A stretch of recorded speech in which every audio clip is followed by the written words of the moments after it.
The first time Ben and Clara decided to truly disappear, it wasn't romantic or adventurous. It was survival. They had been living in a small town in northern Idaho, the kind of place where people assumed everyone knew everyone and trouble never strayed far from the edges of the forest.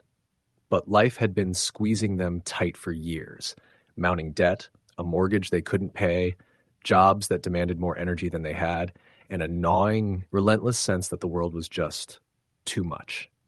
One night, over stale coffee and a stack of overdue bills, Ben suggested what Clara had once joked about, but never thought they would actually do.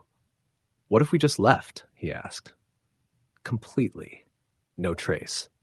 At first, it sounded like a joke, but the more they talked, the more serious it became. They scoured the web for off-grid living guides, read stories about families disappearing into the wilderness, and mapped out remote areas in Montana, Idaho, and Wyoming. The lure was simple. No bills, no bosses, no phones, no rules. Just them, the forest, and the kind of silence money could never buy. They settled on a plot in northern Idaho, near the Selkirk Mountains. The land was rugged and steep, the kind of place where people didn't wander without purpose. It was cheap because nobody wanted it. Too isolated, too difficult to farm, too dangerous in winter. But it was perfect for what they wanted. They sold most of their possessions, withdrew their savings, and bought the essentials: a small solar setup, a wood stove, a water filtration system, and enough seeds to start a modest garden. They practiced living with minimal electricity and rationing supplies for months before making the final move. The first week was idyllic. The air smelled of pine and damp earth. The nights were so dark that even the moon felt distant, and the forest hummed with life they had never really seen before. Ben built a small cabin from logs they found on the property, with Clara painting the interior walls with earthy tones she loved. They hunted and fished cautiously, careful not to overextend themselves, and every night they would sit outside and watch the stars, the kind of stars that seemed impossible in the city. They felt free, but freedom has a cost, and it doesn't announce itself. It started with small things. At first, it was just the sense of being watched. Clara would feel it when she wandered through the trees, picking herbs or berries, a prickling at the back of her neck, shadows that seemed to move just a step too fast. Ben brushed it off as paranoia, but one evening, while he was hauling water from the creek, he swore he saw a figure standing across the river, motionless, just staring. When he blinked, it was gone. They laughed it off, convincing themselves the forest played tricks on the mind.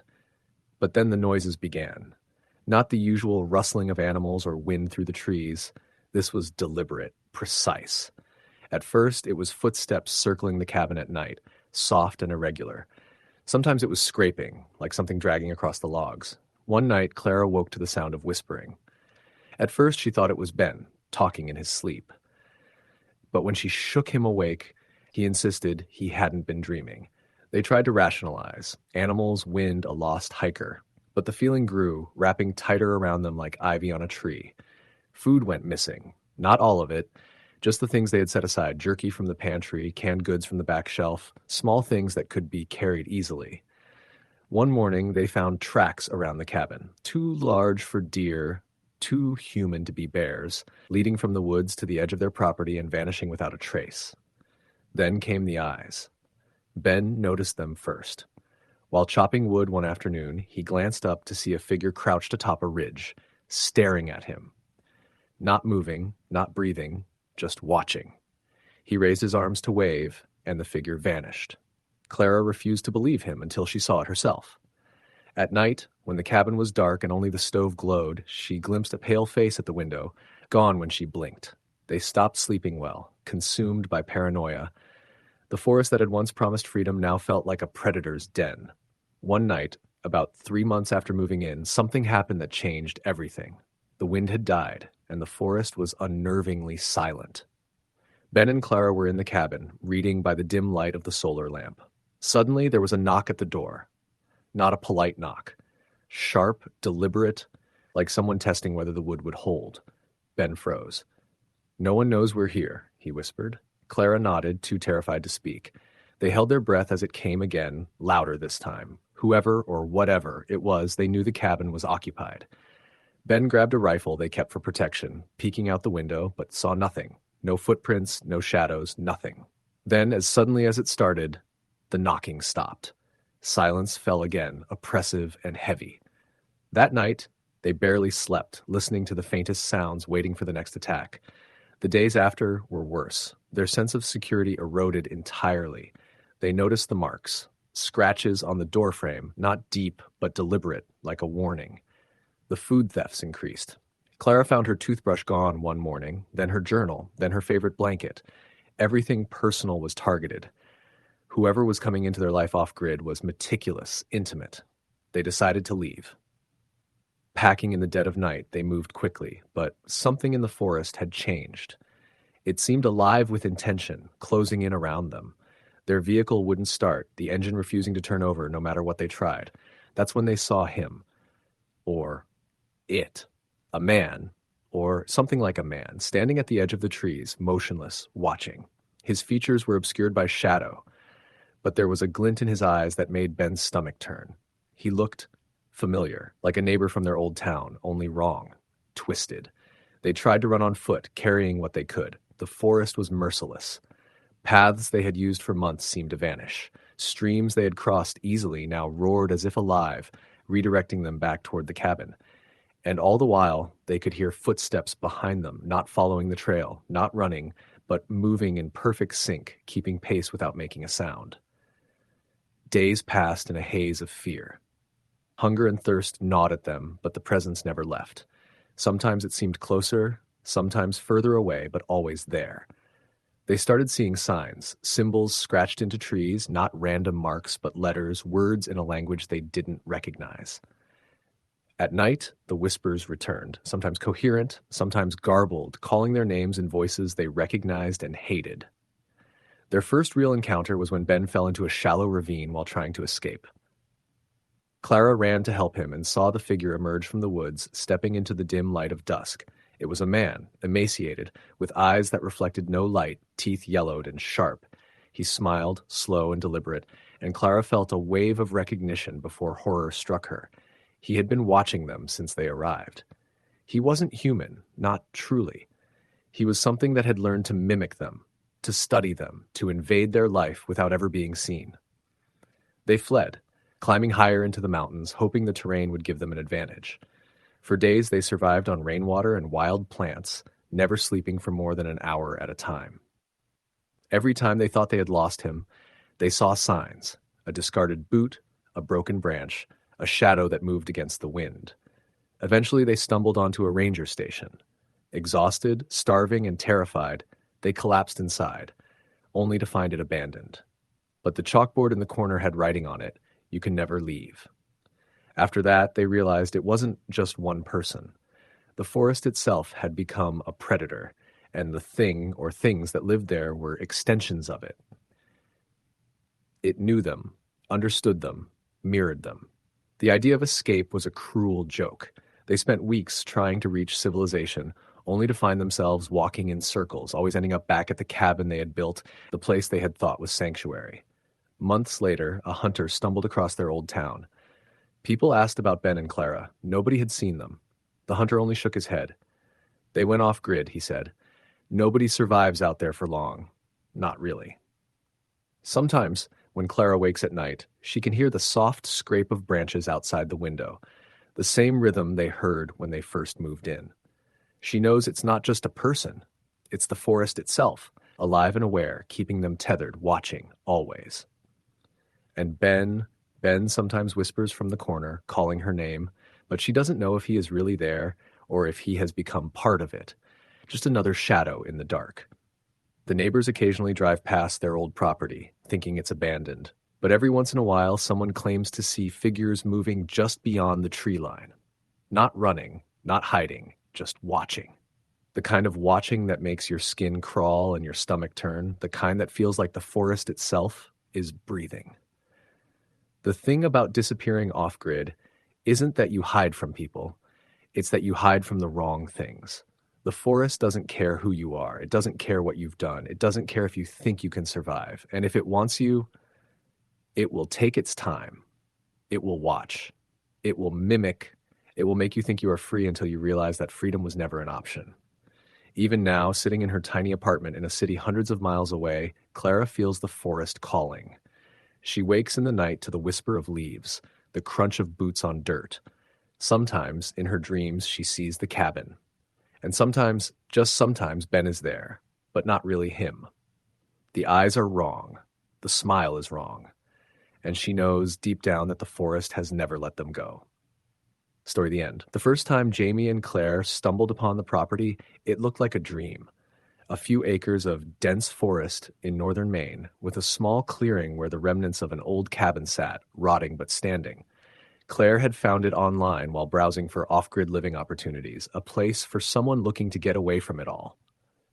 The price was suspiciously low, the listing vague, and yet, to them, it seemed perfect. Jamie was skeptical at first. He'd spent enough weekends hiking through the woods with his father to know the isolation could feel oppressive. But Claire's excitement was infectious. They bought the property almost immediately, ignoring the minor warning signs.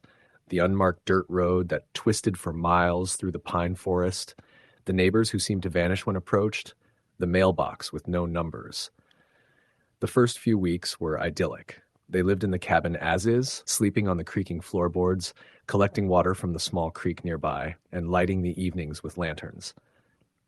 Nights were quiet, except for the occasional howl of a coyote, and days were filled with exploration. They cleared a small garden, planted a few vegetables, and even spotted a family of deer grazing near the edge of the clearing. The solitude was intoxicating, and for the first time in years, Jamie felt like he could breathe. One evening, as the sun dipped behind the tree line, Claire suggested they take a short walk to a small hill she had noticed from the cabin's porch. The air was crisp, and the smell of pine was strong. They followed a faint animal trail, laughing at the mosquitoes and snapping twigs beneath their boots. From the hilltop, the forest stretched endlessly, and they felt like they could see forever. That's when they first saw the lights. At first, Jamie thought it was a trick of the setting sun. Tiny pinpricks of amber flickered between the trees far down in the valley. Claire leaned forward, squinting. "Someone's out there," she whispered. Jamie shrugged. "Probably hunters. It's the season anyway." They watched for a few minutes, but the lights didn't move like torches. They hovered, flickered in patterns that seemed deliberate. When they blinked, the lights disappeared, then reappeared in different spots. By the time they got back to the cabin, neither spoke of the lights again, but both carried a lingering unease. Days passed, and the sense of unease deepened. It was subtle at first. Shadows moving just at the edge of vision, the feeling of being watched while they tended the garden. One morning, Jamie went to check the water supply at the creek and found the bottle they'd left on the bank had been moved. Not just nudged, but set upright, clean, and filled with fresh water, though they had never returned to the creek after filling it the previous day. He laughed nervously, blaming animals, but the thought nagged at him. Then came the sounds. At night, Claire began hearing faint knocks on the cabin walls. She swore she could hear footsteps crunching in the underbrush. Jamie initially dismissed it, claiming it was the wind or the local wildlife, but one night the knocking was synchronized, deliberate, rhythmic. Jamie pressed his ear to the wall, heart pounding, but all he could hear beyond the wood was silence, and then a whisper. Just a single word. Go. They didn't speak of it during the day, but each night the disturbances escalated. Lanterns went out on their own. Items shifted places. Once, Claire woke to find the garden she had carefully cultivated destroyed overnight, the plants ripped from the soil as if by some massive unseen force. When they walked the perimeter in daylight, nothing seemed disturbed, no tracks, no broken branches, just the lingering impression of chaos. By the third week, Jamie found something even more unsettling. He had been wandering the forest alone, trying to shake the feeling that they weren't alone, when he stumbled upon a series of crude symbols carved into a fallen tree. Circles intersected with jagged lines, scratched deep into the bark, and beneath them, words he couldn't quite read, until he squinted and made out letters spelling, "You should leave." He tore his eyes away, heart racing, but the words haunted him. When he returned to the cabin, he tried to show Claire, but the tree, when revisited, had been stripped clean of any markings as though they had never existed. Claire began having dreams. They were vivid, unnerving, of a man watching them from deep within the forest, of figures moving silently just beyond the tree line, of the cabin collapsing into darkness around them. The dreams always ended the same way, the whisper, just as real in sleep as it would have been awake, murmuring, "Stay." It wasn't threatening. It was insistent, coercive. Each night she woke drenched in sweat, shaking, unable to shake the feeling of being pulled towards something she couldn't see. By the fourth week, their isolation had become a pressure cooker. Jamie tried to reassure himself, insisting that cabin fever and stress were causing paranoia, but the signs were undeniable. One evening, as he returned from chopping wood, he found a new set of footprints around the cabin. They weren't human, too large, too elongated, almost like some hybrid of human and animal, but they followed a precise path around the perimeter, ending at the creek where their water had been mysteriously replenished. The prints disappeared into the forest, but he could feel their presence, watching, waiting. The turning point came on a gray, rainy afternoon. Claire had gone into the forest to gather firewood, and Jamie was repairing a broken window. A scream shattered the patter of rain, Claire's scream, and Jamie ran without thinking, boots sinking into mud. He found her at the edge of the clearing, staring at something that made her body rigid, eyes wide with terror. "It's just, don't go near it," she choked out, pointing toward the forest. Jamie followed her gaze and saw them, figures emerging from the trees, not fully human, not fully animal, thin, unnaturally long limbs, skin pale and almost translucent, eyes dark and unblinking. There were 3 of them at first, then more, moving silently over the moss and mud. They didn't run, they didn't roar, they simply approached. Jamie grabbed Claire's hand and ran toward the cabin, slamming the door behind them, locking it, and barring the windows. They could hear faint scratching outside, slow and deliberate, circling the structure. That night was the longest of their lives. They sat in the corner, holding each other, listening as the sounds outside, whispers, scratches, and faint, unnatural breathing, continued through the darkness. By morning, nothing remained. No footprints, no marks, just the forest, silent and indifferent. But the forest didn't forget. Over the following days, subtle things returned. The lights in the valley, more rhythmic knocks, whispers just audible if you strained your ears. They tried leaving, but every path back to the main road seemed to twist, double back, or vanish.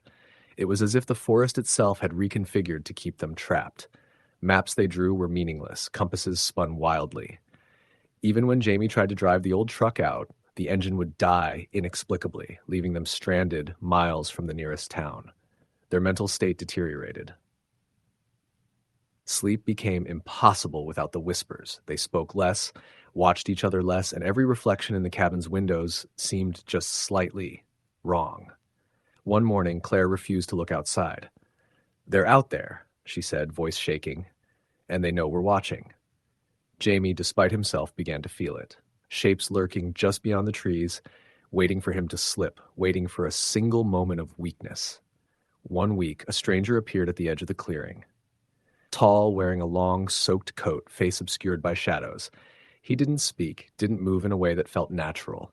He simply stood, observing the cabin. Jamie called out, but the man didn't respond. When they approached, he vanished, not into the forest, but as if he had been erased from existence entirely. The air where he stood shimmered, and the lingering chill made Jamie's skin crawl. They began keeping a journal, recording every anomaly, every sighting, every sound. It became a list of impossibilities, footprints that appeared and disappeared, trees rearranged overnight, voices in languages they didn't understand. They started to question their own memories. Did they really see the stranger? Were the lights real or a hallucination from cabin fever? But the scratches on the walls, the moved items, the damaged garden, those were concrete, undeniable. One evening, Jamie heard the whisper again. Clear this time, right beside his ear. Go. It wasn't soft. It wasn't optional. The forest itself seemed to have a will, pressing them toward something, out of the cabin, into the unknown. Claire refused to leave. She had begun sleepwalking toward the trees at night, compelled by dreams she couldn't describe. Jamie tried restraining her, but one night she simply vanished. No scream, no struggle, just gone. The cabin door was locked. The windows were intact. Yet when he woke, she was gone. Jamie spent the next days searching the forest, calling her name, following broken paths and hearing the faintest hint of laughter when he ventured too far. That's when he realized the truth. The forest wasn't just a place. It was alive. It consumed, it remembered, it waited, and it had decided they weren't meant to leave. He tried again with the truck, drove for hours in what should have been a straight path, only to arrive back at the clearing. The cabin stood as if nothing had happened. The creek, the trees, the garden, they were all as they had been, except for the new markings carved into the tree near the porch. Welcome home. Jamie never saw Claire again. He tried leaving, again and again, but the forest always returned him to that clearing. At first, he fought it, tried to escape, but over time, he stopped resisting. He began living the routines he had with Claire, cooking, tending the garden, sleeping fitfully, listening to the whispers that had become his companions. He began speaking to the shadows outside, even answering when they called. Years later, a family looking for an off-grid retreat stumbled upon the property. They saw the cabin, weathered but intact, smoke curling from the chimney, and a man waving from the porch. He smiled, eyes dark and empty.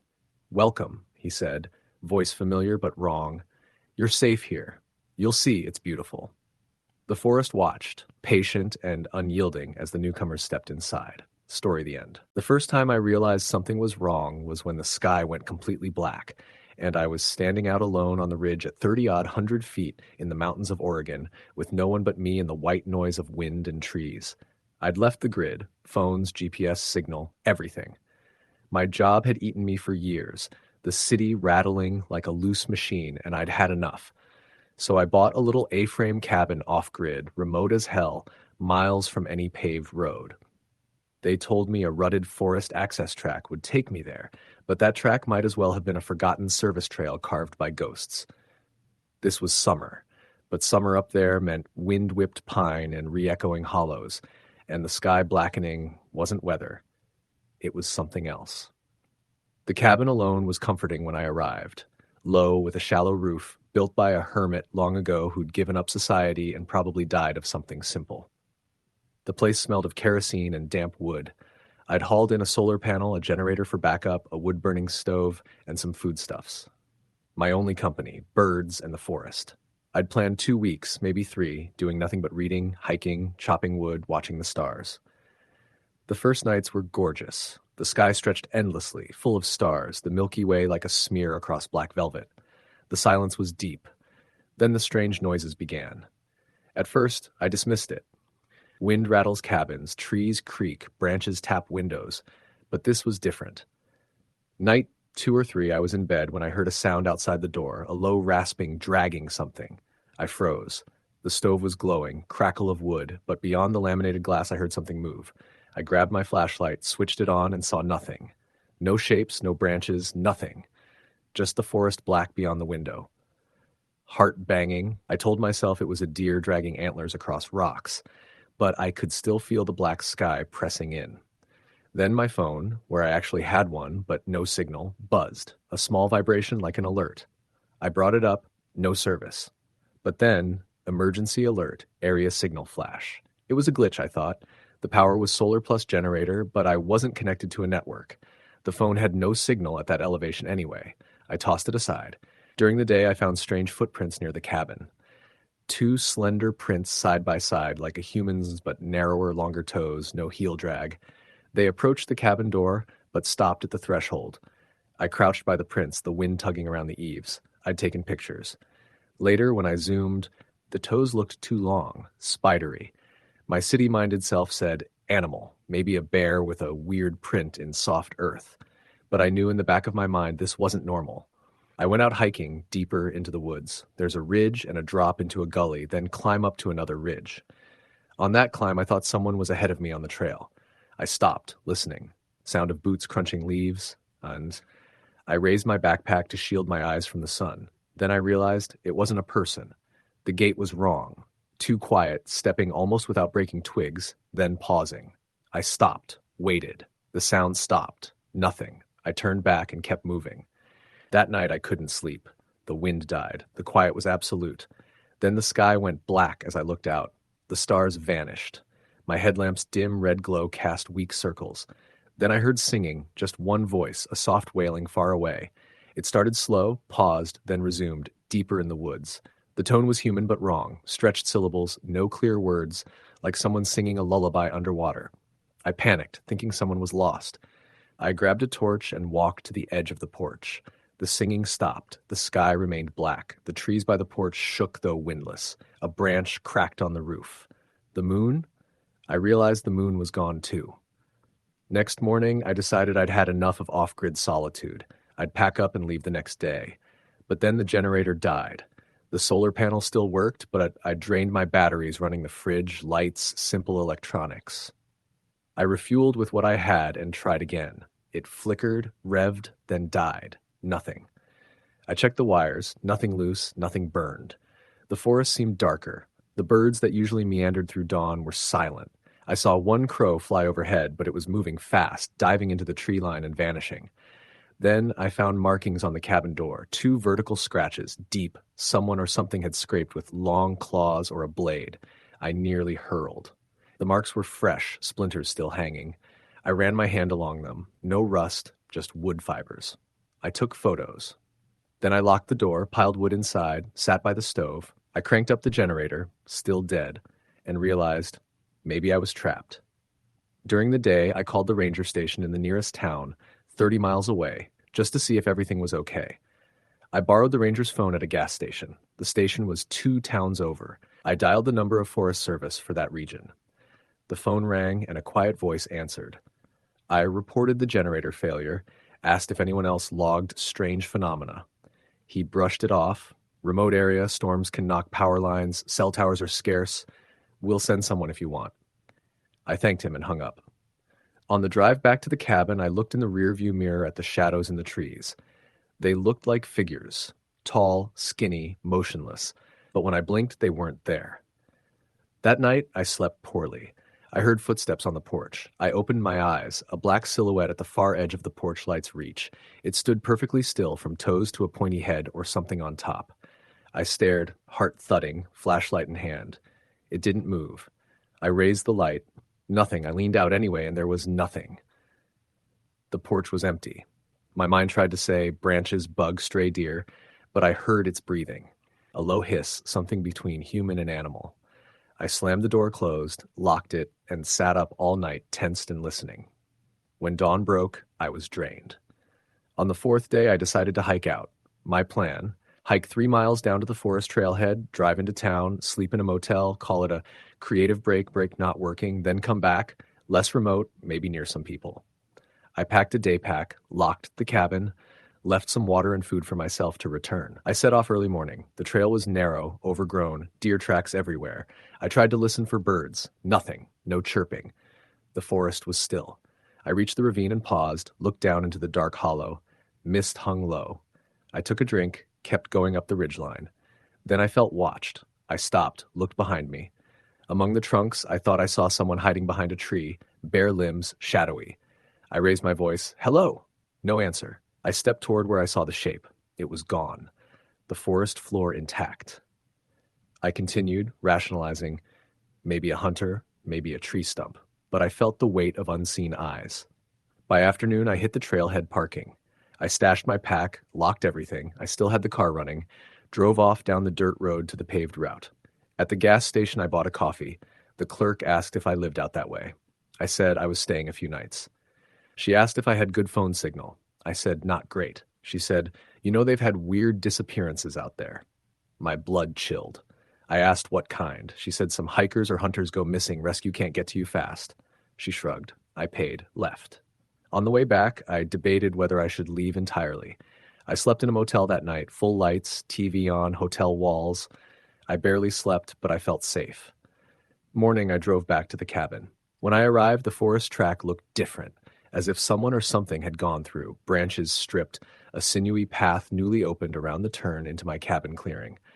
I parked, left the car running, grabbed my satchel with some gear. I approached the cabin. The door was open. I swear I locked it. My mind jittered. I raised the flashlight.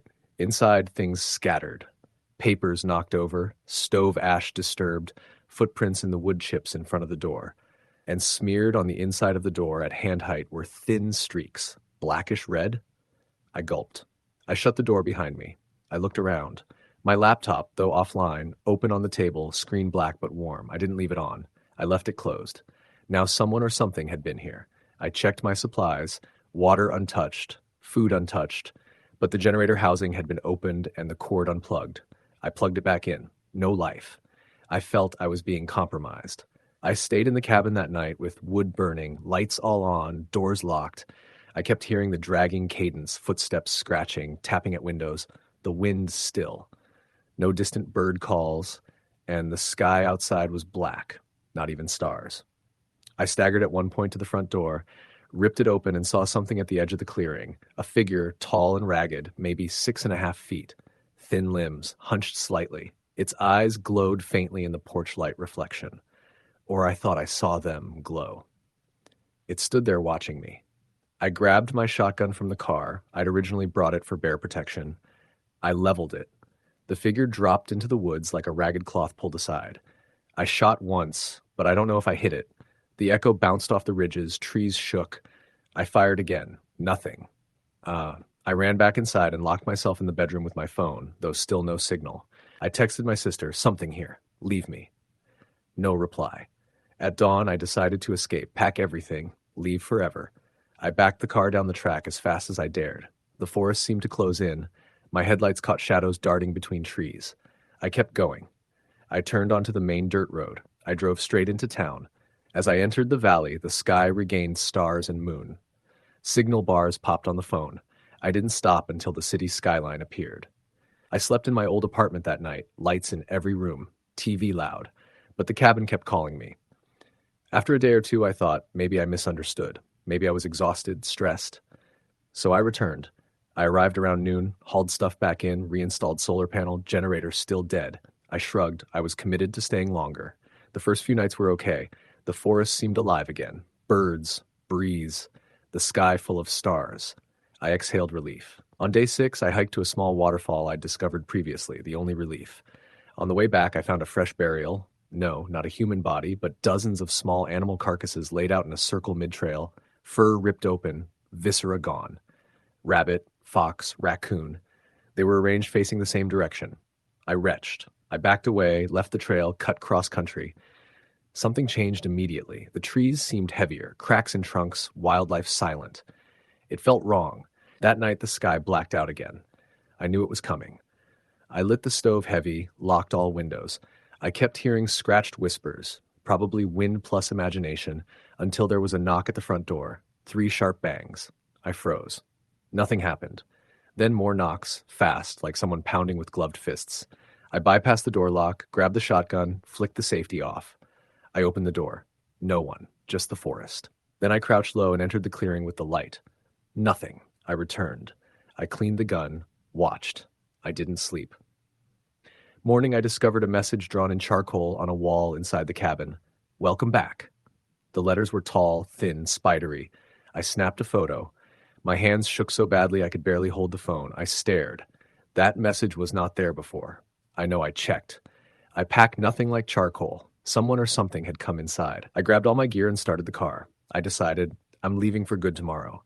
But then I noticed my gas cap was pried open, gas smell faint. I sniffed. A drop of fuel on the ground. Sabotage. I felt hunted. That night I stayed fully awake. I lay with earphones so I could pretend noise. I watched the porch light flicker. At 3 a.m., a figure stood at the edge of the clearing again. This time I saw its face. Pale, elongated, lips thin, eyes black holes. I shivered. I raised the shotgun and fired. The bark of the woods swallowed the sound. It dropped. I wanted to rush out, finish this, but I waited. It didn't rise. I waited. Then the figure rose, but the face was gone, replaced by smooth, blanching skin, no eyes, no mouth. It advanced into the porch light. The wood of the deck buckled under its steps, cracked. I fired twice more. It moved slower, but it came. It paused at the threshold. I backed up inside. My foot hit something. I looked. A long bone, large, maybe deer femur, crude knife blade driven through. I recognized the pattern from that circle of carcasses. It was placed there, inside. I didn't sleep again. I left the next morning at first light. The car rattled on the track. I didn't stop. The forest shadows chased the headlights until I emerged onto the road. Once signal returned, I called the ranger station again. I told them everything. The footprints, the circle of bodies, the message, the figures. They told me, "We've had reports of people disappearing, unmarked, but none with substance, remote area. Some call it old folklore." I asked if there were legends. He sighed. "There are talkings of a creature they call the Needle Man, local name. They say it kills small animals, leaves messages, probably a wild animal or a prank. Your call. Just be safe." I had enough. I sold the cabin. Part of me felt like I left a chunk of myself up there, some fear or secret. Part of me wondered what would happen to the next person. I moved back to the city, got a new job, and try to pretend I'm fine. But at night, I still wake up thinking of tall shadows, dragging. I dream of the black sky, of echoing woods but no birds, of the circular carcasses, of the door message. Weeks later, I got an email. "We found your laptop." I froze. It was from the cabin sale agent. They found it inside the cabin, open on the table, exactly as I left it, but logged in. Picture attached, the login screen lit in dim gray, with a mouse cursor hovering over recent images. I clicked. The folder opened, dozens of photos of the cabin interior, the prints, the footprints, but also new ones. One, the message, "Welcome back," drawn on the wall. Another, the figure at the edge of the clearing, faint but there, face blank, standing next to my car at dawn. Another, close-up of my gas cap, pried open. Last, the circle of carcasses mid-trail. I never took those last 3 pictures. They were on the laptop. Someone or something had logged in and taken them. I asked the agent if he knew who did it. He said, "No one visited the cabin while you owned it. We did a walkthrough before sale, untouched from last owner. But we found these new images on the hard drive." At that moment, I knew I wasn't done. However far I ran, whatever followed me or existed there had camera access, had entered my sanctuary. The city noises now are softer, fainter, but I still feel the watching. I bought a small apartment, less remote, everything wired, monitored. I sleep with lights on. I still carry the shotgun at home. I still check my doors twice. Friends ask why. I say suburb anxiety. They shrug. Some ask about the cabin. I change topic. Then last week, I was checking email and noticed a photo attached from unknown sender. Thumbnail looked like a night shot in a heavy forest. I zoomed, the porch light of that cabin. And on the deck, a message scratched into the wood. I could barely make it out, but it looked like "see you soon." My blood went cold. I didn't go back. I will never go back. I don't know what it is. Some forest being, some human psychosis, some combination. But I know this. You can leave the grid, you can expect silence, nature, stars, peace. But there are places where silence is not peace, where darkness hides watchers, where the forest waits and the sky goes black so you don't see.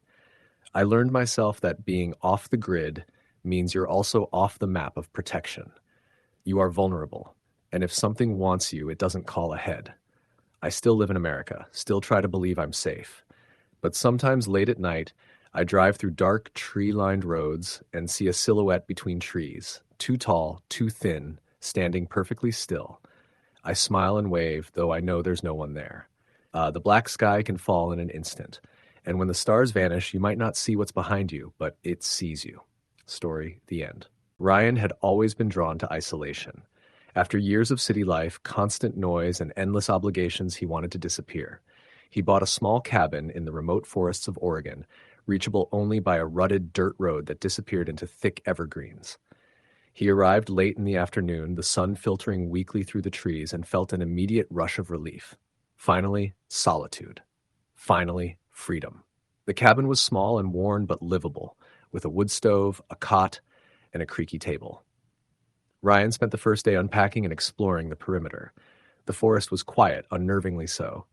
No birds, no rustling animals, just the sound of the wind moving through the pines.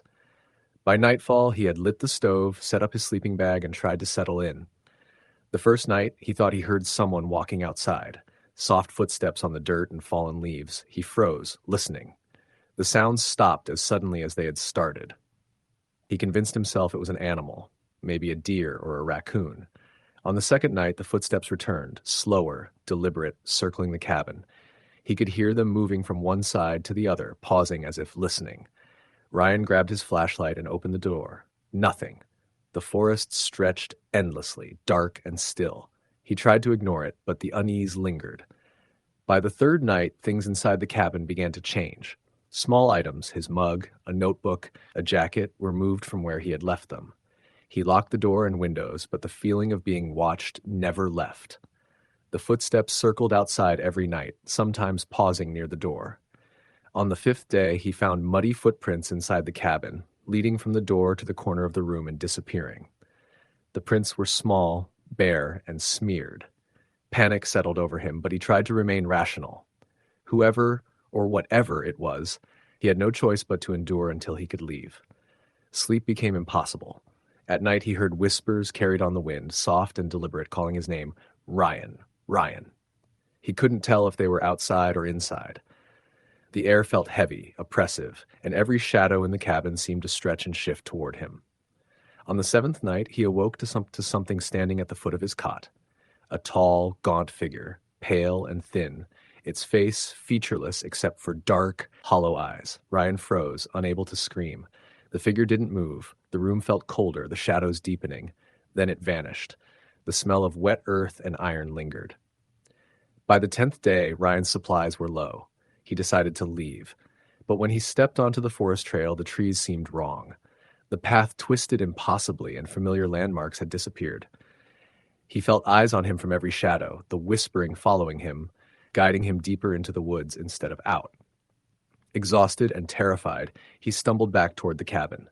It looked the same at first glance, but the logs were darker, the windows blackened, and the footprints had multiplied, forming endless circles around the structure. He didn't try to enter. He ran, but the forest seemed to stretch, never letting him escape. Weeks later, hikers found the cabin empty. Supplies remained, floorboards torn up to reveal a narrow tunnel beneath. They reported hearing footsteps around the cabin at night and voices whispering names on the wind. Locals avoid the area now, warning that anyone who tries to live off the grid in that forest may never return. Sometimes, if you venture too deep, you can hear the whispers calling your name, and the footsteps, soft, deliberate, circle just beyond the trees, waiting. Story the end. The first thing Lucas Trent noticed about the cabin was how completely isolated it was. Nestled deep in the Adirondack Mountains, it seemed swallowed by the dense pines and rocky cliffs surrounding it. He had found it while searching for a place to escape the city, to disappear entirely for a few weeks without internet, noise, or the endless responsibilities that had begun to suffocate him. The cabin was old, built from dark logs that had weathered decades of snow and wind. A small chimney protruded from the roof, and the porch sagged under its own weight. Inside, there was a stove, a cot, a small table, and shelves lined with dusty canned goods and old notebooks. Lucas unpacked his backpack, lit the stove, and settled in. The solitude was intoxicating. For the first time in years, he felt untethered. The first few nights were peaceful. He spent his days chopping firewood, hiking along rocky trails, and swimming in a nearby stream. Nights were long and silent, broken only by the rustle of the wind through the trees or the occasional cry of a distant owl.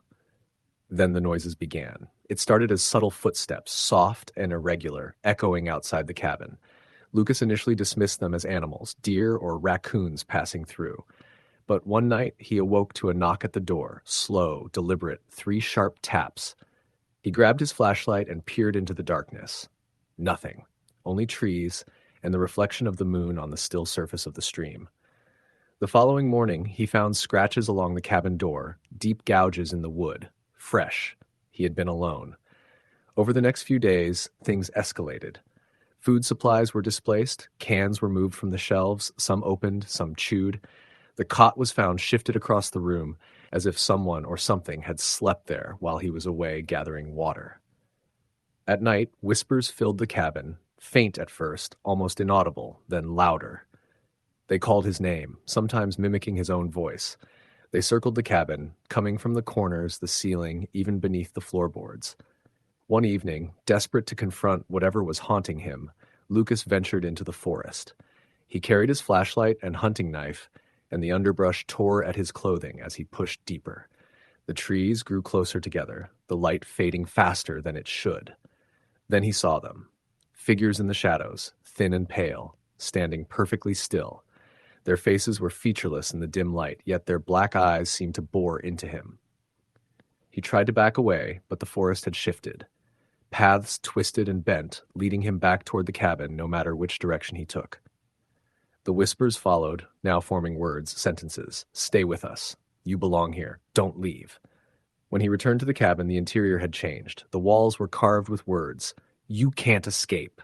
Furniture was overturned. The air smelled of damp earth and decay. Panic gripped him, and he realized that he was trapped, not by distance, not by geography, but by the forest itself. Nights became unbearable.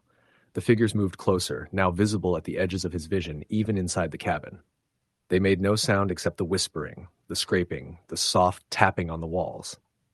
Lucas barricaded the doors, but each morning he found the boards torn down, the floor scratched with new messages. Days blurred into nights. Hunger, exhaustion, and fear consumed him. One morning he attempted to leave, following what he thought was the trail back to civilization. Hours passed, but the terrain twisted impossibly, always returning him to the cabin. Every tree, every rock seemed to have shifted while he wasn't looking. By the time night fell, he understood the truth. The forest had claimed him. He was no longer a visitor. He was part of it, a fixture in its endless, silent watch. The figures never touched him, never approached directly. They didn't need to. Their presence was enough to crush his will, to bend reality around him, to make escape impossible. Lucas now stays inside the cabin, a prisoner of the forest. His journals are filled with frantic scrawls warning anyone who might find them. Do not come here. The forest watches. The shadows wait. You will not leave. Sometimes hikers report seeing smoke rising from the cabin's chimney or glimpsing a lone figure staring from the porch. Those who get close speak of an unnatural stillness, an oppressive feeling, and whispers that seem to echo through the trees, calling names no one else should know. The forest waits, and once it has chosen you, it never lets go. Story the end. The first time Daniel and Sarah thought about leaving the world behind, it was a joke. Late nights in their cramped Portland apartment, sipping cheap wine, they fantasized about a cabin in the woods, about living entirely off the grid. No phones, no bills, no one telling them what to do. The idea was thrilling and absurd, but after months of relentless city life, commutes that seemed endless, coworkers who never stopped, rent that devoured half their paychecks, the fantasy became an obsession. They found the property online, a small remote cabin nestled deep in the Wallowa Mountains of Oregon. The listing was sparse, just a few pictures and a description. Off-grid, private, surrounded by forest, creek nearby. Perfect. Daniel sold his car. Sarah liquidated most of her savings. Within weeks, they had packed what little they owned into a truck and driven hundreds of miles to the clearing where the cabin waited. At first, it was paradise. The air was crisp and clean, the sky impossibly vast, and the forest alive with birdsong and the soft hum of insects. The cabin was rudimentary, but sturdy. A fireplace, a lofted sleeping area, and a small creek running just beyond the clearing. They felt free for the first time in years. Then the noises started. At first, it was subtle, a branch snapping in the woods, footsteps crunching in the underbrush when no one was there, faint whispers carried on the wind. Daniel tried to reassure Sarah, saying it was the forest's natural sounds, animals, wind, nothing more. But the whispers weren't random. They called her name, sometimes softly, sometimes urgent, sometimes mocking. A week in, Sarah discovered footprints circling the cabin, barefoot, human. But too perfect, too deliberate, as if someone or something had taken its time to trace them. They led to the tree line and vanished. She showed them to Daniel, who nodded, uneasy, but insisted it was a prank of nature, a trick of shadows. By the third week, the cabin had changed. Objects moved, dishes rearranged, blankets pulled from the loft, food rations diminished without explanation. Daniel began hearing footsteps at night, pacing just outside the walls. Sometimes, when he peeked through the window, he saw nothing, but the feeling of being watched clung to him like a second skin. One night, Sarah woke screaming. Daniel rushed to the loft, finding her pointing at the far corner. A figure stood there, tall, thin, with elongated limbs and a face obscured in darkness. Its presence was oppressive, cold, and utterly still. When Daniel shone a flashlight, it was gone, leaving only the faint smell of damp earth and decay. They tried to leave, packed the truck, convinced the forest would release them if they just drove far enough. But the roads twisted unnaturally. Familiar landmarks disappeared. Paths that should have led to the highway looped back to the clearing. Even the creek seemed to redirect, flowing in impossible directions, as if the forest itself were guiding them back. Sleep became impossible. Hunger gnawed at them. Every shadow held potential menace. At night, the whispers intensified, layered, echoing with voices from their past. Friends, family, co-workers, people they trusted, all calling them into the darkness. One morning, Daniel disappeared.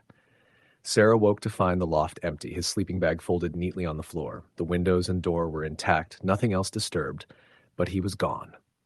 She screamed his name into the forest. The only reply was the soft, mocking laughter of something or someone watching. Sarah wandered the woods for days, surviving on creek water and whatever she could forage. Every trail she followed ended at the cabin. Every attempt to flee returned her to the same clearing. At night, she could see figures among the trees, tall, thin, faceless, circling, always watching. Some mimicked human shapes, others twisted, grotesque, limbs bent at unnatural angles. She tried to hide in the cabin, but it offered no sanctuary. The furniture was rearranged every morning. Symbols scratched into the walls glowed faintly in moonlight. Items she had set aside, cups, knives, shoes, were found in precise, ritualistic patterns on the floor, pointing toward the forest. Eventually, she understood. The forest didn't want to kill her. It wanted to keep her, tether her, trap her forever. Freedom was a lie. It had studied them from the moment they arrived, learning their habits, observing their fear, adapting its strategies. Sarah began talking to herself to maintain sanity. Sometimes the whispers answered, not in words, but with movements. Shadows stretching, doors creaking, figures flickering at the edges of her vision. She stopped trying to flee. There was no escape, only waiting. And the watchers always came, circling silently, smiling, patient. Years later, hikers occasionally pass near the clearing. They report a small cabin, empty but unnaturally preserved. Some claim to see figures moving among the trees, watching, standing too still, too tall, too wrong. Those who linger too long report hearing whispers in voices they recognize, calling them by name. Sarah is still there, somewhere in the forest, hiding, waiting. Sometimes at night she dreams of Daniel. Sometimes she sees him among the figures, smiling, faceless, waiting. The forest has claimed them. It always does. Story the end. I knew moving off the grid in Montana would be isolating, but I didn't expect it to feel like stepping into another world entirely. I'd grown up in Bozeman, spent most of my 20s in apartments with roommates, and worked a job that left me drained every evening. When I inherited my uncle's land after he passed, I saw it as my chance to vanish completely. 50 acres tucked into a valley near the Bitterroot Mountains, a small, weather-beaten cabin at the center, and no neighbors for miles. The drive out was long. Snow had started falling lightly, dusting the pine trees in white. The dirt road narrowed until it was barely more than 2 ruts. When I arrived, the cabin looked older than I expected. Its porch sagged, the windows were cracked, and the roof shingles were curling with age. But it was mine. Finally, I unloaded my truck and set up the basics. Firewood, generator, food supplies. The first night was peaceful, the kind of quiet that makes your ears ring. I stayed up late, watching the snow fall across the valley, feeling more alive than I had in years. But as the clock neared midnight, I started hearing it. A tapping on the cabin wall, slow and rhythmic. I assumed it was a branch scraping the siding, or maybe an animal. I went to sleep anyway. The next morning, I found footprints in the snow outside, barefoot, human-shaped, leading from the tree line to the cabin, then disappearing in a pattern that made no sense. They weren't mine, and no one else lived nearby. I shrugged it off, thinking maybe a hiker had wandered by. Days passed, but the tapping continued at night. It would start softly, then escalate, moving across the walls and roof. Once, I swore I heard my name whispered, just a breath, but I ignored it. Isolation can play tricks. Then the things started disappearing, my tools, firewood, even cans of food. One day, I found my small camping axe buried in the snow, the handle carved with tiny tally marks, 5 of them. My heart thumped, but I told myself I must have left it outside and someone or something was playing a prank. One afternoon, I went down the valley to check the creek. There, carved into a fallen log, was a message: "Leave before it wakes." My stomach dropped. I turned around, but no one was there. Only the pines swaying in the wind. The nights grew worse. The tapping, now joined by scraping and dragging noises, would circle the cabin. I kept my rifle close, but I never saw a figure, never saw footprints leading away. The forest seemed alive, watching me. One night, a heavy wind hit, knocking snow off the trees. I woke to the sound of my front door opening slowly. Heart pounding, I grabbed my rifle. The door wasn't locked, but no one was there. Inside, something had moved. My sleeping bag shifted, my flashlight was on the floor, and tally marks had appeared on the walls. 7 now. I decided to leave, packed up my truck, and started down the trail, heart hammering with every snapping branch. Halfway down, I saw it. A figure standing in the trees, tall, thin, impossibly pale, with limbs that bent at wrong angles, its head tilted to the side like it was studying me. I floored the truck. When I looked again in the rearview mirror, it had vanished. Back in town, I stayed at a motel, unsure if I would ever return. The tapping didn't stop, though. That night, in the bathroom, I heard it on the mirror. 3 sharp knocks. Then my name whispered from somewhere behind the wall. I sold the land soon after. Moved to the city. But sometimes, late at night, I hear the tapping in my apartment. It starts softly, just a single knock, then another, then 3 more. And I swear I hear a voice, low and deliberate, calling my name. It doesn't matter how far I run, the forest remembers, and whatever waits in it never forgets. Story the end. It started when I was 32 years old and decided I was done with the city. I'd been working as an HVAC technician in Phoenix for nearly a decade, and though the money wasn't bad, the heat, the noise, the endless traffic, and the constant feeling that someone was always breathing down my neck wore me out. My girlfriend at the time, Melissa, wanted a house in the suburbs. I wanted the woods, mountains, quiet, something that felt like it still belonged to the earth. When my dad passed, he left me a small inheritance and some old camping gear from his time with the Forest Service. It wasn't much, but it was enough to make me think I could finally do it, buy some land, and go off-grid. I'd been watching videos for years about solar setups, rainwater systems, and wood stoves. I thought I knew enough to survive comfortably, maybe even thrive. I started searching for cheap plots of land, and that's when I found a listing on an old website for 40 acres in northern New Mexico, about 30 miles from the nearest small town called Tres Piedras. The pictures showed pine trees, rocky soil, and a small cabin that looked half-built. The price was less than a used car. I called the number, and a man named Hal picked up. His voice had that gravelly tone that sounded like he'd been chewing on cigarettes for 40 years. "It's rough land," he said. "No power, no water, no road right to it. You'd have to drive a dirt trail about 5 miles in, but it's quiet. No neighbors." That's all I needed to hear. I bought it sight unseen, wired the money, and 2 weeks later, I was towing a used camper out into the wilderness with my old Ford F-150. When I first got there, it was beautiful. The sky stretched forever, the stars at night were like powdered glass, and the air smelled like pine resin and dust. I found the half-built cabin. It was just a single room with a roof, no insulation, a cracked window, and a door that didn't quite fit the frame. But it was enough to start. I parked the camper beside it, set up a fire pit, and spent the first week exploring. The dirt road that led to my land twisted through dense forest. There were no signs of other people. No mailboxes, no power poles, nothing. The closest sign of civilization was an abandoned trailer about 2 miles down the path, its door hanging open like a mouth missing teeth. I peeked inside once. Trash, an old mattress, beer cans, and the kind of smell that comes from something long dead. I figured it was just some drifter who'd holed up and left years ago. For the first month, everything went fine. I set up a solar array, built a small outhouse, and rigged a rainwater collection system from the roof of the cabin. I even had a small radio that could pick up weather reports. I hunted rabbits, cooked over the fire, and thought I'd finally found peace. But then little things started happening. The first was the sound. At night, when the wind died down, I'd hear knocking. Not loud, more like someone tapping wood in a rhythm. Sometimes it would come from deep in the trees, sometimes from behind the cabin. I'd grab my flashlight and look, but there was never anything there. I told myself it was probably branches shifting in the breeze or woodpeckers. Then my tools started going missing. My hatchet, my spare flashlight, a bag of nails.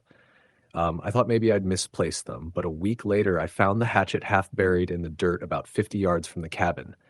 The handle had been carved into with little lines, like tally marks.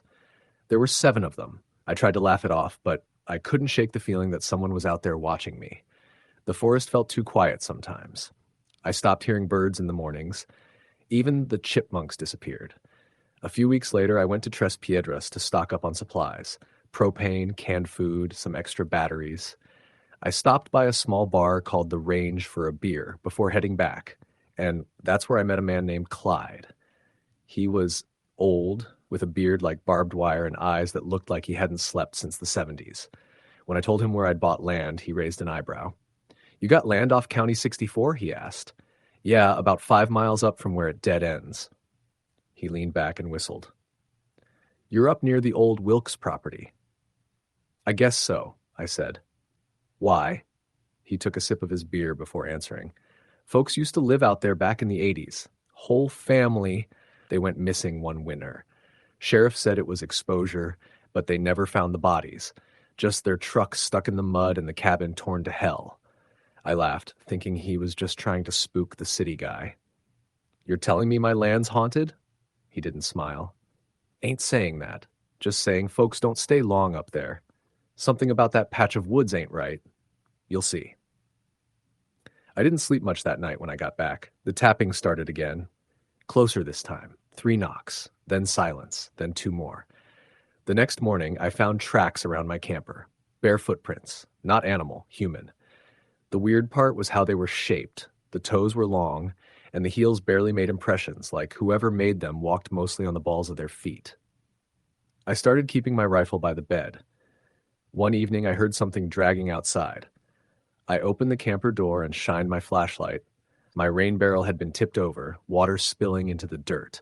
Behind it, just at the edge of the light, I saw something move. Tall, thin, too pale. It slipped behind a tree before I could focus on it. I shouted, fired a warning shot, and the echo rolled through the forest like thunder. Everything went still again. I didn't sleep that night. In the morning, I found the spent shell casing from my rifle stuck upright in the dirt, balanced perfectly, like someone had placed it there to mock me. I decided to put up a perimeter, hung cans and fishing line around the cabin and camper, so I'd hear anything moving in the dark. That night, just past midnight, I woke to the sound of the cans rattling all around at once. Not one direction, all around. My flashlight flickered and died when I grabbed it. I tried the lantern, nothing. The solar batteries had been drained somehow. Then came the knocking.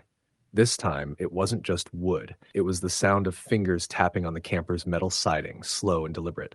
I grabbed my rifle and shouted again, but the tapping just moved. Around the camper, up toward the window, then stopped. Something whispered my name.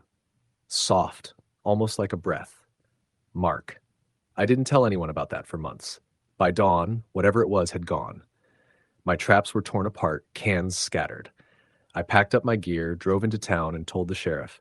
He drove out with me, looked around, and shrugged. "No sign of anyone," he said. "Probably kids messing with you." But there were no tire tracks on the road, no signs of ATVs, nothing. For a few days, things went quiet. I started thinking maybe it was in my head. Isolation does weird things to people. But then, while splitting firewood one afternoon, I found something hanging from a low tree branch behind the cabin. It was my old camping lantern, gutted. The glass was gone, and inside the frame was a bundle of hair, my hair cut from the back of my head while I slept. That's when I knew I had to leave. I loaded up the camper, hooked it to the truck, and started down the trail. About a mile in, I saw something standing in the middle of the road. At first, I thought it was a man. Then I realized it wasn't moving right. It was hunched, its arms too long, and its head tilted at an angle that looked wrong. I hit the gas. The truck lurched forward, but when I looked again, the thing was gone. When I finally reached the paved highway, I stopped to breathe. I told myself I'd go back for my tools later, maybe sell the land.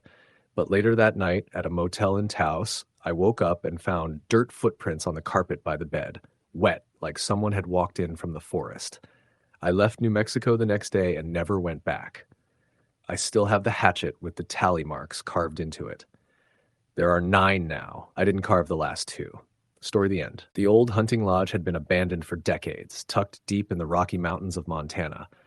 Locals rarely ventured that far, claiming the forest around it was cursed, that hikers who wandered too deep never returned. But Jenna and her boyfriend Mark were determined. They wanted an off-grid escape, a few weeks alone in the wilderness, far from phones, far from people. They arrived mid-afternoon, the narrow dirt road giving way to a path overgrown with roots and weeds. The lodge was smaller than they imagined, a single story with a stone chimney, its windows boarded and the wooden porch sagging. The air smelled of damp pine and decay. Mark laughed nervously. It's perfect, exactly what we need. Jenna smiled, but the forest surrounding the lodge gave her an uneasy feeling. The trees pressed close, like they were watching, waiting. The first night was quiet, almost too quiet. They built a fire in the hearth, cooked canned beans, and settled in. But as darkness fell, the silence became oppressive. Jenna swore she heard something scratching outside the cabin walls, slow and deliberate.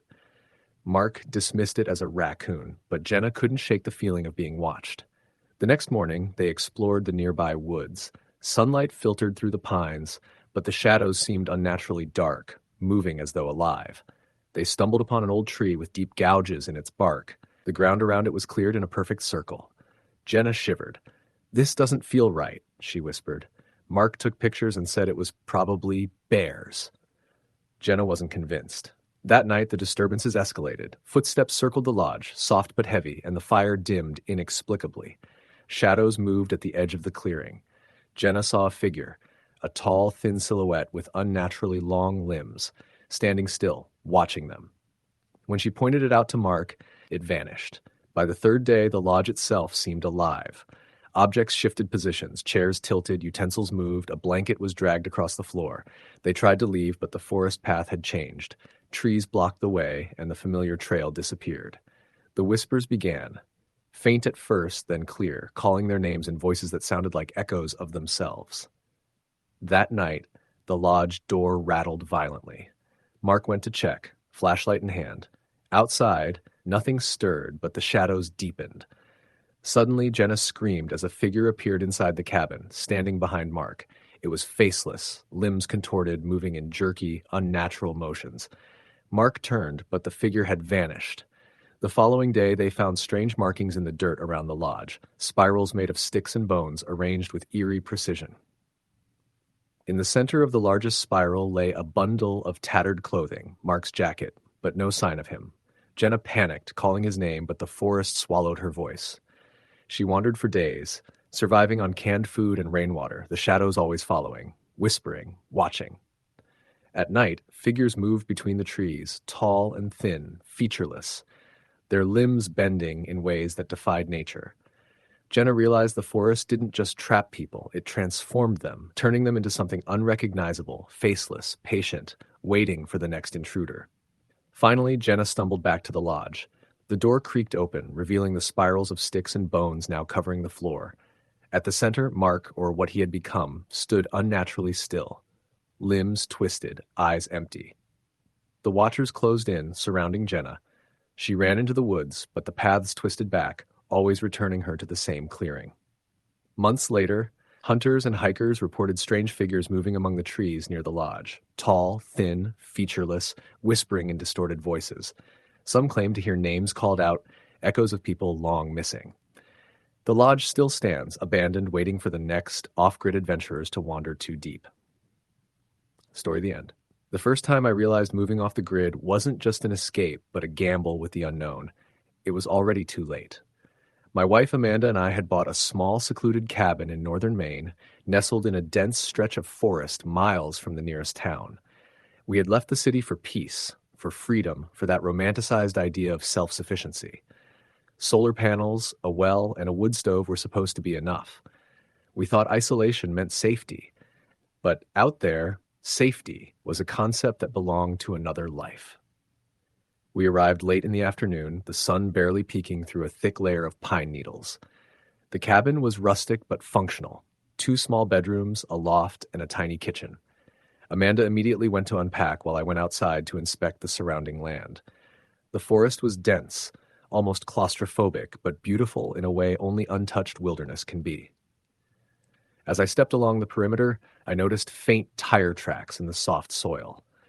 They weren't fresh, maybe a week or so old, but the idea that someone else had been near our new home didn't alarm me. The nearest road was 5 miles away, so it wasn't strange to assume a forester or hunter had passed by. The first night, I slept poorly. The wind made the pine needles scrape against the roof like nails on a chalkboard, and every little animal seemed to echo through the walls. Amanda was calm at claiming she loved the sounds that they made her feel alive. I wanted to believe her, but as I lay awake, I kept thinking I heard footsteps outside. At first, I convinced myself it was the wind, or perhaps a raccoon or deer. But when the footsteps didn't stop and shifted, like someone pacing, I finally got up and peered through the small kitchen window. Nothing. The next morning, Amanda suggested we explore the nearby trails. She was excited, she said, for the full wilderness experience, while I was hesitant. The forest felt heavy, oppressive even.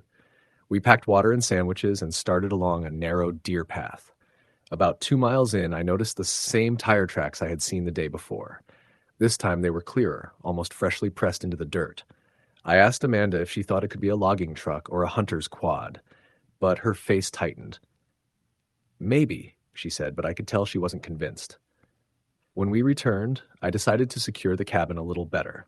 I installed extra locks on the doors and windows, even though there were no signs of forced entry. Amanda watched me with a frown, muttering something about paranoid city folk instincts. That night, the footsteps returned, louder this time, circling the cabin as if testing its defenses. I grabbed a flashlight and went outside, trying to convince myself to look deeper into the darkness. The beam caught something, a shadow darting between the trees, but by the time I focused, it was gone. Over the next week, the incidents escalated. Food started disappearing from the kitchen. Not everything, just small items, a loaf of bread, a half-eaten apple, the occasional protein bar. Amanda tried to rationalize it. Maybe a squirrel or raccoon had figured out a way inside. But the house was sealed. Then one morning I found the well's cover slightly ajar. The water was clear, but the fact that someone or something had tampered with it shook me.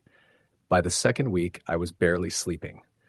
Every night, the footsteps returned, sometimes slow and deliberate, sometimes running across the property. I set up motion-activated lights, traps, even a couple of wildlife cameras. The first night, the cameras captured nothing.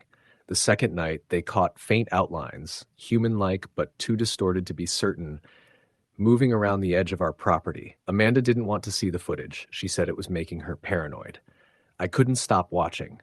The figures seemed to pause and watch the cabin, always just at the edge of visibility. Then, one morning, Amanda didn't come downstairs. I called for her, my voice echoing through the small cabin, and eventually went up to the loft. She was sitting at the edge of the bed, staring at the wall, trembling.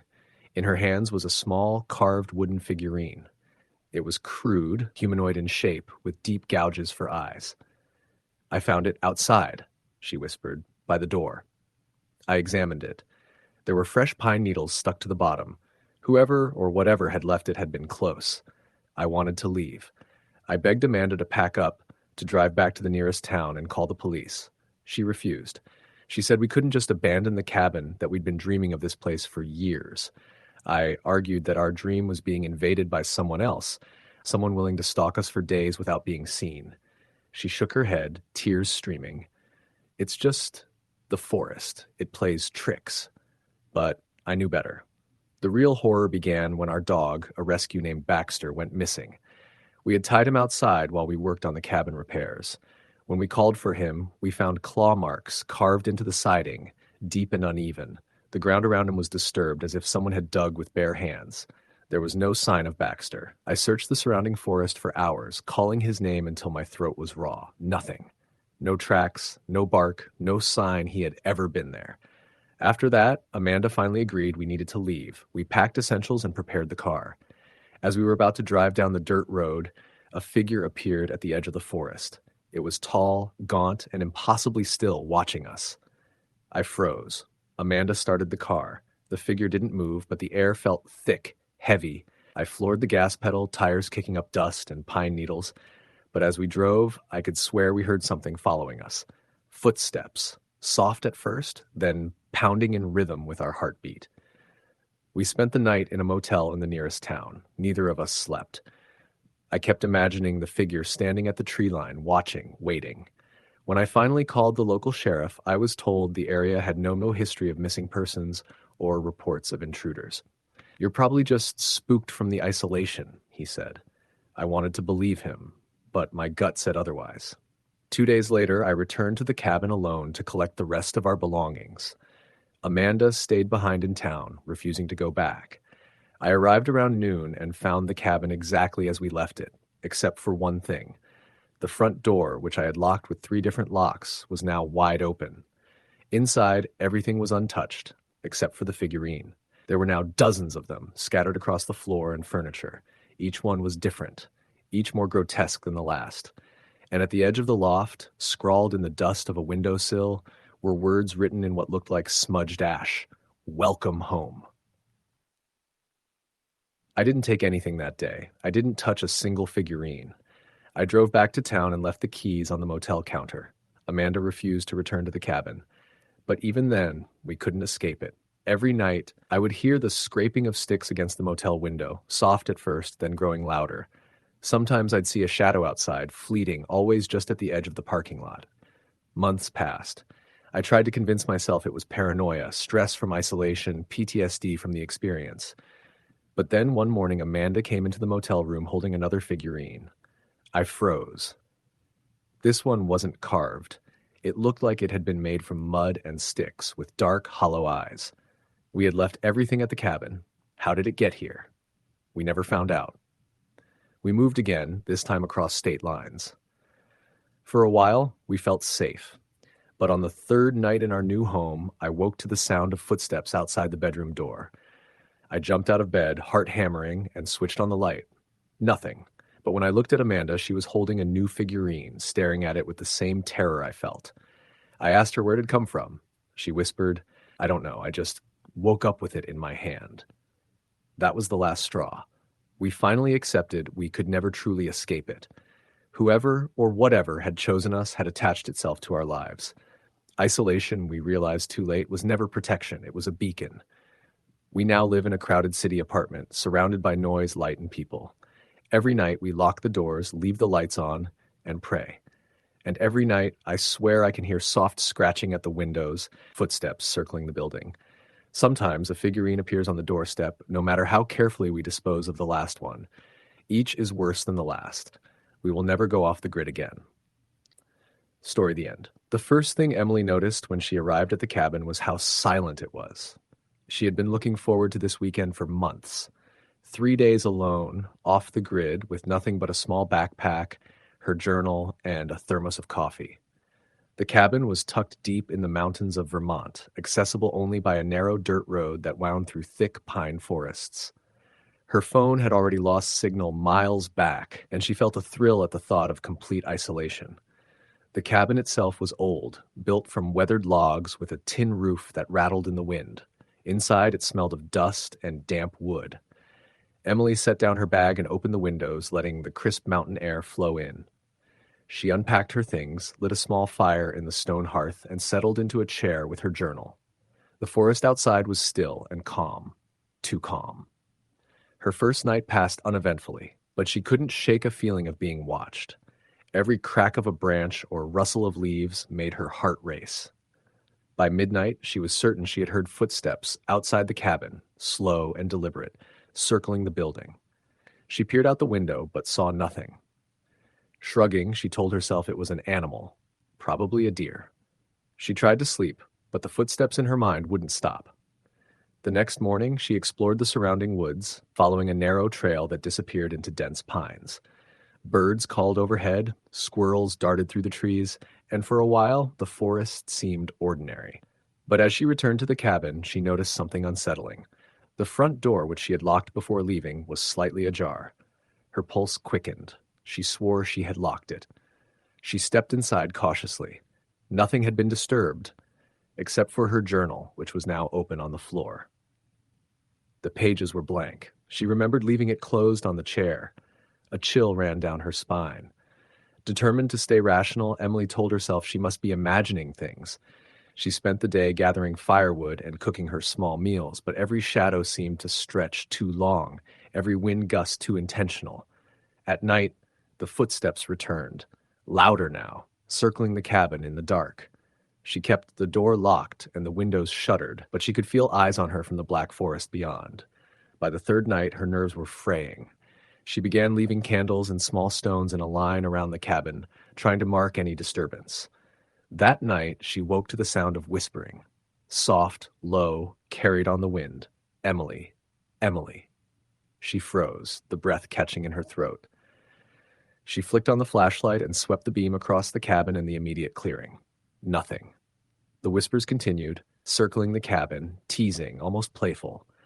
She pulled a blanket over her head, willing herself to believe it was just the wind. The fourth day, she ventured further into the forest, trying to distract herself. She stumbled upon a small creek and followed it, feeling slightly calmer as the water gurgled over rocks. But when she looked back toward where the cabin should have been, she realized the trees seemed different. The trail she had followed looked wrong. Familiar landmarks were missing. The cabin's location now felt impossible to pinpoint. Panic rose in her chest. She turned back, but the path seemed twisted, unfamiliar. By dusk, she finally found her way back, or at least what she thought was the cabin. It was there, but something was off. The logs looked darker, slick with moisture, and the windows were blacked out, though no candle or light was inside.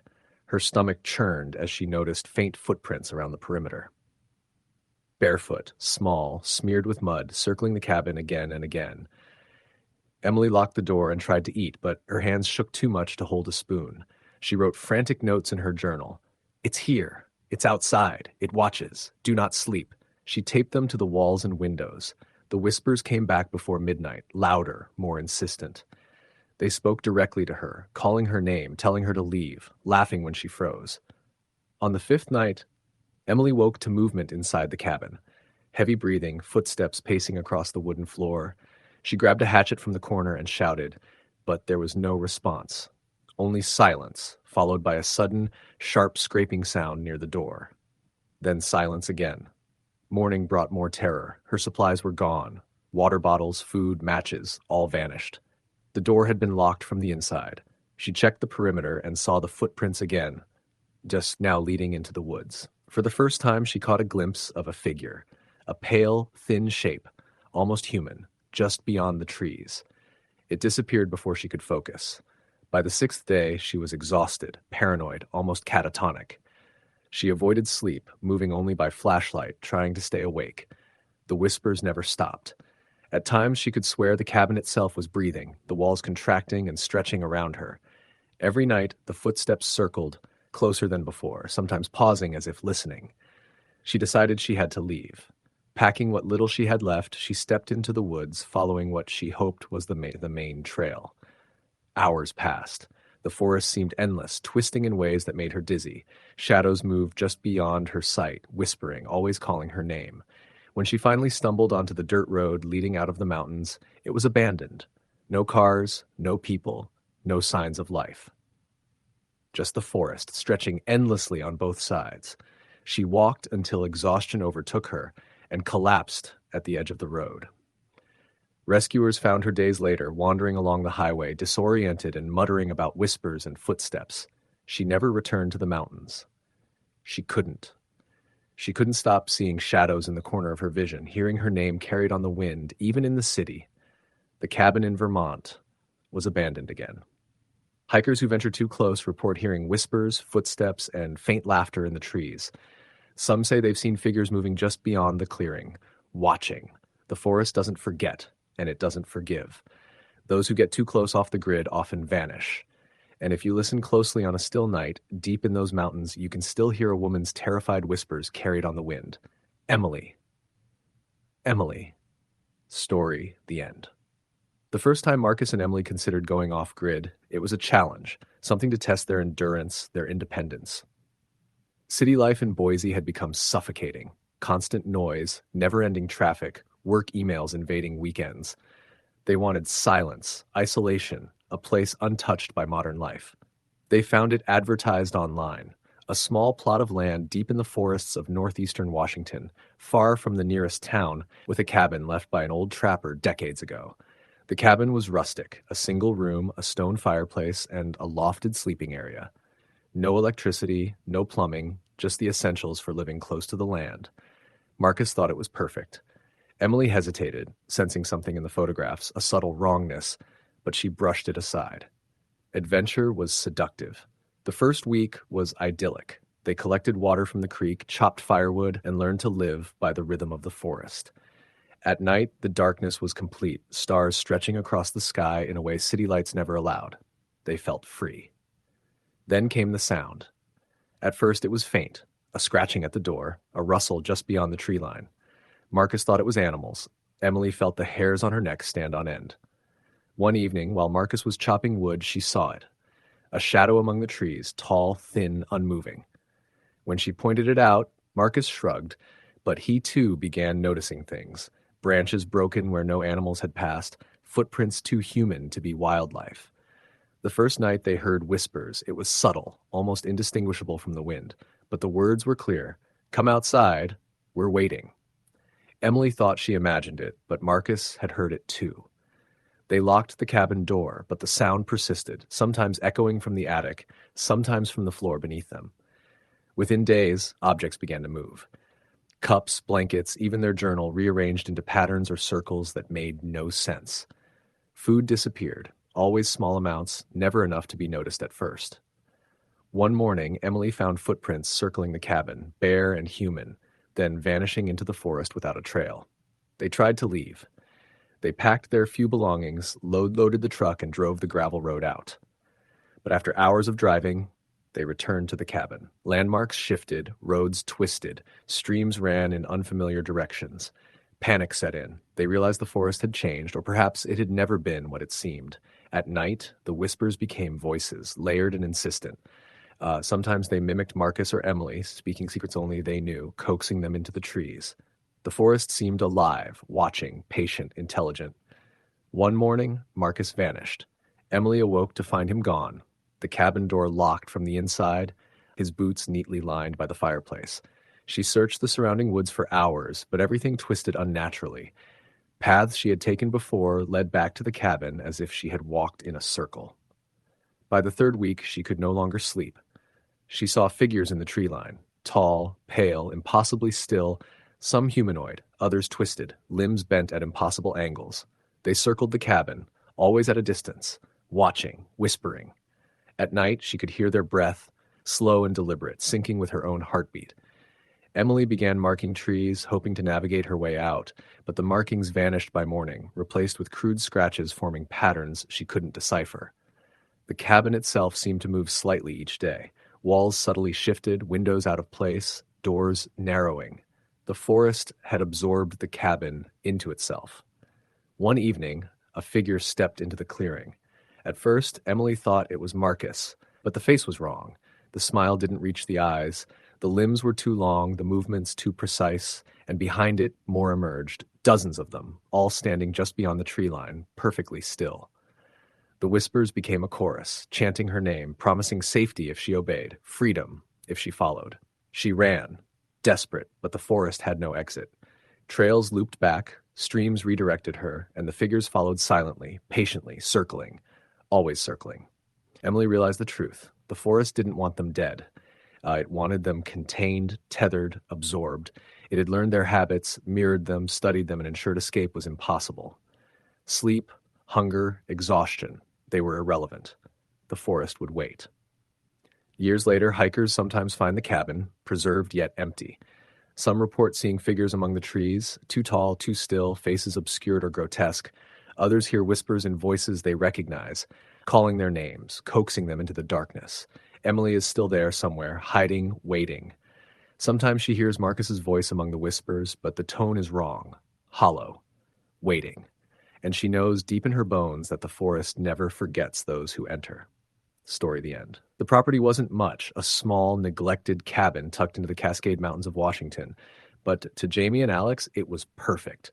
They were city people, co-workers at a tech startup in Seattle, burnt out and suffocating under fluorescent lights and endless Slack notifications. Their lives had become a cycle of work, traffic, sleep, repeat. The idea of escaping somewhere remote, living on their own terms, seemed almost mythical, like a fairy tale they could finally touch. They bought the cabin in late September, arriving just as the leaves turned gold and red. The cabin itself had been abandoned for decades. The roof sagged in the middle, windows were cracked, and the fireplace chimney leaned like it might topple any day. But it had charm, and more importantly, it was private. No cell service, no neighbors, just miles of forest stretching in every direction. The first week was euphoric. They cut firewood, collected water from a nearby stream, and cooked simple meals on a small propane stove. Nights were silent, except for the rustle of the trees and the distant cry of owls. For the first time in years, Jamie didn't think about emails or deadlines. Alex laughed more freely than he had in months. But the wilderness has a rhythm that city people rarely understand, and the forest doesn't forgive intrusion. The first unusual sign was subtle. The garden tools moved overnight. Jamie would leave a trowel next to the cabin wall and find it leaning against the firewood pile the next morning. They laughed at themselves. Maybe the wind, maybe an animal. But both of them felt uneasy, a low, gnawing awareness that they weren't entirely alone. Then came the footprints. One morning, Jamie noticed them near the edge of the property, small human-like prints, barefoot, circling the cabin and then vanishing into the trees. Not animal tracks, not the pattern of a hiker passing through. Someone or something was here, watching. By the third week, it became impossible to ignore. At night, they would hear soft scratching on the walls, almost like fingernails dragging across wood. Sometimes it came from the attic, sometimes from the crawl space under the cabin. Alex tried to reassure Jamie. It's an animal, a raccoon maybe. This place is old. But when he checked the attic himself, he found claw marks etched into the beams, too long and deep for a raccoon. One evening, as the sun dipped below the mountains, Alex went to the stream to refill their water container. He didn't return. Jamie waited, calling his name, shouting into the trees. Only the wind answered. When she finally went looking, she found him standing at the creek, pale and frozen, staring at the water. "What is it?" she asked. He didn't answer. His gaze followed something across the surface, a ripple that moved against the current, like a shadow sliding just beneath the water. Then he looked at her, wide-eyed. I think something's out there. Watching, always watching. That night they bolted the doors and windows, but it didn't help. The whispers began. At first, Jamie thought it was the wind, but the words were clear. Soft, distant, almost melodic. Come outside. Play, come. Sometimes the voices mimicked Alex or Jamie, saying things only they would know, secrets they hadn't spoken aloud in years. They tried to leave, packed up the truck, ready to drive back to Seattle, but the forest refused to let them. Roads twisted unnaturally, familiar landmarks vanished, and every path seemed to loop back to the cabin. Even the sky felt wrong, clouds moving in directions they hadn't before, shadows stretching and bending in impossible ways. One night, Jamie awoke to the sound of laughter, close and familiar. She peered out the window and saw a figure standing at the edge of the clearing. Tall, thin, unnaturally still. Its head tilted at an impossible angle, watching. When she blinked, it was gone. The next morning, Alex was missing again, leaving only his jacket on the porch. Days turned into a nightmare of hunger, fear, and disorientation. They hid in the cabin, refusing to leave, but the forest encroached. Doors were scratched, windows shattered, and strange symbols appeared on the walls, carved into the wood, glowing faintly in the dim light of the lantern. Sometimes Jamie would wake to find small objects she had set aside, like pens or cups, arranged into spirals or lines pointing outward, as if guiding her somewhere. One evening, she finally confronted it, or them. A figure appeared at the doorway, thin, with elongated limbs, eyes reflecting no light. It spoke in her father's voice, calling her name softly. "Jamie, come with us." She screamed and swung the firewood at it. The figure dissolved into shadow, but the whispers never stopped. Every night, the voices grew closer, more insistent, echoing inside her skull. Sleep became impossible. Hunger gnawed at her body, and she began hallucinating, seeing Alex in the corners of the cabin, standing silently, waiting, but vanishing whenever she turned to look directly. Weeks passed, and the forest seemed alive with intent. Jamie realized the truth. It didn't want them dead. It wanted them trapped, tethered. The whispers promised safety if she obeyed, freedom if she followed, but freedom was always just out of reach. Every attempt to leave led her back to the cabin. Every road looped unnaturally. every path twisted into itself. In desperation, she began marking trees with paint, hoping to map a route out.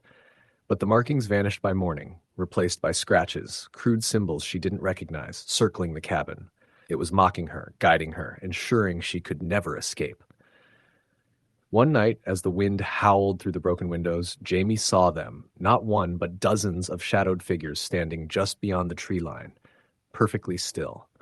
Some looked human, others grotesquely stretched, with limbs too long, faces too smooth, smiles that didn't reach the eyes. They stared, waiting. And then the whispers became a chorus, voice layering over each other, repeating a single phrase, "You belong here." Jamie ran into the woods, desperate to flee, but no matter which way she went, she ended up back at the clearing. The cabin waited, patient and inevitable, and when she looked into the trees, she saw Alex, or what she thought was Alex, standing with the figures, smiling that impossible smile. His eyes were wrong, hollow, unblinking. The last thing she remembers is the cold hands wrapping around her arms, pulling her back toward the cabin. She screamed, but the forest swallowed the sound and the trees whispered their approval. Hikers occasionally find the area and report the cabin. They describe an eerie quiet, a smell of decay, and shadows that move against the wind. Some say they hear laughter, human and unnatural, echoing across the clearing. No one who ventures too close stays long. And sometimes, if you walk the trails just past dusk, you can see them, figures with hollow eyes, standing among the trees, watching, waiting. Story the end. The first night out in the Montana wilderness had been quiet. Too quiet, Jake thought, as he settled into the small cabin he'd found for rent on a back road that ended in nothing but forest. The air smelled of pine and wet soil, the kind that sticks in your nose and leaves a taste of iron on your tongue. He'd driven through nearly 3 hours of dirt roads, dodging potholes, and he couldn't see another soul for miles. It was exactly what he'd wanted. Isolation, a break from city noise, the hum of phones, and the endless obligations of work. The first night was spent unpacking and making the place habitable. The cabin was small, wooden, and old, with a cast-iron stove in the corner, a stack of firewood by the door, and windows that rattled whenever a gust of wind swept through the surrounding pines. He was making dinner when he first heard it, a soft scraping against the back wall. At first he thought it was the wind, maybe branches brushing against the siding, but when it happened again, more deliberately, he froze. There was a pause, then a faint thump like something heavy being dragged. He opened the door to the small porch, shining his flashlight around the perimeter of the cabin. Nothing. The forest stretched dark and unbroken into the distance. Probably just a deer, he muttered to himself, though his stomach nodded. He ate his dinner quickly, trying not to hear every small noise, the creak of the floorboards, the snap of a twig outside, the whisper of wind through the trees. By the time he climbed into bed, his nerves were raw and every shadow seemed alive. He slept fitfully, waking several times to the sound of movement outside the window, each time reassuring himself it was just an animal. The next morning, he explored the small property, a clearing of maybe an acre surrounded by thick forest. There was a small stream running along one side and a narrow path that seemed to lead deeper into the trees. It wasn't marked on any map, and the locals he'd asked at the general store had only shrugged when he mentioned it, their eyes quickly darting away. "Just stick to the trails," one old man had said, as if he were warning Jake without actually saying it. Jake laughed at the superstition, packed a small backpack, and decided to hike. The forest was dense, dark in spots even at midday. Birds called to one another, and the sound of small animals scurrying through underbrush filled the air. After an hour, he stumbled onto a clearing, circular and unnaturally bare. No undergrowth, just dirt, mud, and a few moss-covered stones. He felt uneasy, though he couldn't explain why, and decided to turn back. That evening, he heard it again, the scraping now louder and the thump closer. He bolted from the stove and grabbed his flashlight. Outside, the air was cold and wet. The beam of light caught a shadow darting between trees. Not a deer, too fast, too deliberate. He followed it briefly, shouting into the darkness, but there was nothing. Returning to the cabin, he secured the doors and windows, convincing himself that the noises were nothing but animals, maybe a raccoon or a bear rooting around in the brush. The third night was worse. Around 2 a.m., he woke to the sound of heavy breathing, slow and deliberate, coming from just outside the cabin. He sat upright, heart hammering. The flashlight on the nightstand seemed miles away. He reached for the nearest object, a cast iron skillet, and crept to the door. Peering out, the beam of light caught a figure standing in the clearing. Human? Maybe. Too tall, too thin, face obscured by shadows. It didn't move, didn't blink, just stared. He froze. The figure shifted slightly, then disappeared into the trees. He never saw it again, not then. Sleep became impossible. Every rustle, every crack of a branch made him jump. He began to realize he hadn't seen anyone else the entire time he was out here. No footprints, no vehicles, no signs of human life. Just him and whatever watched from the woods. Over the next few days, the forest seemed alive in a way that was wrong. The trail he had followed the first day became unfamiliar. Trees he remembered clearly seemed to have moved or grown, or perhaps he had taken a wrong turn. He couldn't be sure. The clearing he'd found before seemed further away than it should have been, and sometimes he swore he saw the same shadowy figure watching from the trees. He tried to leave, but his truck, parked at the end of the dirt road, wouldn't start. The battery was dead, though he was sure he'd charged it the night before. He tried calling for help, but there was no signal, not a single bar. His sense of isolation deepened into dread. Something in the woods was aware of him, and it was patient. By the fifth day, Jake stopped leaving the cabin entirely. He barricaded the doors as best he could and moved only when necessary. His food supply was limited. He began hearing whispers in the wind. Low, guttural, almost human, but not.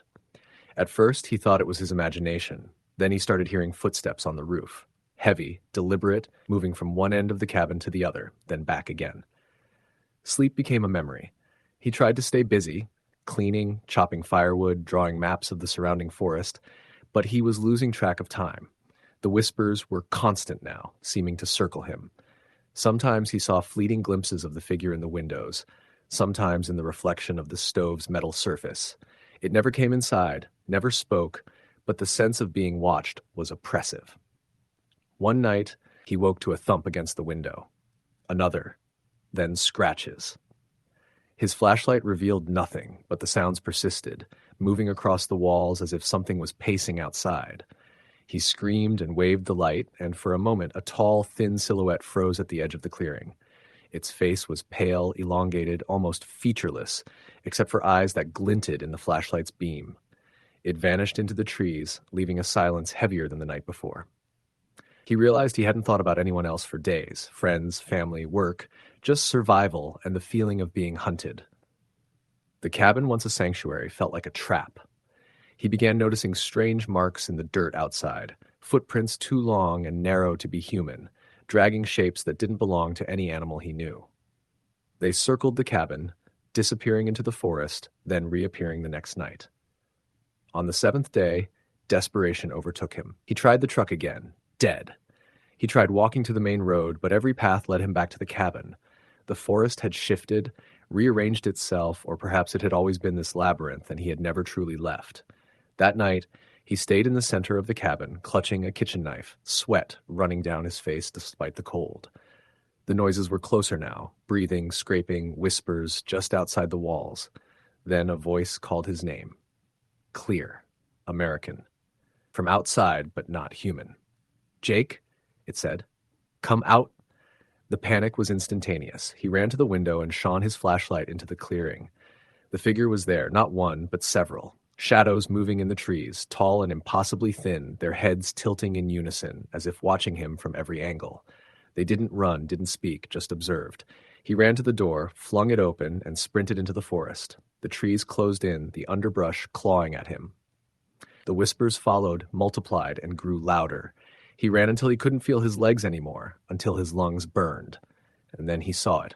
A clearing he didn't recognize, illuminated by the faint light of the moon, and in the center, a circle of stones. Standing in the middle, the tallest shadow, staring, waiting. He stumbled, fell, and the shadows advanced. Not quickly, but with certainty. One reached toward him, long fingers brushing his shoulder. He screamed, struggling, and woke up the next morning in the cabin. The door was open, the truck running outside as if nothing had happened. The forest was silent. Jake left immediately, driving back to the nearest town without stopping. But the memory never left him.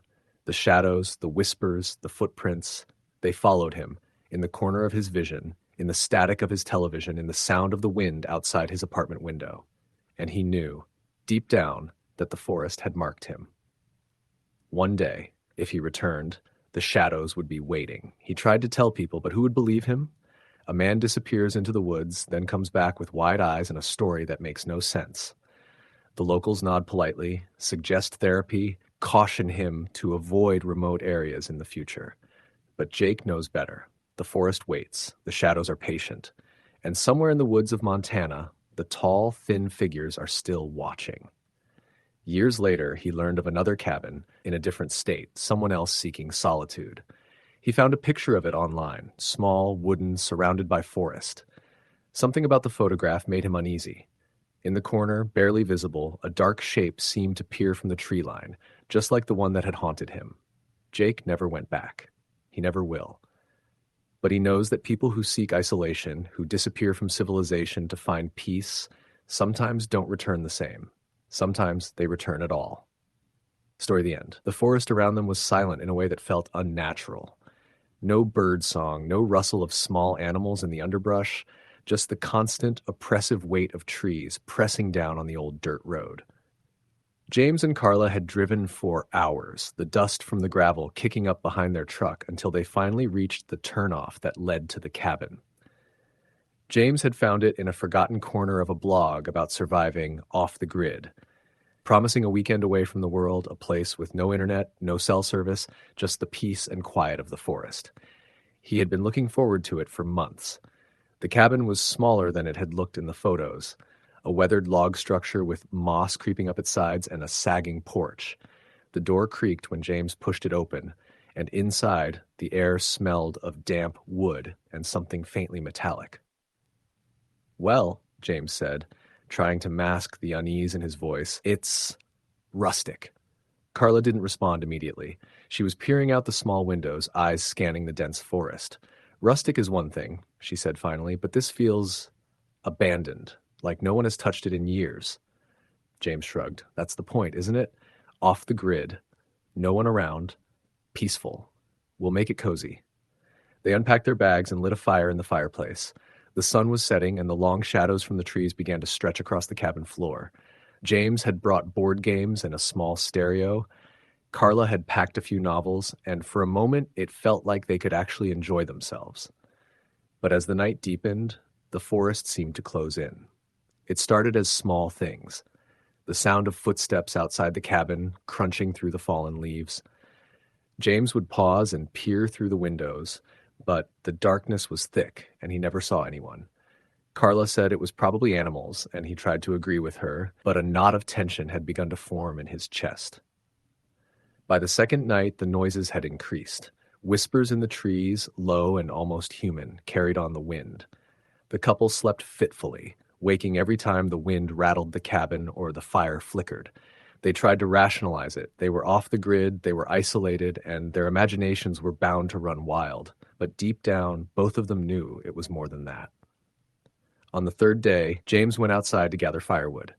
Carla stayed in the cabin, reading by the window. As he bent down to lift a log, he noticed something that made his blood run cold.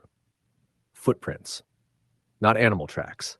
Human footprints, trailing from the edge of the forest, circling the cabin, and disappearing back into the woods. He called out, "Carla, you need to see this." She looked up, her face paling when she saw the prints. "Someone's been here," she whispered. James ran back inside, bolting the door behind him. They spent the rest of the day inside, windows covered, listening to the soft, almost imperceptible scratching against the cabin walls. They didn't sleep that night. The next morning, they discovered something worse.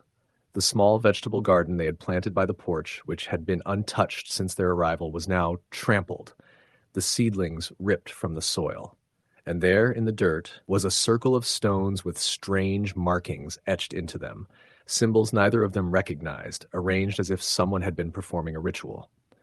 James wanted to leave immediately. Carla tried to calm him. "Maybe it's just kids messing around," she suggested, though her voice lacked conviction. "I mean, look at this place. Who would even come out here?" But that evening, the whispers returned, louder, almost forming words. Go, leave. The voice seemed to come from inside the walls themselves. Their fear was now palpable, a living thing that clawed at their chests. On the fourth night, James woke to the sound of breathing. Not the wind, not an animal, but someone or something breathing outside the bedroom window. He nudged Carla awake, and they listened together, frozen as the soft breaths continued. Then came the faint scratching, like fingernails scraping the wood. James grabbed the baseball bat he had brought and crept to the window, but saw nothing. The forest was dark, impenetrable, yet he knew something was there. They decided to leave the next morning. They packed frantically, throwing supplies into the truck, and when James started the engine, they saw it. A figure, thin, hunched, standing at the edge of the trees, watching them. Its face was obscured by shadows, but they both felt the weight of its gaze. Then it turned and disappeared into the woods. As they drove away, the cabin shrinking behind them, James glanced in the rearview mirror. For a brief moment, he thought he saw another figure standing in the middle of the dirt road, silhouetted against the rising sun. He blinked, and it was gone. They stopped at the nearest gas station to catch their breath, but neither spoke much. That night, in a motel far from the forest, James couldn't shake the feeling that something had followed them. The sound of scratching and breathing haunted his dreams, and when he woke, he saw muddy footprints on the motel carpet outside their door, small, like someone had been walking barefoot but gone by morning. Over the following weeks, strange things continued.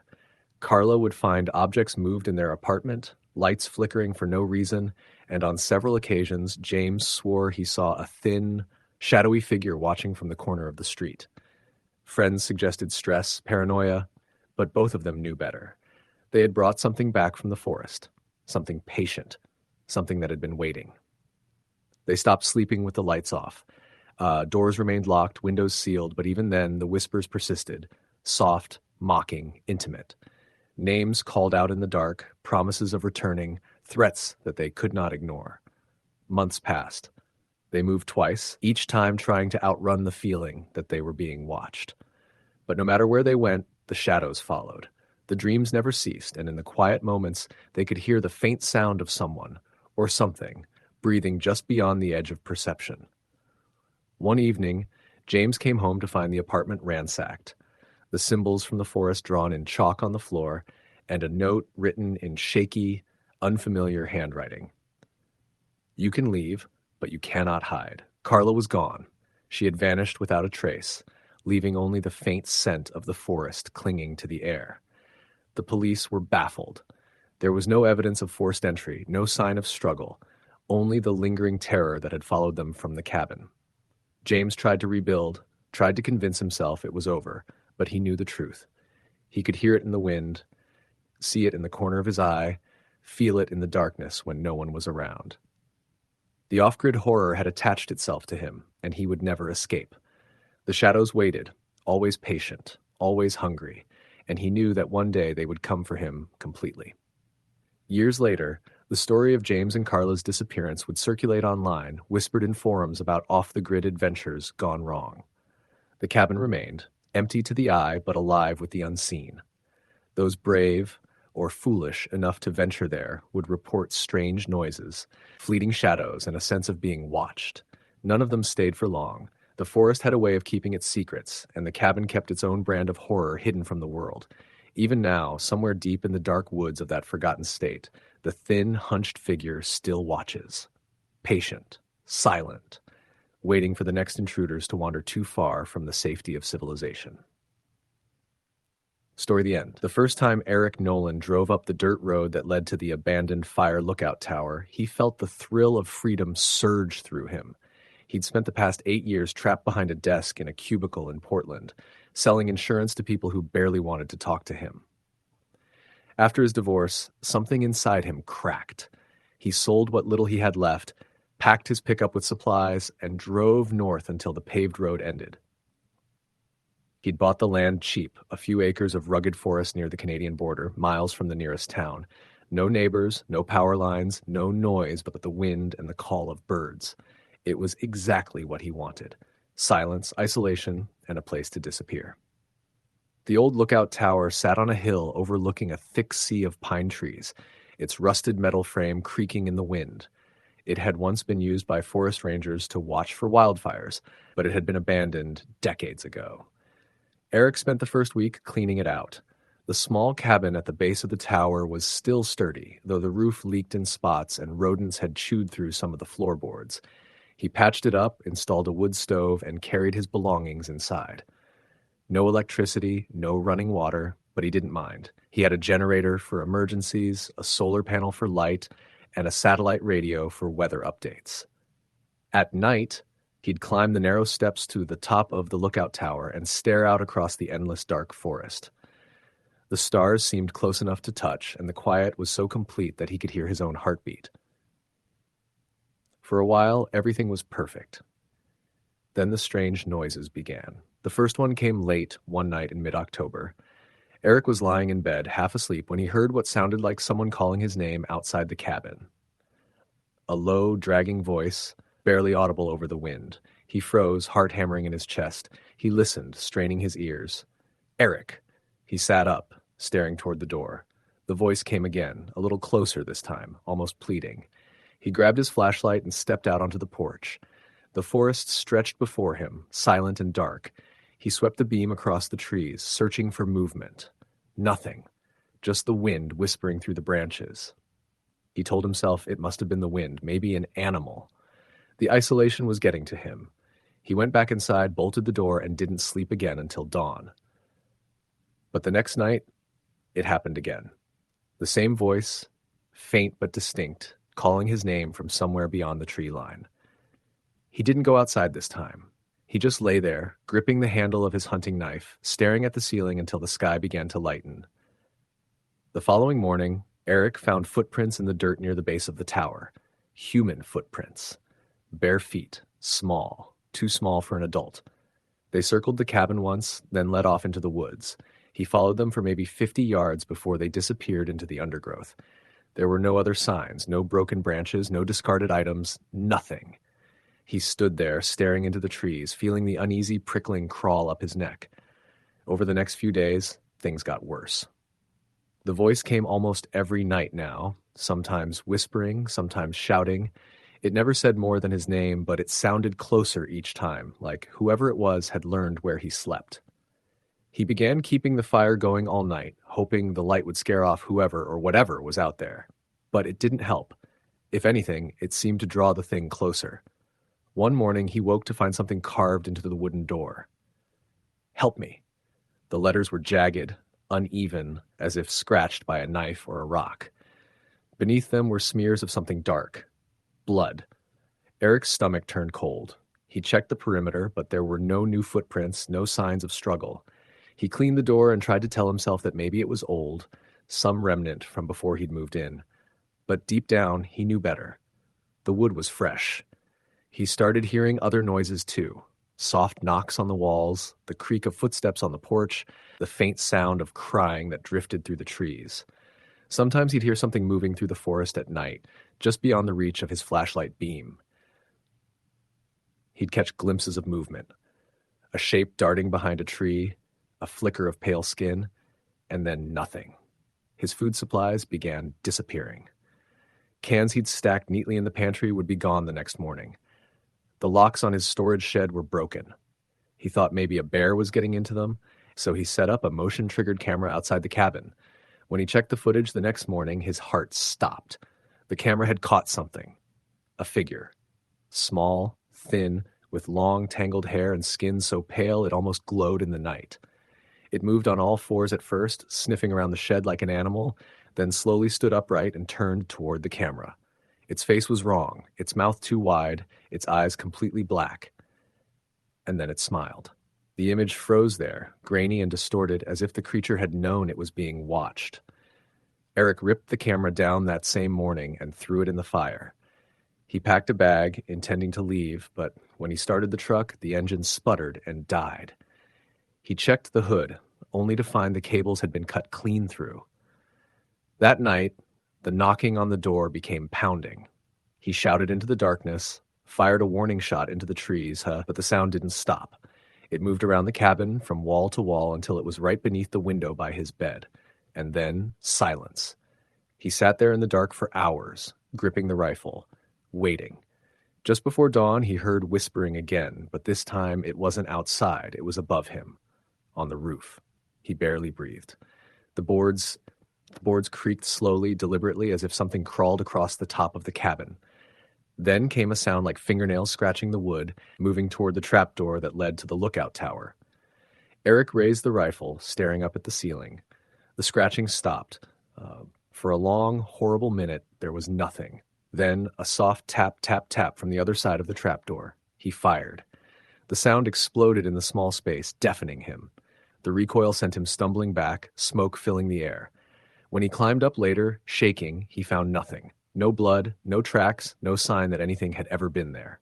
But the smell lingered, an awful, sweet, rotten smell that made his stomach turn. He didn't sleep again. Over the next few days, Eric became a shell of himself. He stopped eating, stopped keeping track of time. He thought about hiking out, but the nearest road was 15 miles away through dense forest, and he wasn't sure he'd make it. He could feel it watching him. Sometimes, in the corner of his eye, he'd see a pale face in the window, gone when he turned his head. Then, one night, the voice changed. It no longer called his name, it laughed. The sound was hollow and wet, like something trying to imitate human laughter. It came from everywhere. The trees, the ground, even from within the cabin walls. He covered his ears, but it didn't help. When morning came, he packed a few essentials and started walking. He didn't care about the truck or the supplies. He just wanted out. He followed the dirt road south, keeping his rifle in hand. But after a few hours, he realized something terrible. He'd been walking in circles. The trees looked the same. The trail markers he'd carved earlier that year were gone. It was as if the forest itself had changed around him. By nightfall, he found himself back at the base of the tower. The cabin door was open. Inside, the fire was burning again, though he hadn't lit it in days. And carved into the wall above his bed were 3 words: "Stay with me." He backed away slowly, shaking his head. "No," he whispered. "No, no, no." Something moved behind him. He turned just in time to see a flash of pale skin and black eyes. The thing lunged, its mouth open wide, a scream tearing through the air. The next morning, the tower was silent again. Smoke curled lazily from the chimney, and the forest was still. Weeks later, a search party came looking for Eric after his sister reported him missing. They found his truck still parked at the base of the hill, the tires slashed, the hood open. The cabin was empty, though the stove was still warm. The only thing left behind was his journal, its last entry scrawled in uneven handwriting. "It's not a person. It's the forest. It wears faces. It wants me to stay." The rescuers left before nightfall. None of them wanted to camp near the tower. They said the woods felt wrong, too quiet, too cold, and sometimes on clear nights when the wind died down, they swore they could hear someone calling from the hills. A voice, faint and lonely, whispering a single name over and over again. Story the end. The old cabin sat on the edge of Lake Winona, tucked away in a tangle of pine and birch that few people dared to enter. Sam and Rachel Harper had found it online while searching for a cheap escape from city life in Chicago. The listing made it sound idyllic. Isolated, off the grid, perfect for a summer retreat. No electricity, no running water, but plenty of charm. It had been abandoned for years, left to rot quietly beside the lake. They had driven through the twisting roads for hours before finally spotting it, its wooden walls gray and weathered, its roof sagging in spots. At first, it was exactly what they wanted. Days were spent exploring the woods, swimming in the lake, and cooking over an old iron stove. Nights were silent except for the occasional loon and the rustling of the wind through the trees. Rachel loved the quiet. Sam found himself sleeping better than he had in years. They felt like the only people in the world. But the first warning came quickly. It was a little after midnight on their second night when Sam woke to a scratching sound outside the cabin. At first, he thought it was a raccoon or some other small animal, but the sound was deliberate, like nails scraping along wood. He shook Rachel awake, but when they both peered out the window, nothing was there. Only the black expanse of trees reflected in the lake. "Probably a raccoon," Sam said, trying to calm himself. Rachel didn't reply, just hugged him tight. The next morning, they found scratches on the side of the cabin, deep gouges in the old wood, fresh enough to smell faintly of sap. Sam assumed it was a bear or a large animal, but Rachel wasn't convinced. There was something about the marks that felt intentional. Over the next few days, the harassment escalated. Their food disappeared from the kitchen, cupboards left open, firewood scattered. At night, they heard whispers outside, faint and fragmented, words they couldn't make out but unmistakably human. Sometimes the whispers seemed to mimic their voices, calling their names softly, coaxing them toward the lake. One evening, Rachel went for a walk along the shore while Sam stayed in the cabin. When she didn't return after an hour, Sam grabbed a flashlight and ran to the edge of the lake. He found her standing in the shallow water, staring straight ahead, frozen. "Rachel?" he called. She didn't answer. Suddenly, she turned her head slowly, eyes wide, mouth moving silently. Then she screamed. A raw, guttural sound that didn't sound like her at all, and ran toward the trees. Sam chased her, heart pounding, but she vanished into the forest as if swallowed by the shadows themselves. When he returned to the cabin, he found signs of someone or something inside. The furniture had been shifted, the bedding ripped apart, and carved into the floor near the stove were 3 words, "Don't leave." Sam tried calling for help, but there was no signal. The generator wouldn't start, the radio static only, and the small solar panel offered little light once night fell. Alone, he felt the forest pressing in, every rustle and movement magnified. The nights were the worst. The whispers never stopped, circling the cabin, moving from one wall to another. Shadows flickered across the windows, forming shapes that seemed to watch him from every angle. One night, he saw a figure standing at the end of the dock, just beyond the lake's reflection, a pale, thin woman with eyes black as coal. She didn't move, just stared. When he blinked, she was gone. Days merged into nights. Sam's fear turned to exhaustion, then to paranoia. Every sound, every whisper, every shadow seemed like a trap. He set up traps and alarms, but they never triggered. The cabin felt alive, shifting subtly whenever he wasn't looking. Objects moved, doors creaked open on their own, and the faint smell of wet earth and decay lingered constantly. Then came the discovery in the woods. While trying to gather firewood, Sam stumbled across a small clearing he hadn't noticed before. In the center was a circle of stones, and within it dozens of animal skulls, carefully arranged. Some were deer, some raccoons, and one small human skull, polished smooth. Carved into the ground around the circle were symbols he didn't recognize, jagged and uneven, like someone had been hurried or desperate. As he stared, he heard a soft humming. He turned slowly and saw them. Figures, half hidden behind trees, watching him. They were tall, gaunt, dressed in tattered clothing that blended with the forest. Their faces were pale and expressionless, their eyes black and empty. Sam backed away slowly. "Who are you?" he whispered. The tallest one stepped forward. Its mouth stretched in a smile that didn't reach its eyes. The voice was barely audible, like wind through the trees. "You belong to us now." Panic seized him. He ran, but the forest seemed endless, the trees rearranging themselves as if guiding him back toward the cabin. By the time he stumbled into the clearing again, the sun had set and the whispers had grown louder, circling him from all sides. Inside the cabin, the carvings had multiplied. Now the walls, ceiling, and floor were covered with warnings. "Stay forever. Don't run. The lake takes what it wants." The nights became a blur. Sam would lie awake, listening to the whispers, feeling something brush against his skin when no one was there. Sometimes he would glimpse movement in the corner of his eye, pale shapes darting between the trees, just beyond the cabin walls. One night, driven to desperation, Sam tried to leave.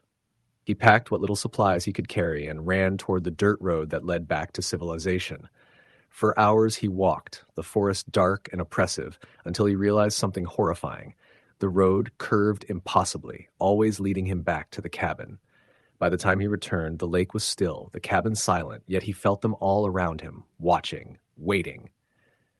On the porch, the same pale woman from before stood, her eyes hollow, smile wide and cruel. Sam froze. She stepped forward, and the forest seemed to pulse with her presence. Whispers rose in a chorus, chanting his name. Sam realized the terrible truth. There was no escape. The lake, the forest, the cabin, it had all been waiting for him, and it would not let him go. He never saw Rachel again, though sometimes he swore he could hear her voice in the whispers, calling his name. Some nights, when the moon was full, he thought he saw figures moving just beneath the water's surface, pale faces peering up at him from the lake. Sam stays in the cabin now, a prisoner of the forest. He whispers warnings to himself, scratches messages into the walls, and listens to the wind carry voices he cannot understand. Occasionally, hikers report seeing a light flickering by Lake Winona, and some say a man stands on the porch of an abandoned cabin, staring into the dark trees, muttering to himself. And on quiet nights, when the air is still, the lake seems to murmur, calling new names, waiting for the next ones to wander too far off the road and into the forest. Story the end. The cabin had been empty for years before Rachel and her fiancé Daniel bought it. It stood alone in the mountains of northern Idaho, surrounded by endless forest and silence so deep it almost rang in your ears. The real estate listing had called it a perfect off-grid retreat, ideal for anyone seeking solitude and reconnection with nature. That was exactly what Rachel thought they needed, a few months away from city chaos, phones, and people. Daniel, an engineer by trade and a skeptic by nature, wasn't as enthusiastic, but he went along with it. "It'll be an adventure," she'd said. The drive up had been long and winding, the road narrowing to a dirt path that clawed its way up into the mountains. When they arrived, the sun was already dipping behind the trees, casting long shadows across the clearing. The cabin was smaller than Rachel expected. 2 rooms, a stone fireplace, and a rusted water pump out back, but she fell in love instantly. It felt like a place forgotten by time. There was no electricity, no cell service, no running water. They had brought solar panels, batteries, and enough provisions to last for months. Daniel worked tirelessly setting everything up, while Rachel cleaned and arranged the cabin. By nightfall, the fire crackled warmly, and the woods outside seemed peaceful. The stars above were blindingly bright.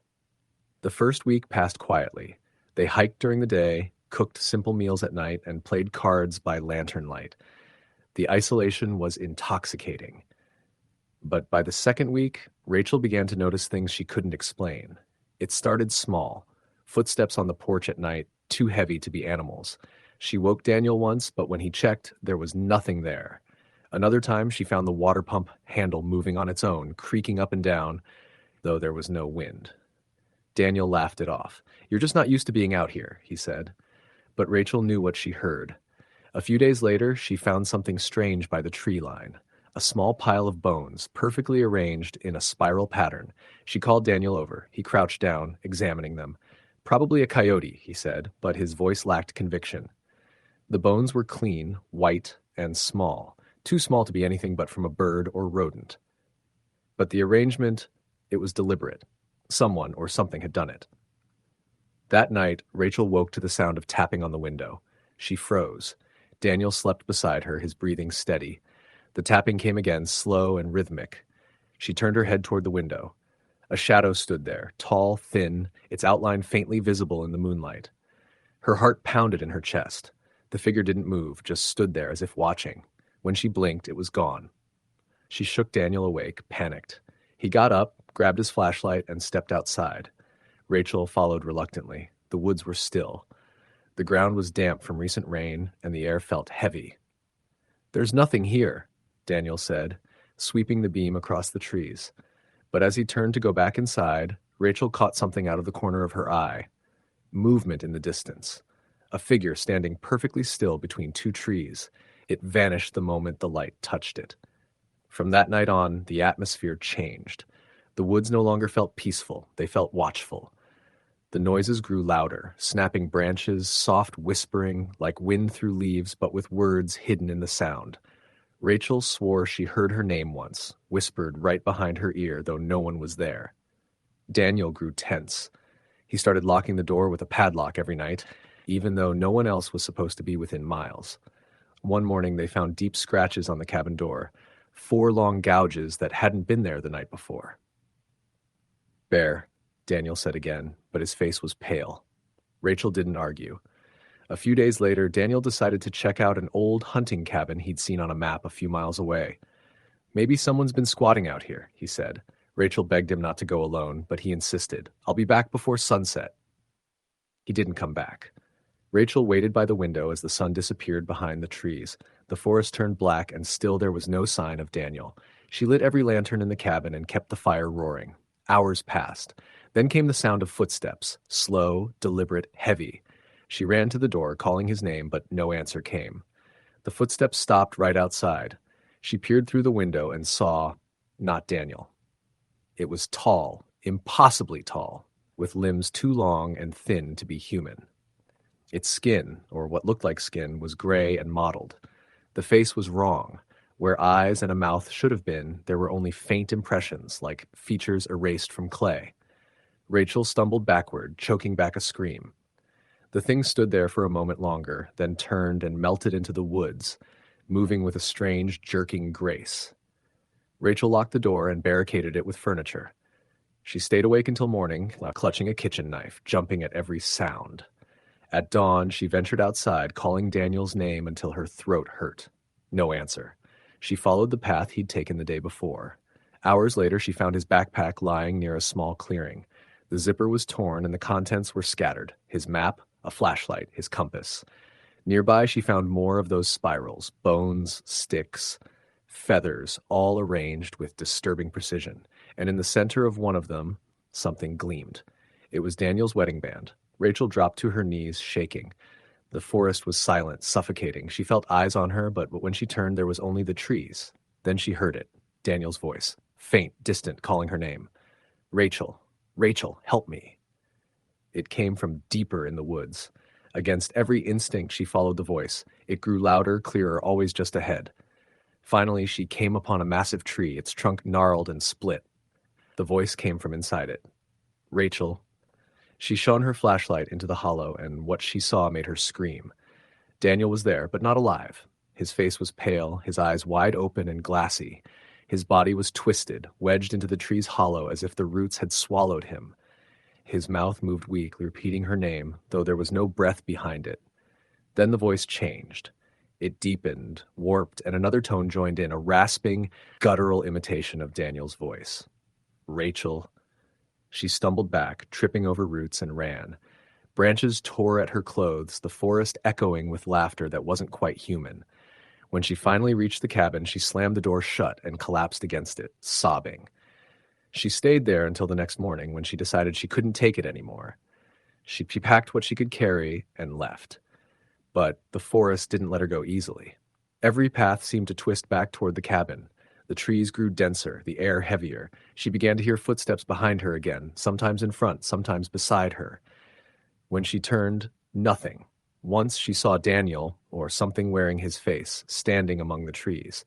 His skin hung loose, his head tilted at an unnatural angle. "Rachel," he said, voice gurgling. She ran until her legs gave out. When she awoke, the cabin was in front of her again. The forest had brought her back. Rachel realized then that they'd never been alone. Whatever lived in those woods had been there long before them, watching, waiting. It didn't want them to leave. It wanted them to stay, to become part of it.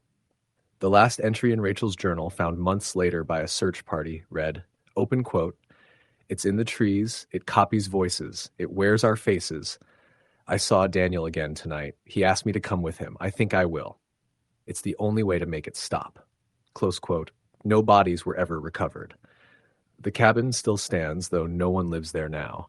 Locals say you can hear whispering if you walk too close after dark, voices calling your name from the forest. Some even claim to see lights moving between the trees, lanterns or eyes. And sometimes, if you're quiet enough, you can hear tapping on the cabin windows, slow and patient, like someone waiting to be let inside. Story, the end. The gravel road ended abruptly, swallowed by dense firs and spruces. Kevin parked his truck at the edge of the forest, checked his pack, and stepped into the shadowed wilderness. He'd been planning this off-the-grid trip for months. A week alone, no phone, no GPS, nothing but him in the forest. He wanted silence, solitude, and the kind of raw experience that city life could never offer. The first day was deceptively peaceful. Sunlight filtered through the canopy, and the air smelled of damp earth and pine. Birds called overhead, and small critters scuttled through the underbrush. Kevin followed a narrow trail that twisted through the forest, taking care not to lose his footing. By late afternoon, he found a clearing near a slow-moving creek and set up camp. He built a fire, cooked a simple meal, and listened to the soothing sounds of water over rocks. The night seemed quiet, almost comforting, but Kevin felt an undercurrent of unease he couldn't explain. Around midnight, the sound came. Low, deliberate, dragging footsteps that circled his campsite. Kevin froze, clutching his flashlight, sweeping it across the clearing, but saw nothing. Then he noticed the footprints, large, uneven, and dragging, encircling the fire. They weren't human, and the spacing was all wrong for any animal he knew. His heart pounded, but he convinced himself it was just imagination. Morning brought no comfort. The trail he had been following disappeared, replaced by dense undergrowth. Kevin pushed forward anyway, following a compass, but the forest seemed to shift around him. Trees he remembered were gone. Landmarks moved. Hours later, he came across a small cabin, half hidden by thick pines. Smoke curled faintly from the chimney, though the windows were dark. Inside, the cabin was eerily maintained, dust-coated surfaces but footprints pressed into the dirt, a blanket folded on a chair, a half-empty bottle of water. On the table lay a journal, its pages filled with frantic entries from a hiker named Derek. Derek wrote of strange sounds, shadows at the edge of vision, and footprints that seemed to appear out of nowhere. The last entry read, "They are patient.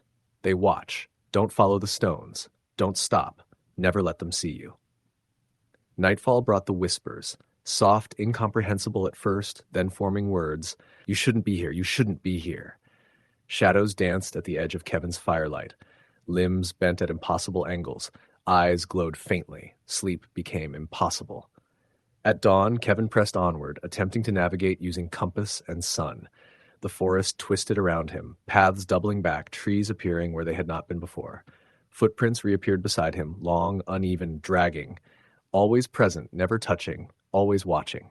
Fatigue and hunger gnawed at him, but fear drove him forward.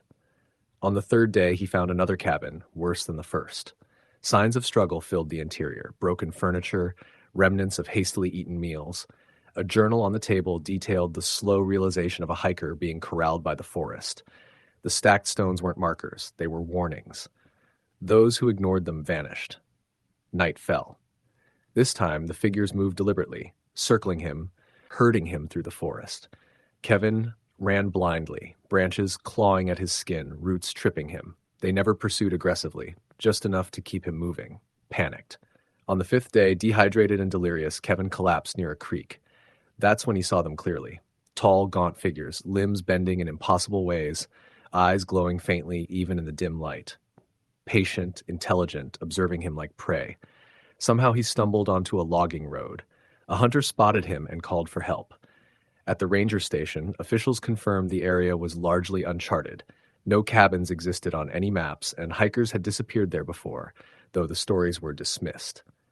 Kevin returned to civilization, but the forest had claimed a part of him. Shadows haunted his vision. Whispers followed him in the wind, and dreams of elongated figures and dragging footprints plagued his nights. Years later, he read about hikers disappearing in the same area. The forest waits, patient and precise. Stones stacked unnaturally, hidden cabins, footprints dragging in circles, warnings ignored by those curious enough to venture off the grid. Even now, when the wind rustles trees outside his apartment, he swears he hears whispers again, and he knows they wait, always watching, ready for the next person who believes they can survive the forest alone. The forest never forgets. Story, the end. It started with a map, a faded, hand-drawn map Jamie had bought at a flea market in Spokane. The vendor had promised it led to a perfect place to disappear, somewhere deep in the forests of northern Idaho. Jamie had shown it to his sister, Lena, and for weeks they joked about abandoning their lives in Spokane. Jobs, bills, noisy apartments, and vanishing into the woods. But the more they looked at it, the more real it became. By early September, they had sold most of their possessions and packed a small trailer with essentials, a tent, a wood stove, non-perishable food, and water filtration supplies. They drove north, following the map's crude directions until the asphalt disappeared and the road became gravel. At night, the trees pressed so close to the vehicle that it felt like driving through a tunnel of shadow. The clearing they found was breathtaking. A small, abandoned cabin sat in the center, surrounded by towering pines and firs. A creek babbled nearby, and the air smelled of earth and pine resin. No neighbors, no cell signal, no sounds of civilization. Lena gasped. This is perfect, she said. Jamie smiled, feeling a thrill he hadn't felt in years. Freedom. Finally.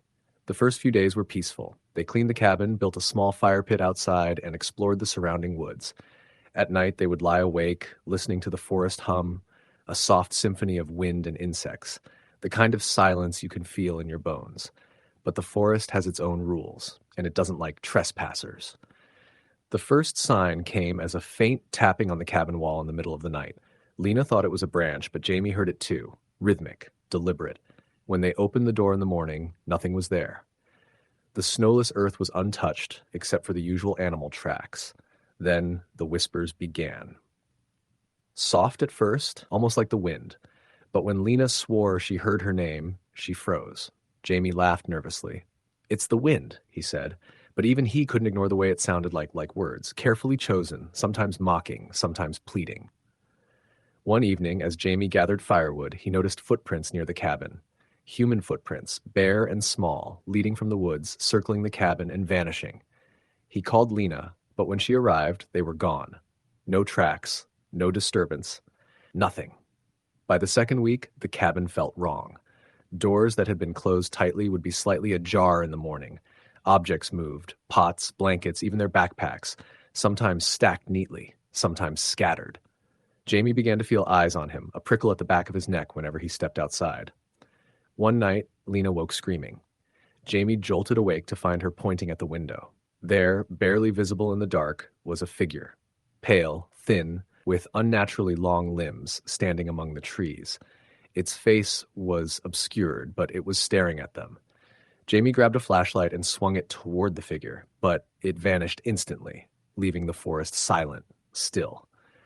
They tried to leave, packed their few belongings and drove to the nearest main road, but the forest seemed to twist around them. Landmarks shifted. Roads they swore led out brought them back to the clearing. Even the stars at night didn't match the maps. They realized something was keeping them here, bending the forest around the cabin like a trap. By the third week, desperation set in. Lena had nightmares every night, dreams of shadowy figures circling the cabin, whispering in voices that sounded like her family, friends, even Jamie. Jamie, too, began hearing them, always calling his name, always coming from the woods. The cabin was no longer a refuge. It was a cage. One afternoon, Jamie disappeared. Lena had stepped into the woods to collect berries and returned to find the cabin empty, the door swinging. His journal sat on the table, open to the last page. "They're here. They know my name. I can't leave. Don't follow them." She panicked, trying to search the surrounding forest, but the trees seemed to close in on her. Paths that should have led to the creek or the road twisted into dead ends. Every time she tried to run, she returned to the cabin. And the whispers followed, soft, insistent, coaxing her toward the trees, toward the dark spaces beyond the clearing. Then she saw them, figures standing just past the tree line, dozens of them, thin and pale, moving slowly, perfectly synchronized. Some looked human, others grotesque, limbs too long, heads tilted in impossible angles. They stepped forward, circling the clearing, whispering in a chorus that echoed inside Lena's skull. "You belong here. You belong here." Terrified, she ran into the forest, desperate to escape, but the figures followed, always just out of reach. By nightfall, she was back at the cabin again, alone. The air was thick, the trees bending inward as if alive, watching. She realized the forest wasn't just around her, it was controlling her. The whispers promised safety if she obeyed, freedom if she followed, but freedom didn't exist here. Weeks blurred into one endless nightmare. Lena learned to hide, moving silently, avoiding the edge of the clearing when the figures circled. But they always knew. She saw shadows mimicking her movements, hearing her voice call back at her when she spoke aloud. Sleep was impossible. Hunger gnawed at her body, yet she could never leave. Sometimes she would wake to find small things in the cabin arranged in patterns, berries, sticks, even her shoes pointing toward the woods. It was a silent communication, a reminder that she was never alone, never safe, never free. When hikers occasionally passed near the area, they reported strange sights. Shadowy figures glimpsed among the trees, lights flickering in the cabin at night when no one should be there, laughter echoing without source. Those who ventured too close often returned shaken, speaking in whispers about the watchers in the woods, but no one stayed long enough to investigate further. Lena, years later, would sometimes hear the whispers in her dreams. They called her name softly, always patient, always waiting, and she knew deep down that if she ever returned, she would see them again, those figures among the trees, circling, watching, smiling, because once the forest knows you, it never forgets. Story the end. The forest was quieter than usual that autumn, the kind of silence that presses against your chest and makes every small sound feel amplified. Logan and his brother Matt had been planning this trip for months. 3 weeks off the grid in northern Maine, deep in the woods near Moosehead Lake. No phones, no GPS, just them, their tents, and enough supplies to survive until they returned. Logan had grown tired of the city, tired of the constant buzz of traffic, the glare of screens, and the shallow conversations with people who didn't understand the need to disconnect. Matt had agreed reluctantly, more for Logan's sake than his own, but he was curious about living like that for a while. The drive had been long, the roads twisting and narrow, lined with trees that leaned over like sentinels. When they finally parked at the trailhead, the air smelled like damp earth and pine needles. Matt glanced at Logan. "You sure about this? We're way out here." Logan nodded, a grin plastered across his face. "Exactly where I want to be." They carried their packs, heavy with food, water, and survival gear, for nearly 2 miles before setting up camp. Logan insisted on finding a clearing close to a small stream. The sound of running water was soothing, and he liked the idea of having fresh water nearby.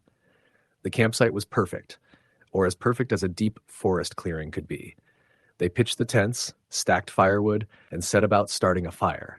The flames crackled and popped, casting shadows that danced across the trees, and for a moment, everything felt right. The first night was uneventful. They cooked beans and canned chicken over the fire and told stories about trips they'd taken in the past. But as the hours ticked by, Logan felt a subtle shift in the atmosphere.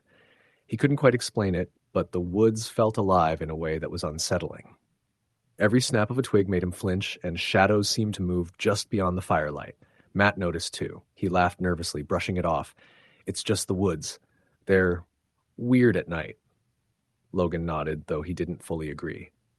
By the second day, they had explored the surrounding area, following animal trails and inspecting old, decaying cabins they stumbled upon. One of the cabins was half collapsed, its walls sagging, windows boarded with rotting planks. Logan suggested they check it out, curious to see what was inside.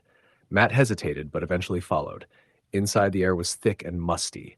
Old furniture lay broken, and the floorboards groaned under their weight. On a wall, they found scratches, deep, deliberate, as if someone had tried to claw their way out of the room. Logan shivered, but didn't say anything.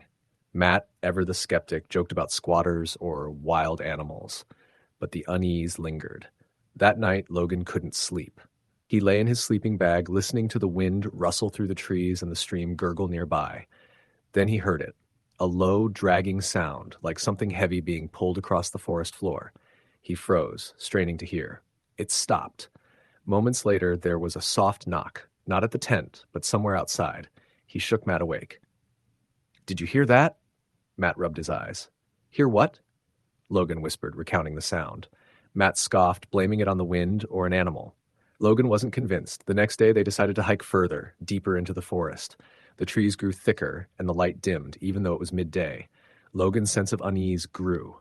They passed a small clearing with an old, rusted swing set. It swayed gently in the breeze, though no wind had moved it. Matt laughed. "Someone's messing with us." But Logan noticed something else, footprints, large and uneven, disappearing into the underbrush. They weren't human. By the third night, the forest had changed in tone. The sounds of animals were absent, no birds sang, no insects buzzed. Even the stream seemed quieter. That night, Logan and Matt heard it again, footsteps circling their campsite, slow and deliberate. They called out, but no one answered. The fire seemed weaker than it should have been, the flames struggling against an unseen force. Logan grabbed a flashlight and shone it into the trees. Something moved, tall, thin, and impossibly fast. It darted between the trunks and vanished. Fear began to take hold. Matt wanted to pack up and leave immediately, but Logan insisted they stay, convinced it was just paranoia. They spent hours keeping watch by the fire, taking turns scanning the shadows. Just before dawn, they saw it clearly. A figure, hunched and grotesque, standing at the edge of the clearing, staring. It had no facial features, or if it did, they were obscured. Its limbs were too long, fingers stretching like branches. Logan froze, and even Matt couldn't move. After a moment, it disappeared into the darkness. The following day, the brothers found signs of intrusion. Their tents had been disturbed, footprints surrounding them. Nothing was stolen, but the firewood had been rearranged into crude shapes, almost like symbols. Logan wanted to leave, finally agreeing with Matt that this was beyond normal wilderness experience. They packed quickly, but as they began hiking back, they realized the trail had changed. Landmarks they remembered were gone, and the forest seemed to twist unnaturally, as if it was reshaping itself. They tried to call for help on their satellite phone, but the signal was gone. Panic set in. They hiked for hours, but every path led them back to the same clearing near their campsite. The forest was alive, malevolent, and it didn't want them to leave. By nightfall, exhaustion had taken over. They set up camp again, huddling together for warmth, knowing sleep might be their only temporary relief. That night, the attacks began in earnest. Scratching at the tents, low guttural growls, whispers in the darkness, words they couldn't understand but felt in their bones. Logan shined his flashlight into the blackness, catching glimpses of multiple figures moving just beyond the firelight. They weren't animals, they weren't human, and they were patient, waiting for the brothers to falter. The next morning, Logan woke to find Matt missing. Panic rose instantly. He called out, scanning the trees, but there was no answer. Only footprints leading into the woods remained. He followed them, desperate, heart hammering. Hours passed. The forest seemed endless, the canopy thickening, blocking out the sun. The footprints eventually disappeared near a creek. Logan screamed for his brother, but the only reply was the sound of water and a faint, mocking laughter that seemed to come from everywhere and nowhere. For 2 days, Logan wandered alone, surviving on what little food and water he had left. The forest played tricks on him. Trees appeared to move, shadows shifted unnaturally, and every sound was amplified into a terrifying symphony. He began to lose track of time. Sunlight felt like a memory, and the stars offered no comfort at night. Eventually, Logan stumbled upon an abandoned cabin deep in the woods, more intact than the one they had explored earlier. He entered cautiously, hoping to find supplies or shelter. Inside, the walls were covered in more symbols, some resembling human figures, others impossible to interpret. But what froze him was the sight of Matt, or rather something that looked like him. The figure on the floor was eerily still, twisted in unnatural angles. At first, Logan thought he was dead, but as he approached, Matt's head turned slowly, eyes blank and unseeing, mouth opening in a silent scream. Logan staggered back, stumbling over broken furniture. The thing that had once been his brother was no longer human. Its skin was grayish, stretched tight over elongated bones, and its movements jerky and alien. He ran, sprinting into the forest without direction, fueled by sheer terror.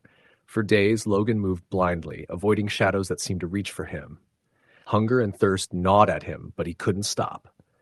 At some point, he began seeing them everywhere. Figures in the trees, watching from hilltops, their faces always featureless, their movements disjointed. He realized the forest had claimed him too, in a sense. It had rules he didn't understand, and breaking them had consequences. Eventually, Logan stumbled upon a ranger's cabin, more modern than the abandoned ones, and this time it was inhabited. The ranger, an older man named Tom, looked at Logan with concern and suspicion. "You're lucky I found you," he said. "Most who wander out here don't make it back." Logan tried to explain, but words failed him. He could only describe the shapes, the sounds, and the forest itself, which seemed almost alive. Tom listened, grim, then shook his head. "You're not the first to see them," he said, "and if you're lucky, you won't be the last. But whatever you saw, the forest doesn't forgive." Logan was taken back to civilization, dazed, traumatized, and haunted by the memory of his brother's twisted form. He never spoke publicly about what happened. He couldn't. No one would believe him, and he feared the forest somehow might still be listening. Nights were the hardest. Every creak of the house, every shadow passing across his bedroom reminded him that something had followed him, just waiting for him to return to the woods. Years later, Logan would hear reports of hikers disappearing near Moosehead Lake, of strange sounds and figures in the trees. Some spoke of creatures that moved like humans but weren't, of voices calling from the darkness, coaxing wanderers deeper into the forest. Logan never returned, but he knew that the forest never forgets. And somewhere out there, Matt's body, or what it had become, still wandered, a warning to anyone foolish enough to venture too far off the grid. Story the end. The cabin was deep in the Oregon Cascades, perched on the edge of a cliff overlooking a winding river below. No road led directly to it, only a narrow, overgrown path that twisted through dense evergreens and tangled underbrush. Alex and his college friends, Mia and Tyler, had been planning the off-grid trip for months. 3 weeks in total isolation, they said, a chance to disconnect, camp, hike, and record their own little wilderness adventure for the memories. They arrived late afternoon, the sunlight barely filtering through the thick canopy. The cabin looked abandoned, its wood weathered and gray, the windows clouded with grime. A rope swing hung from a nearby pine, swaying gently in the windless air. Mia shivered, unsettled by the silence. "It's beautiful," Alex said, striding forward, excitement in his voice. "Exactly why we came here." Tyler, ever the skeptic, muttered, "I just hope it's structurally sound." The first night was quiet, this almost too quiet. They set up a fire, roasted canned beans, and told stories, laughter filling the gaps where city noise usually roared. But when they finally went to bed, the silence grew heavy, oppressive. Alex thought he heard footsteps crunching in the leaves outside. Mia insisted it was just wildlife. Tyler didn't comment, but the way he kept glancing toward the tree line suggested he, too, felt it. The second day, they explored the cliffs above the river. The forest was dense, almost claustrophobic, the trees leaning in toward the trail as though trying to block them from seeing too far. They stumbled upon a shallow cave hidden by thick roots. Inside, the walls were scratched with strange symbols, jagged and uneven. Alex traced his fingers over them, intrigued, while Mia felt a chill creep along her spine. Tyler muttered something about pranksters or squatters, but there were no signs of recent human activity, only the symbols and the smell of damp earth. That night, the disturbances began. The fire seemed weaker than it should, the logs smoldering rather than burning. The wind picked up, though the air had been still, whispering through the trees with voices they couldn't place. Scratches rang against the cabin walls. Alex grabbed a flashlight and peered into the darkness beyond the porch. Nothing, but the feeling remained, eyes watching them from the black. The following day, Alex went to check the nearby river. When he returned, Mia and Tyler were gone. Panic rose instantly. He called for them, retraced his steps, but the woods swallowed his voice. Then he saw the trail, broken branches, footprints in the mud that were too long and uneven to be human. He followed them, calling desperately until he reached the shallow cave. Inside, he found Mia's scarf draped over a jagged rock. The symbols on the wall seemed fresher, deeper, as if someone or something had added them overnight. The forest shifted around him as night fell. Every snap of a twig sounded like a shout. Shadows moved with impossible speed, disappearing when light touched them. He heard whispers, low, guttural, repeating his name, "Alex, Alex." Panic fueled him, and he ran blindly through the woods, stumbling over roots and rocks, the underbrush clawing at his clothes. Hours passed. Or maybe minutes, he couldn't tell. Exhausted, he collapsed near a stream, trying to catch his breath. And that's when he saw them, figures at the edge of the clearing, taller than any human, thin, limbs bent at strange angles. Their faces were featureless, smooth like stone, but Alex felt their gaze pierce him. One stepped forward, moving jerkily, almost as if it were practicing how to walk. Alex scrambled backward, heart pounding, but the trees shifted again, closing off the path behind him. The next day, or it might have been the same night, Alex found the cabin again. But it wasn't right. The walls seemed closer, the windows blacker. Inside, the floor was littered with sticks and bones arranged into spirals, each larger than the last. At the center of the largest spiral lay Tyler, twisted unnaturally, face blank, eyes hollow. And nearby, Mia, or what had once been Mia, stood perfectly still, her body elongated, fingers bending backwards. The watchers were everywhere now, silently circling. Alex tried to run, but the forest itself seemed to fight him. Roots snaked underfoot, Branches tore at his clothes, and whispers mocked him from every angle. He tripped and fell near the river's edge, and when he looked up, he saw more figures rising from the water, tall and gray, faceless, moving with that jerky, unnatural grace. One reached out. Alex screamed, sprinting again through the woods, adrenaline keeping him alive. But the deeper he ran, the more the forest twisted, paths folding back on themselves, confusing him. He realized the truth too late. The forest didn't just trap you, it reshaped you, claimed you, turned you into something new, something unrecognizable. By dawn, search parties found the cabin. Inside, it appeared untouched. Doors closed, windows intact, no sign of struggle. But anyone who peered into the woods swore they could see figures moving among the trees, watching silently, waiting. Locals whispered of strange disappearances in the area, hikers never seen again, and lights that flickered in the trees at night. Alex, Mia, and Tyler were never found. Some claim you can hear Alex's voice calling for help if you stand at the river's edge, only to realize the whispers aren't human at all. The forest remains, alive, patient, always hungry for the next group to wander too far off the grid. Story the end. The old homestead was tucked away in the Appalachian Mountains, miles from the nearest town, accessible only by a rough dirt road that disappeared into dense forest. For years, it had been abandoned. Windows broken, porch sagging, and paint peeling like dried skin. But that didn't stop the Harris family from deciding it was the perfect place to escape city life. Jason and his wife, Emily, along with their teenage son, Luke, wanted a summer living off the grid. No internet, no phones, just the three of them and the forest. They arrived late afternoon, the sun hanging low, casting long shadows across the overgrown lawn. The house was smaller than Jason had imagined. 2 stories with a collapsed barn beside it, but Emily loved it immediately. The smell of damp wood and decayed leaves hit them as they carried their bags inside. The air was thick, heavy, and still, the kind of silence that made your ears ring. The first night was calm. They slept upstairs, the wooden floors creaking with every movement. Outside, the sounds of the forest, owl hoots, rustling leaves, and distant running water were oddly comforting. Luke was thrilled to explore, insisting he could navigate the woods like a pro. Jason was skeptical but allowed him to wander near the edge of the clearing. On the second morning, Emily went to check the barn. The structure groaned under her weight, but had the roof sagging like it might collapse at any moment. Inside, she found remnants of old farm life, rusted tools, broken crates, and a few scattered animal bones. They were small, gnawed clean, and arranged strangely, almost ritualistically.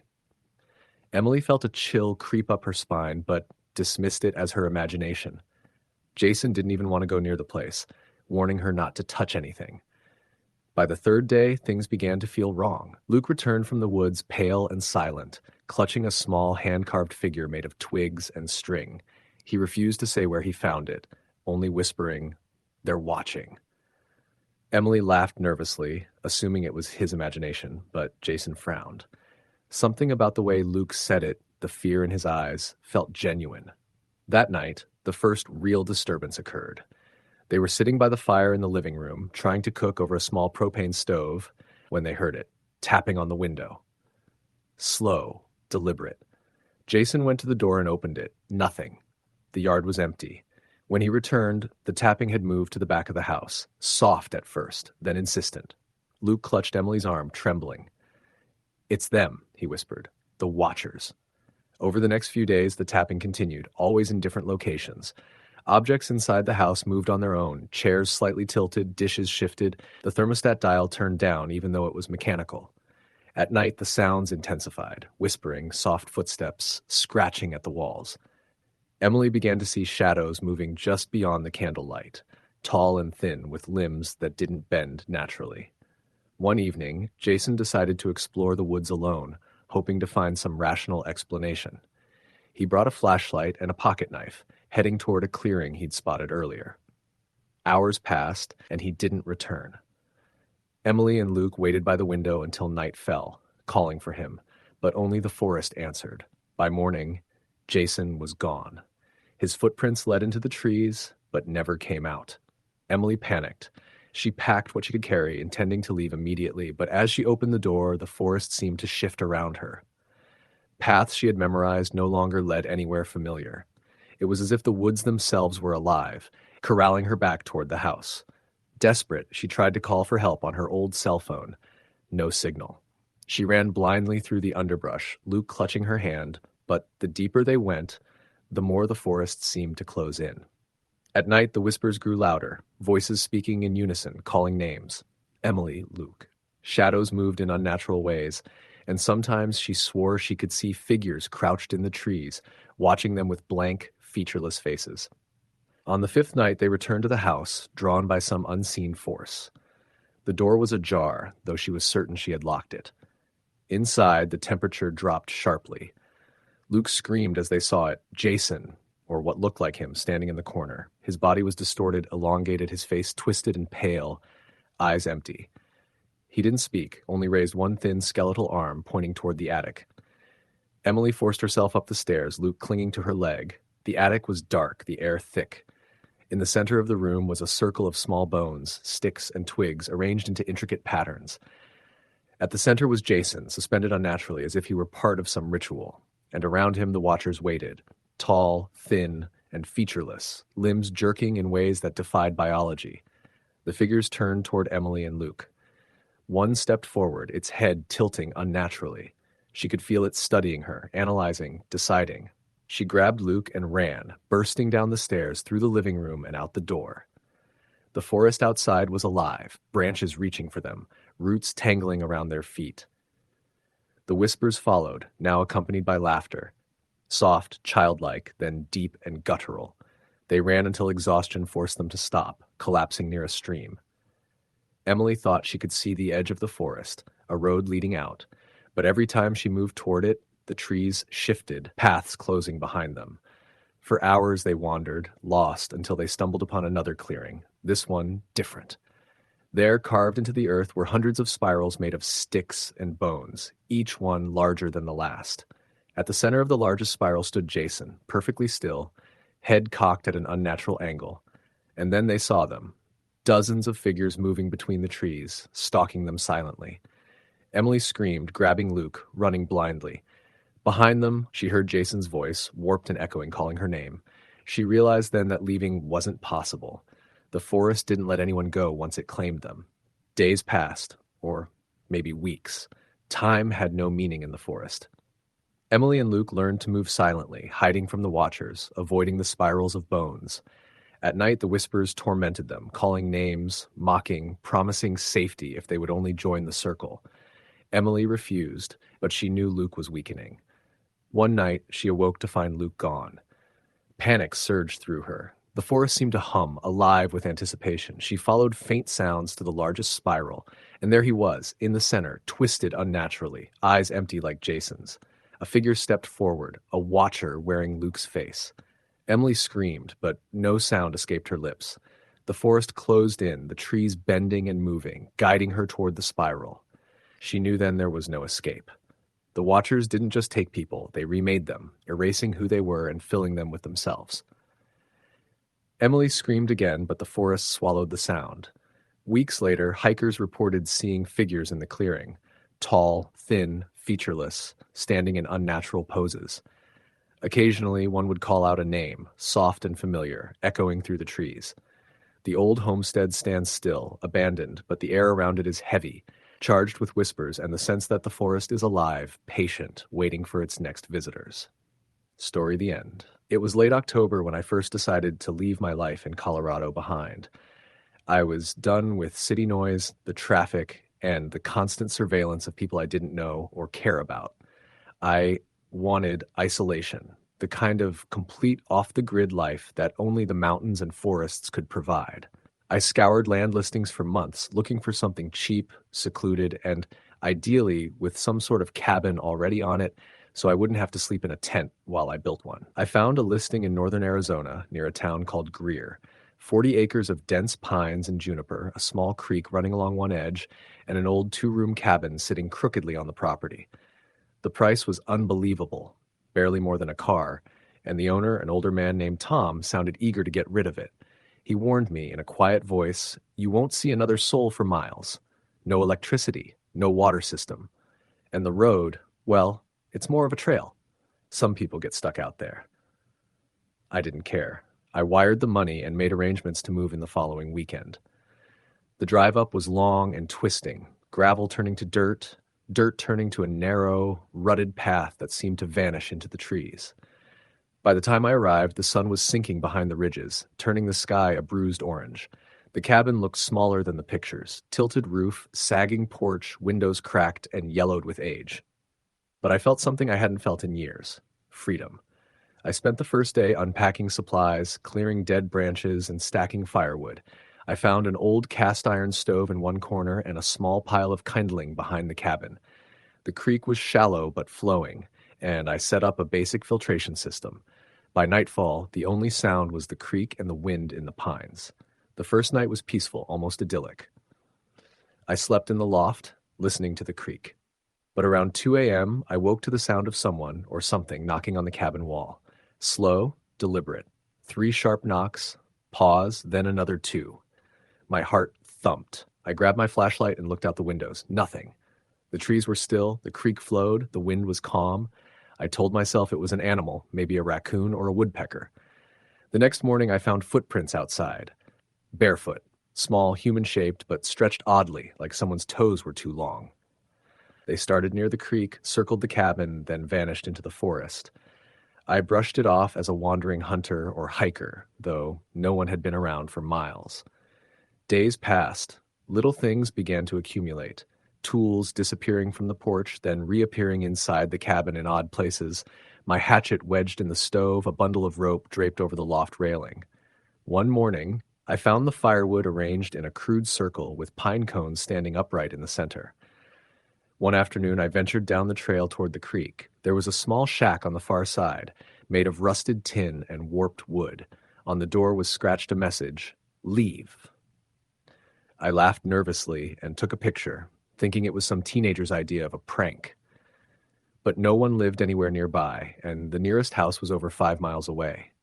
That night, the knocking returned, louder this time, on the roof, on the walls, even the porch boards creaking under weight.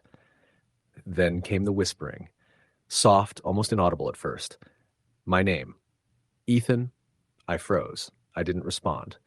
The whispers came again, moving from window to window, almost as if circling me. I sat in the loft with my rifle across my lap, flashlight sweeping the walls, heart hammering. The night seemed to stretch endlessly. When morning came, I found a small bundle of twigs in the middle of the floor, tied with strands of my hair.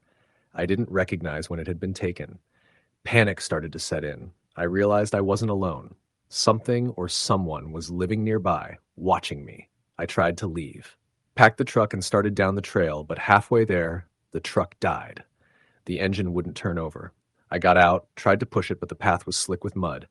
When I looked up, I saw a figure standing in the forest, maybe 100 yards away. Tall, thin, head cocked unnaturally. It didn't move, didn't walk toward me, just stood there. Then it vanished. I got the truck running after an hour of struggling, fueled by adrenaline, and sped down the trail. I didn't stop until I reached the highway. That night, I booked a motel in town, unsure if I'd ever return. For months, I tried to convince myself it was isolation, stress, my imagination. But strange things kept happening. In my apartment, objects shifted slightly overnight. I would hear tapping at windows or faint whispers in the hallway.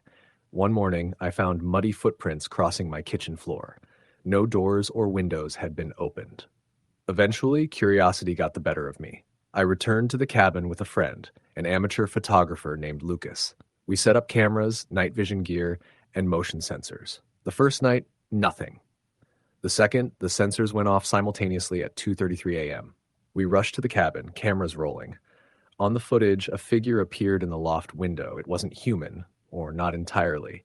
It moved stiffly, its limbs elongated, head tilted. Then it vanished. We found scratches on the doorframe, tally marks carved into the wood.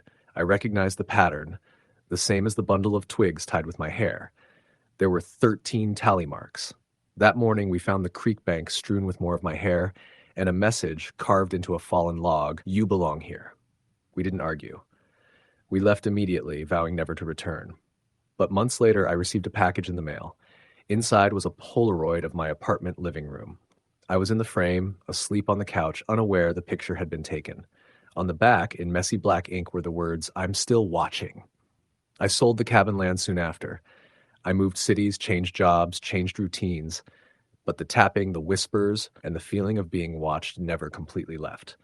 Even now, sometimes in the middle of the night, I swear I hear 3 knocks on my apartment walls. The forest followed me. The thing that lived there didn't care about distance.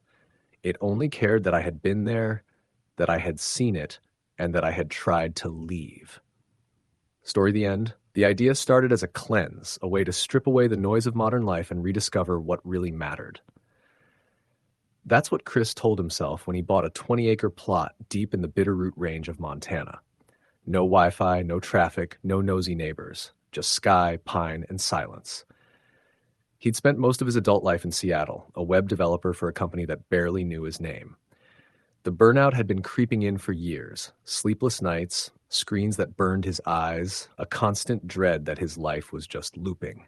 After his mother passed away, something inside him cracked.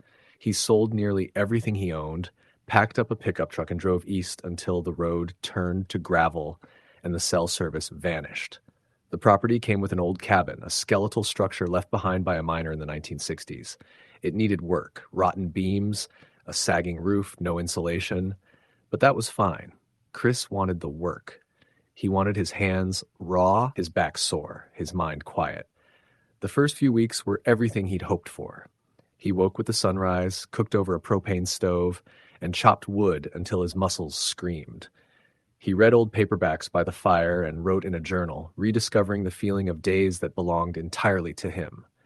He thought he'd finally escaped the world. The first odd thing was the laughter. It came from the trees one evening in late October, faint but distinct, like a woman's laugh, carried on the wind. Chris froze, axe in hand, eyes darting toward the sound. It was too far to make out clearly, but it didn't sound like an echo or an animal. It sounded human. Probably just campers, he muttered to himself, though he hadn't seen another soul in weeks. That night, he sat by the fire and listened. The forest was a living thing. Wind through the branches, owls calling, something small scurrying under the porch. But every so often he thought he heard it again. That laugh, low and close, as if someone were right behind the cabin, whispering through the logs. The next morning he found footprints, bare human prints pressed into the mud near the creek. They were small, maybe a woman's or a child's, and fresh. He crouched down, examining the trail, but it stopped abruptly at the water's edge. No return prints. No sign of where they'd gone. By noon, he had convinced himself it was nothing, an old track from someone passing through. Still, he couldn't shake the feeling of being watched. 2 nights later, he woke to the sound of his wind chime ringing. That shouldn't have been possible. The air was dead still. He lay there, listening. The chime stopped, but another sound replaced it. A slow creaking, like weight shifting on the porch. He reached for the lantern and crept to the window. Nothing. Just darkness, thick enough to swallow the trees. When he stepped outside the next morning, the ground was covered in dozens of small, circular impressions. Not footprints. Just perfect circles pressed into the soil about the size of coins, arranged in a spiral leading away from his door. He stopped sleeping deeply after that. The days blurred together. Work, eat, watch, wait. He'd catch glimpses of movement between the trees. Shadows that were shaped wrong. One afternoon, while chopping wood, he saw something standing across the clearing. It was tall and thin, maybe a person, but its proportions were off, too long in the arms, too still in the way it stood. He shouted at it, the sound cracking through the valley. The figure didn't move, didn't flinch. Then, as he blinked, it was gone. That night, Chris decided to leave. He packed a bag, grabbed his keys, and started his truck. The engine coughed once, twice, then died. He tried again. Nothing. Dead battery. He checked the hood. His cables had been cut clean through. He was 30 miles from the nearest town, no phone signal, no backup generator. He could hike out, sure, but by the time he reached the road, it'd be dark. So he decided to wait until morning. At dawn, he found the footprints again. This time, they were larger. Bare feet, adult size, circling the cabin over and over like something had been pacing in the night. The door latch was broken, the hinges splintered as if someone had tried to force it open. He moved what furniture he had against the door. The axe never left his side. By the third night, he was running on coffee and fear. Every time he closed his eyes, he heard breathing, slow, deliberate, just outside the window. He began talking to himself out loud as if to drown out whatever else was there. "I'm not afraid," he said to the darkness. "You're not real." But the darkness answered. A whisper, faint but clear, came from the edge of the bed. "Then why are you shaking?" He leapt up, swung the axe wildly, hitting nothing. When the lantern flickered, he saw the outline of something crouched near the door, something with long fingers pressed against the wood, smiling with too many teeth. He didn't remember falling asleep after that. When the sun rose, he packed what little he could carry and started walking. He didn't take the main trail. He didn't trust it. He cut through the woods, moving fast, following the sound of running water. But the forest didn't behave. Landmarks shifted. Streams forked where they shouldn't. Trees leaned inward, forming shapes that almost looked like faces if you stared long enough. Hours passed, and he realized he was walking in circles. Around dusk, he came upon a clearing and froze. His cabin stood there, exactly as he'd left it. Same broken door, same stack of firewood. He fell to his knees. No, no, no, no. The spiral of circular prints was there again, freshly pressed into the dirt, but this time it led into the open doorway. The air inside was darker than it should have been, almost liquid. He turned to run, but something grabbed his ankle. A hand, cold and thin as bone, wrapped around him, pulling hard. He fell, kicking and screaming, but there was no one there. The air itself seemed to twist, and before he knew it, he was inside. The door slammed shut. For 3 days, he didn't leave. He huddled in a corner, axe across his lap, the lantern burning low. Shadows moved along the walls, whispering in voices that sounded like his mother, his coworkers, even his own. They told him things he couldn't bear to hear, memories he'd buried, mistakes he'd made. "You wanted peace," one voice said. "You wanted silence." He pressed his hands over his ears. "Stop it!" The voices laughed, the same laugh he'd heard that first night by the creek. When the Rangers found the cabin 6 months later, it was empty. The truck was still parked out front, rusted over.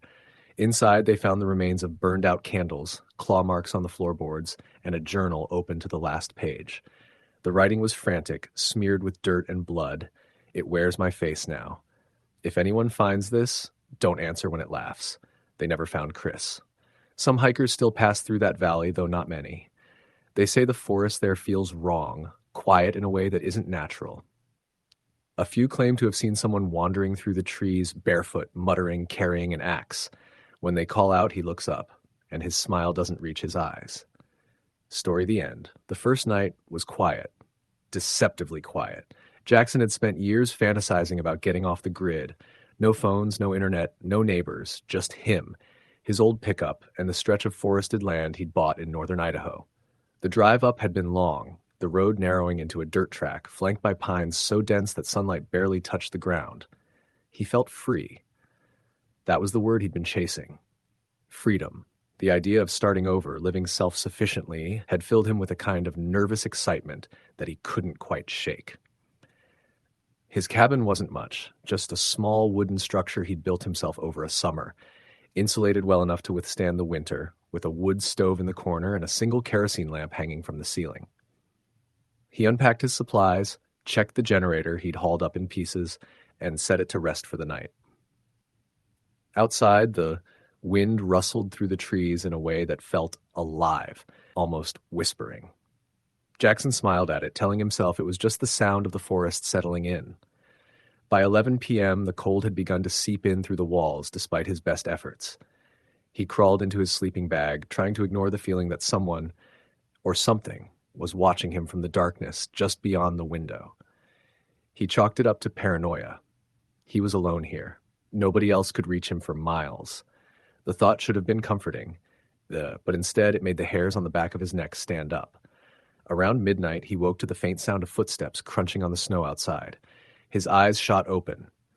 The wind had died. The forest had gone completely silent, except for the careful, deliberate crunching. He froze, straining to listen. 1, 2, 3, slow steps. Then they stopped. His heartbeat thudded in his chest as he sat up, pulling the flashlight from the nightstand. Nothing. Just the trees, the snow, the dark. He tried to convince himself it was an animal. Deer, maybe, or a stray dog. But he had lived in the woods before. He knew the sound of wildlife. This was different, deliberate, human. He stayed awake the rest of the night, listening. Every time a branch snapped or a distant sound echoed, he jumped. By dawn, he was exhausted but relieved to see nothing outside. The forest seemed innocent again, almost serene in the morning light. The next few days were uneventful, like the monotony of solitude settling over him. He chopped wood, fetched water from the creek, and checked his traps for small game. But there was an underlying tension that never quite left him. Every shadow felt longer, every gust of wind sharper. And every night, the footsteps came back, just beyond the cabin, always stopping when he turned the flashlight toward the window. On the fourth night, it got worse. He heard them move around the cabin, circling it slowly. Jackson gripped the handle of his hunting knife, muscles tense, listening as the steps paused at the door, then moved to the back, then disappeared. Morning brought no explanation. The snow outside was undisturbed, no tracks. He told himself it was his imagination. Maybe stress, maybe cabin fever, but the forest doesn't play tricks on you that convincingly. By the sixth day, he began noticing things inside the cabin. Small things at first. A candle moved slightly, his boots not where he left them, a jar tipped over. Nothing that could be definitively tied to anyone. But it was enough to make him uneasy. Someone had been inside. Jackson locked the door and windows every night after that, but the feeling persisted. The seventh night was the worst. Around 2 a.m., he woke to a low tapping on the window near his bed. Slow, rhythmic. He froze, listening. Then a whisper, just a single word, carried on the wind. Jackson. His stomach dropped. He hadn't told anyone where he was, not even his closest friends. He bolted upright, shoving the sleeping bag aside, and peered out the window. Darkness. The forest looked empty, but he could feel eyes on him. His hands shook as he grabbed his flashlight and stepped outside. Nothing. He circled the cabin, shining the beam into the trees. Branches swayed in the wind, but no figure appeared. Still, the whispering followed him, soft now, almost teasing, always carrying his name. He went back inside, barricading himself with furniture. Sleep didn't come. By the 10th day, Jackson was unraveling. He started hearing more than whispers. Doors creaked open on their own. Cold drafts brushed past him, even though the windows were sealed. Footsteps pounded above his head, though he had no second floor. He began leaving notes for himself, scrawled on scraps of paper. It's real. Someone's here. Watch the windows. Don't sleep. He pinned them to the walls and ceiling. At one night, he woke to the sound of something breathing in the corner of the room. Heavy, wet, human-sounding. He yanked the light on, swinging it across the cabin. There was nothing there, but the smell lingered, metallic, like blood. His mind raced. He considered leaving, but every time he tried, he found himself paralyzed by an invisible force. Not fear, he knew fear, but a heavier presence, something anchoring him there. By the second week, Jackson stopped talking to himself aloud. He muttered only in whispers, afraid that speaking would draw it closer. He rigged the windows with makeshift alarms, cans tied to strings which would clatter if opened. He kept a fire burning constantly, convinced that the light and warmth would protect him. Then, one morning, he discovered footprints inside the cabin. Small, barefoot, smeared with mud and blood, leading from the door to the back wall, then vanishing into the wood. No sign of forced entry. No explanation. Jackson felt the room spin. This wasn't just someone trespassing. This was something else. Something that could be anywhere, unseen. Weeks passed. He stopped marking days. His food dwindled. The generator broke after a storm knocked a tree onto the power lines he'd set up. He rationed water from the creek, but the thought of going outside filled him with dread. The footsteps never stopped. Every night, they circled the cabin. Every night, a whisper called his name. One night, he woke to the sound of someone or something moving under the floorboards. Scraping, clawing, whispering. Jackson grabbed the axe he'd kept beside the bed and heaves it down into the floor. A hollow, wet sound answered back. He froze, then silence. The silence was worse than the sound. Days later, he discovered the floorboards had been ripped up. The hole led to a shallow, dugout tunnel under the cabin. It was narrow, muddy, impossible to walk through. But it ran beneath the entire structure, as if whatever had built it had been living under his feet, watching him. By the third week, Jackson had become a shell of himself. His hair and beard were matted, his eyes sunken. He barely ate, barely slept, living in a constant state of hyper-awareness. Any sudden sound made him flinch. Every shadow moved. Every tree whispered. He started hearing voices in the wind, mocking him, telling him he shouldn't have come. He couldn't tell if they were real or in his head anymore. Then, one night, he saw them. Not just shadows or footprints, faces, pale, gaunt, staring at him from between the trees. Dozens of them, silent, their eyes unblinking. He couldn't move. They didn't approach. They just watched. The next morning, he found something carved into the side of the cabin. Leave. Deep, jagged letters, fresh with blood. He hadn't seen anyone approach. He hadn't heard anyone. But the warning was unmistakable. And he packed what little he could carry and started walking toward the main road, hoping to hitch a ride. The snow was deep, the forest dense, but he didn't care. He just wanted to leave. He never made it. Neighbors later found the cabin abandoned. No sign of Jackson. The food and supplies remained untouched.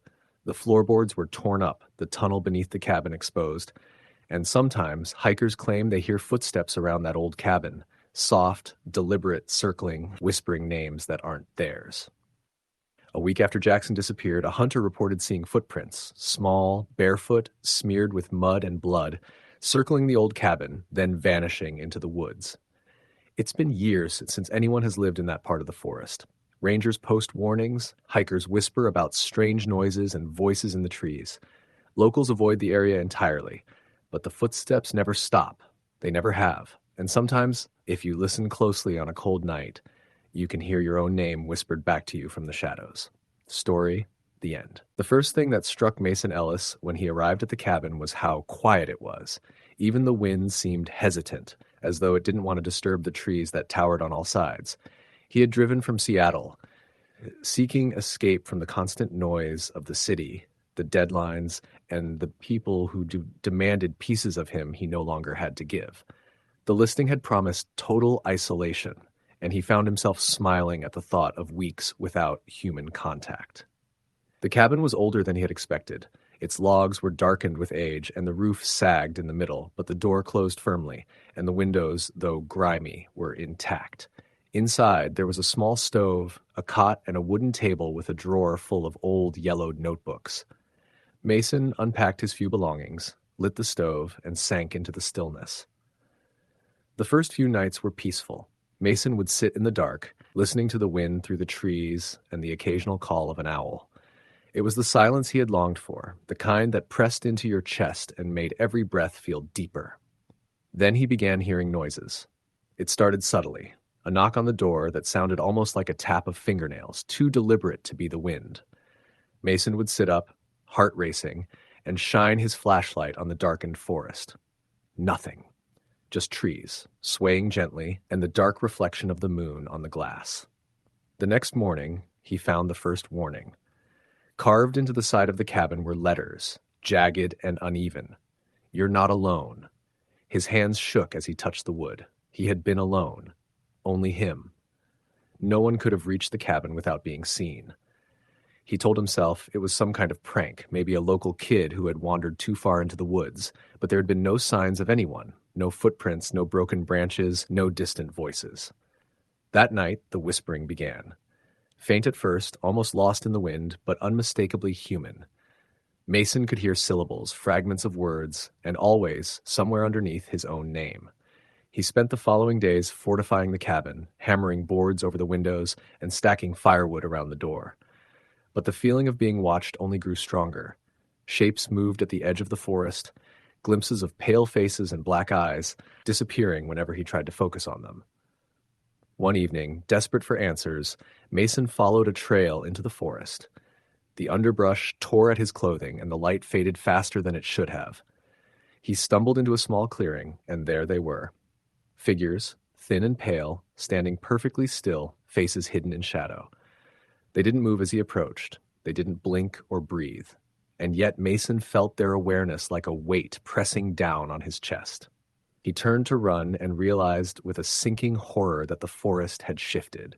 Trees that had been far apart now formed walls, paths twisted back on themselves, and every attempt to escape led him back to the clearing. The figures were closer now, just at the edge of the trees, waiting. When he returned to the cabin, the air inside was colder than it should have been. The floor was scratched with words, "Don't run. Don't leave." Mason felt as if the cabin itself had been waiting for him, shaping itself into a trap. Sleep became impossible. He would hear whispers just beyond the walls, footsteps pacing around the cabin, doors creaking open and closed on their own.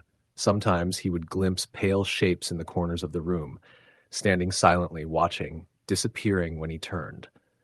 Hunger and exhaustion began to take their toll. Mason attempted to leave one morning, following the road he had used to reach the cabin. Hours passed, but the trees seemed to shift and twist, erasing landmarks.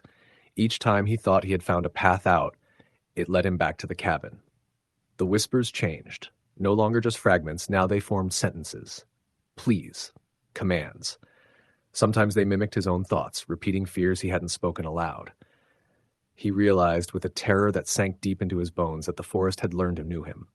One night, as lightning split the sky, Mason climbed to the roof of the cabin to look out over the forest. In the distance, he saw dozens of pale figures standing between the trees, unmoving, watching. Their eyes glowed faintly in the lightning flashes. They had always been there, and now he knew he would never leave. The following morning, the cabin appeared undisturbed to anyone who might pass the wayward trails of the forest. Yet inside, scratches marred every surface. Food remained untouched but vanished by night, and a lone journal lay open, filled with frantic, illegible scrawls. They are everywhere. The forest has eyes. I can't leave. I can't. Don't come here. Sometimes hikers report seeing a figure standing at the cabin's edge, staring into the trees, pale, thin, murmuring to themselves. And if you listen closely, the forest whispers back. Story the end. The cabin sat at the edge of a dense forest in northern Minnesota, far from roads, far from neighbors. The locals avoided the area, claiming the woods had a way of swallowing people whole. But Ben and his friend Claire, both in their mid-20s and craving solitude, ignored the warnings. They wanted to disconnect, spend a few weeks living off the grid, away from phones, Wi-Fi, and the stress of city life. The first day was perfect. They arrived mid-afternoon, hauling supplies along a narrow dirt path that disappeared into the trees. The cabin was small, a single story with a stone chimney and a porch sagging under decades of neglect. Inside, the air was damp, smelling of rot and old pine. Ben laughed as he unpacked, brushing off the musty smell. "It'll grow on us," he said. Claire wasn't so sure, glancing nervously at the surrounding trees, which seemed unnaturally close, pressing in on the clearing. That night, after building a fire in the hearth, they ate canned beans and bread, talking quietly about their plan to hike the surrounding trails the next day. But when they turned in, the forest seemed too still. No birds, no wind, nothing. Claire woke in the middle of the night to a scratching sound on the cabin walls, soft but deliberate, like nails being dragged across wood. She shook Ben awake, but he told her it was probably a raccoon. They fell asleep again, uneasy but dismissing it as imagination. The second day, they explored a trail leading deeper into the woods. Sunlight filtered through the trees, making patterns on the forest floor. They found an old tree with deep gouges in its trunk, almost like claw marks, and the ground around it was cleared in a perfect circle. Claire felt a shiver run down her spine. "This doesn't feel right," she said. Ben waved her off, taking pictures. "It's just old damage from animals, probably bears or something." That night, the disturbances escalated. They heard footsteps circling the cabin, crunching leaves and snapping twigs. The fire dimmed as if the room itself resisted light. Claire swore she saw a shadow at the edge of the clearing, a tall, thin figure with limbs bent at unnatural angles. When she called Ben over, it was gone. The following day, they discovered their food had been tampered with. Cans were moved, some empty, though they hadn't eaten any of them. Ben was starting to worry. Claire suggested leaving, but he insisted they stay one more night, wanting to prove nothing was wrong. That night, the cabin was alive with sounds, scratching, tapping, soft whispering. Claire clutched Ben's arm as someone knocked on the window repeatedly. They peered outside with flashlights, but saw nothing. The whispers seemed to call their names, distorted and layered, impossible to localize. By the next morning, Ben woke to find Claire missing. Panic gripped him. He searched the cabin and surrounding area, calling her name, but the forest was unresponsive. Then he noticed footprints, long, uneven, and too large to be human, leading into the trees. Desperate, he followed them. Hours later, he found a clearing he hadn't seen before. At its center were spirals of sticks and bones, arranged with disturbing precision. And in the middle of the largest spiral lay Claire, her body twisted unnaturally, limbs bent at impossible angles, eyes wide open but unseeing. A tall, thin figure stood beside her, faceless, limbs jerking slightly as if learning human movement. Ben screamed, running back toward the cabin, but the forest shifted, paths closing behind him. For days he wandered, surviving on a few remaining supplies, constantly chased by shadows and whispers. He could no longer tell night from day. The forest distorted time. Every tree looked the same. Every trail led back to the clearing. He realized he was trapped, and the watchers, the faceless figures, were patient, waiting for him to falter. Eventually, Ben stumbled back to the cabin. It appeared normal at first, doors intact, windows unbroken. But inside, he found the spirals of bones and sticks, now larger and more intricate, and the figures lurking in the corners, watching. One stepped forward, mimicking Ben's voice, calling his name in a warped, echoing tone. Ben ran again, deeper into the woods, until he could no longer move. He collapsed near a stream, exhausted and terrified. Above him, the trees seemed to bend and twist, closing in. He could hear Claire's voice among the whispers, calling him, though it was distorted and inhuman.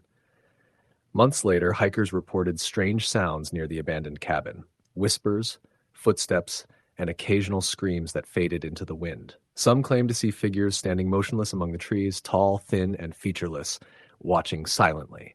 The cabin remains, standing alone, waiting for the next visitors who dare venture too far off the grid. Story the end. The dirt road ended abruptly, swallowed by the thick pines and mossy undergrowth of the northern Vermont wilderness. Tyler had parked his truck there, double-checked his gear, and shouldered his backpack. He had been dreaming of a week completely off the grid. No cell signal, no technology, just himself and the forest. The plan was simple. Hike to a remote cabin he'd read about in an old guidebook, camp along the way, and truly disconnect. What he didn't expect was how quickly the forest would make him feel like he had never been alone. The first day was uneventful. Sunlight dappled the forest floor, and the scent of pine was sharp and sweet. Birds sang in the treetops, and Tyler felt the kind of peace he hadn't known in years. By late afternoon, he found a small clearing with a stream trickling through it and set up his tent. He lit a small fire and cooked some canned beans, watching as the smoke drifted into the night sky.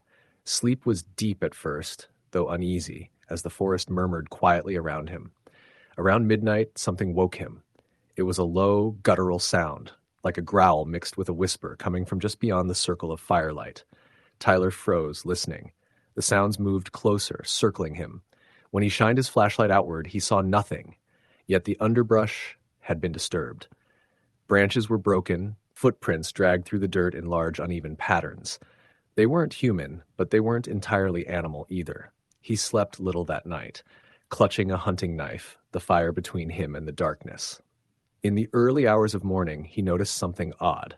A small pile of stones, stacked neatly near the edge of the clearing.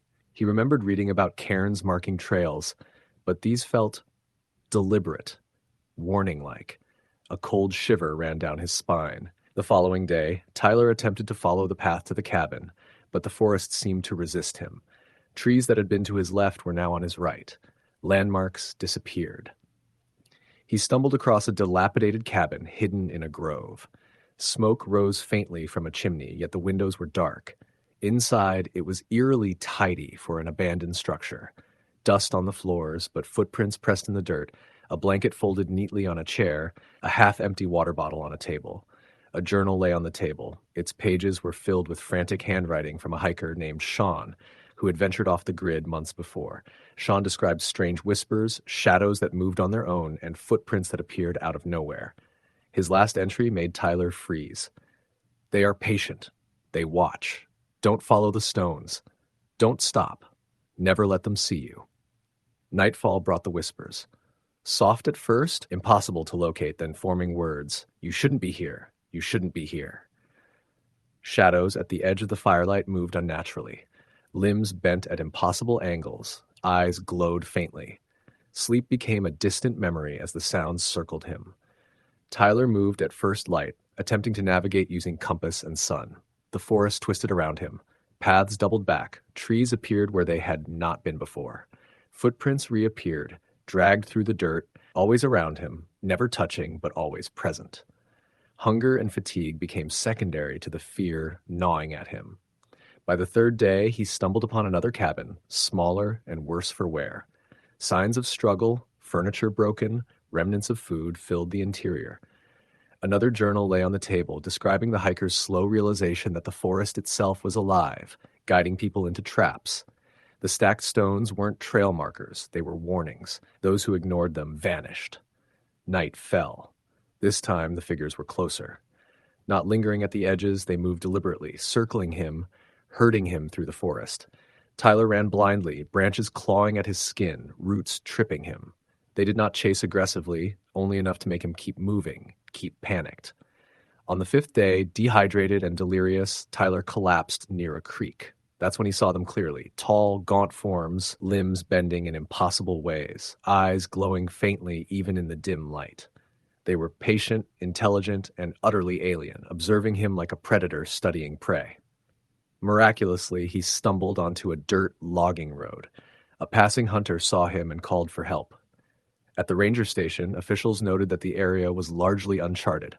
No cabins were on the maps. Hikers had disappeared in this forest before, though the stories were dismissed as accidents. Tyler returned to civilization, but the forest had claimed part of him. Shadows haunted his peripheral vision. Whispers followed him in the wind.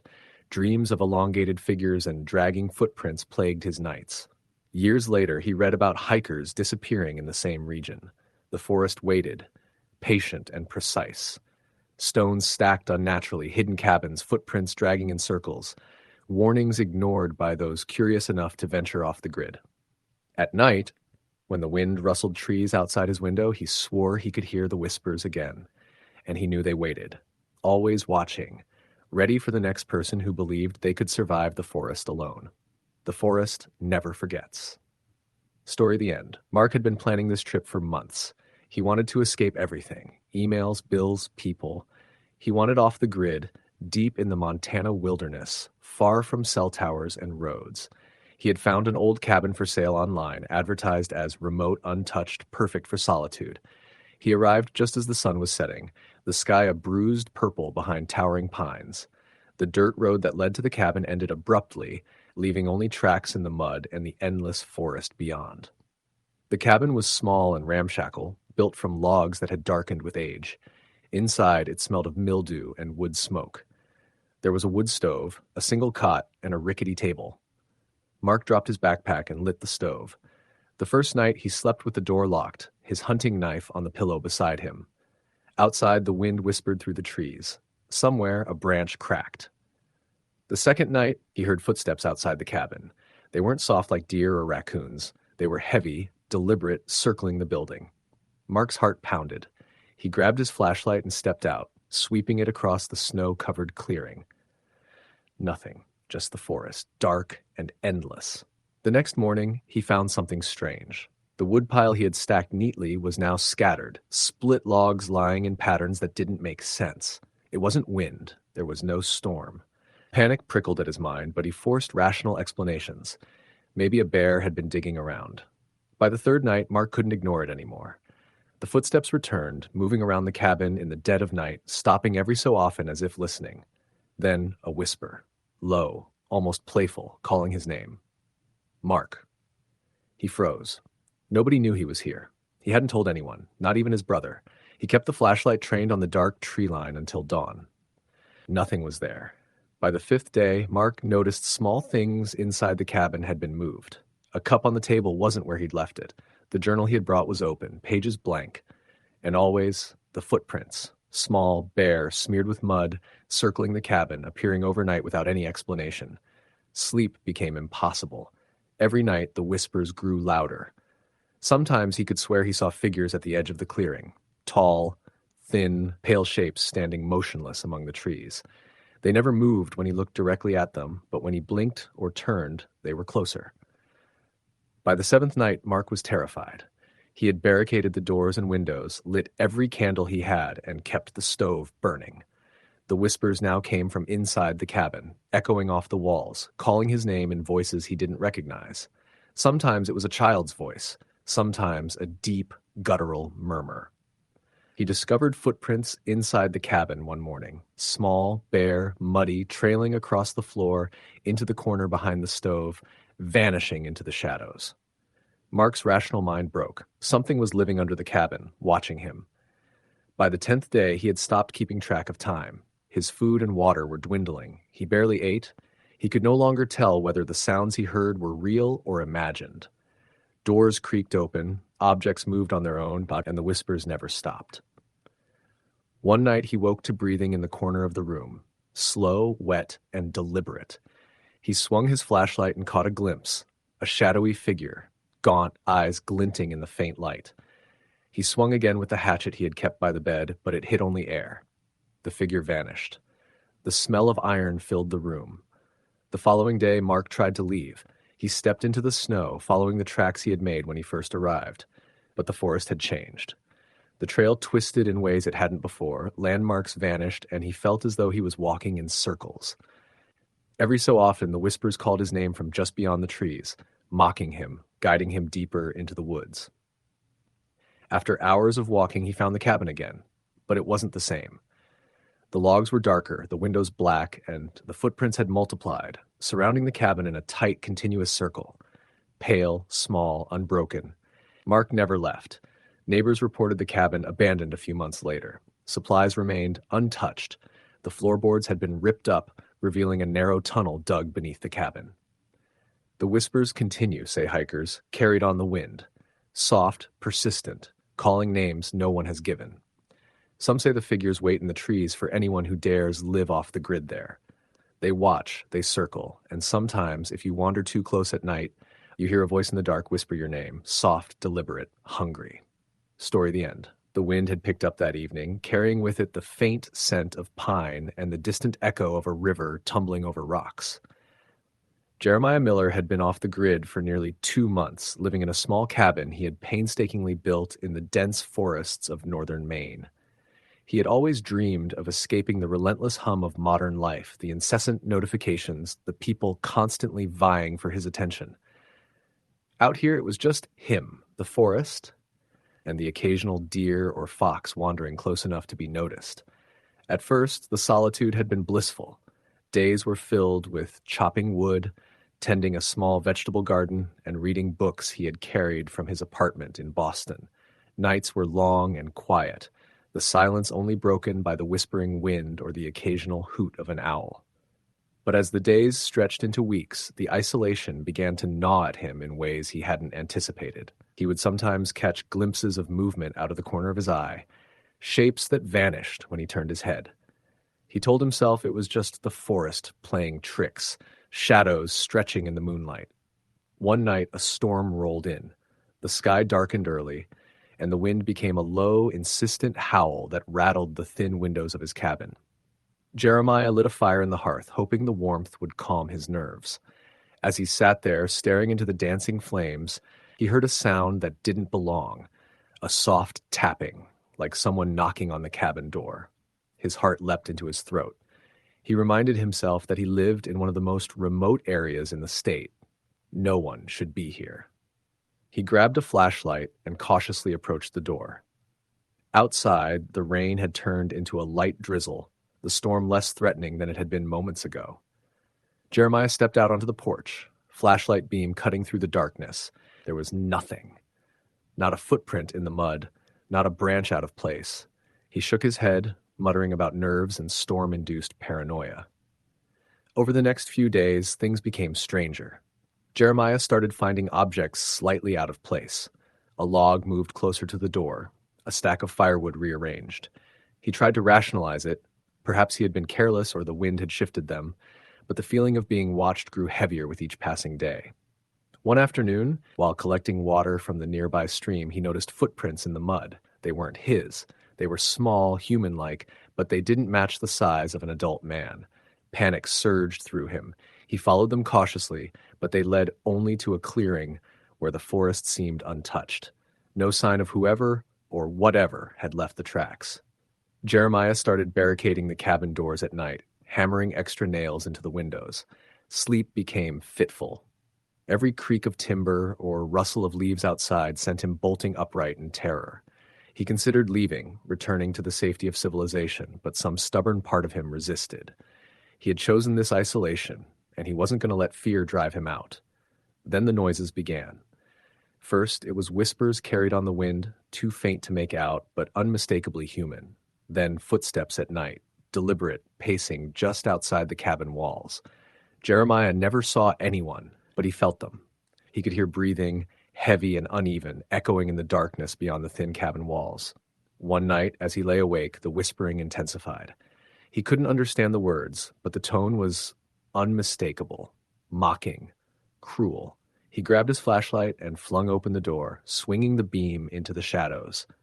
There was nothing, just the trees swaying in the wind. And yet, a figure stood in the corner of his vision, tall and still, before vanishing the moment he turned to look directly at it. Jeremiah's paranoia became obsession. He built makeshift alarms, strings tied to cans, sharpened stakes around the perimeter of the cabin, traps designed to alert him to any intruder, but nothing ever triggered them.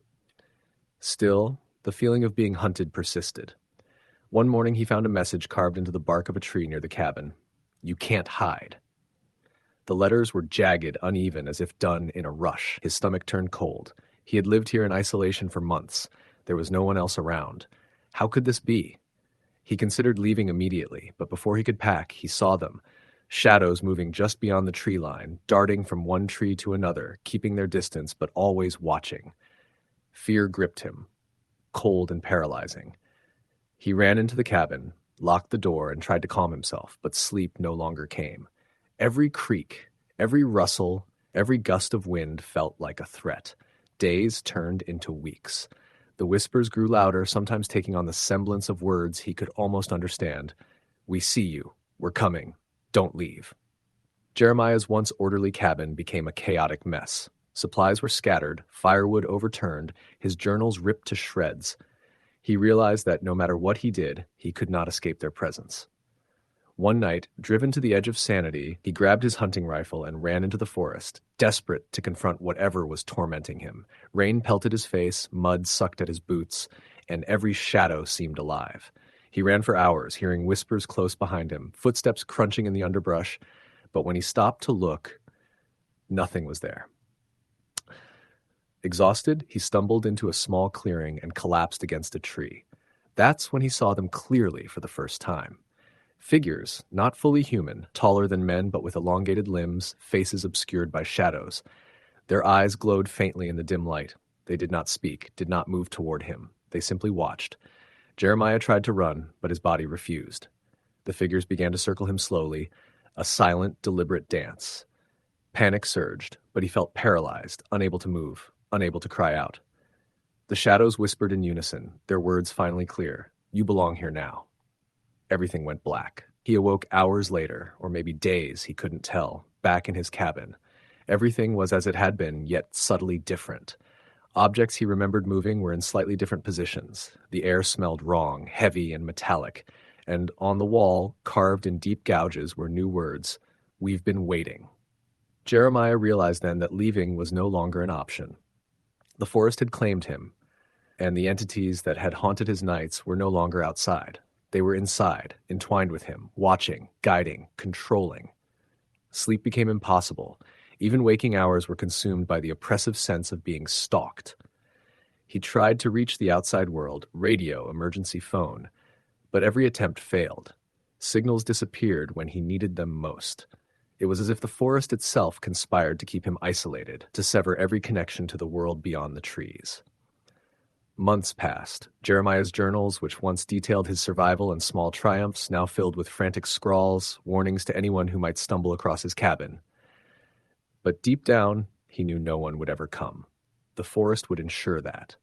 And the whispers never stopped, always reminding him of the truth he could no longer deny. He was not alone, never had been, and never would be.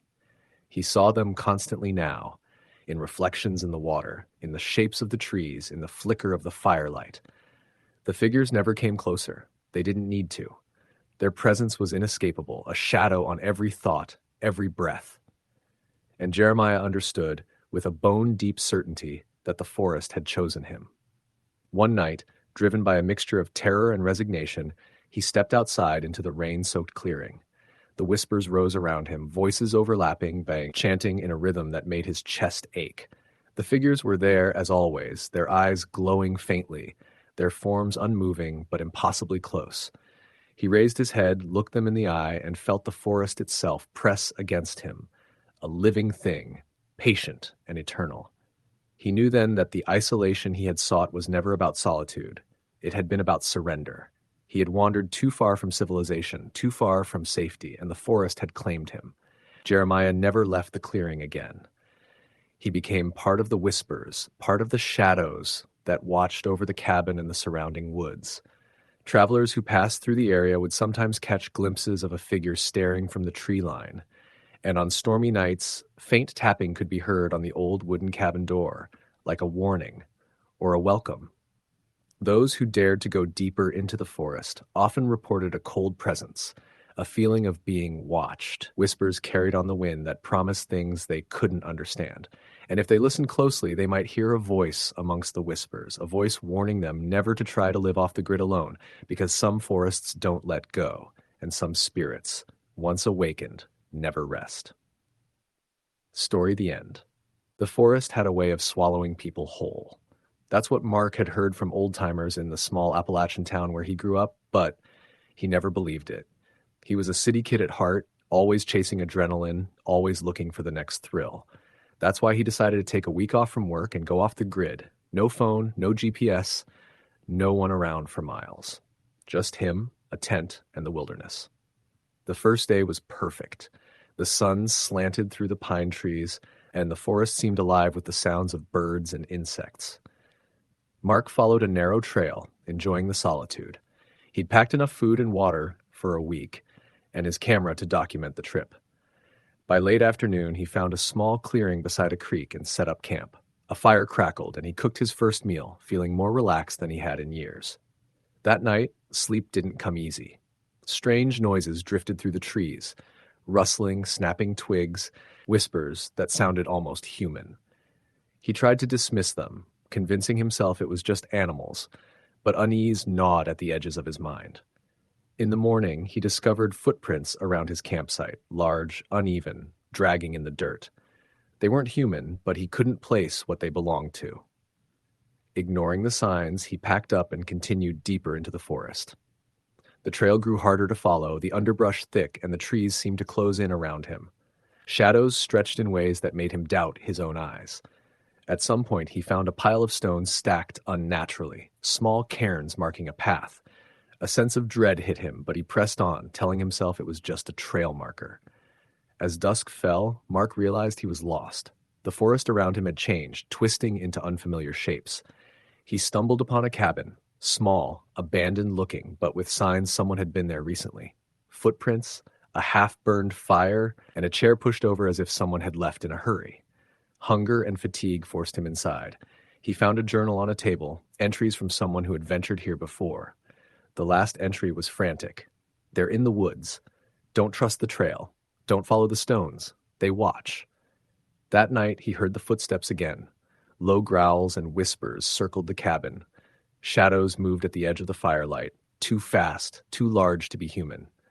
Mark couldn't sleep, gripping his knife, heart pounding as the noises grew closer, as if whatever it was had learned to mimic human speech.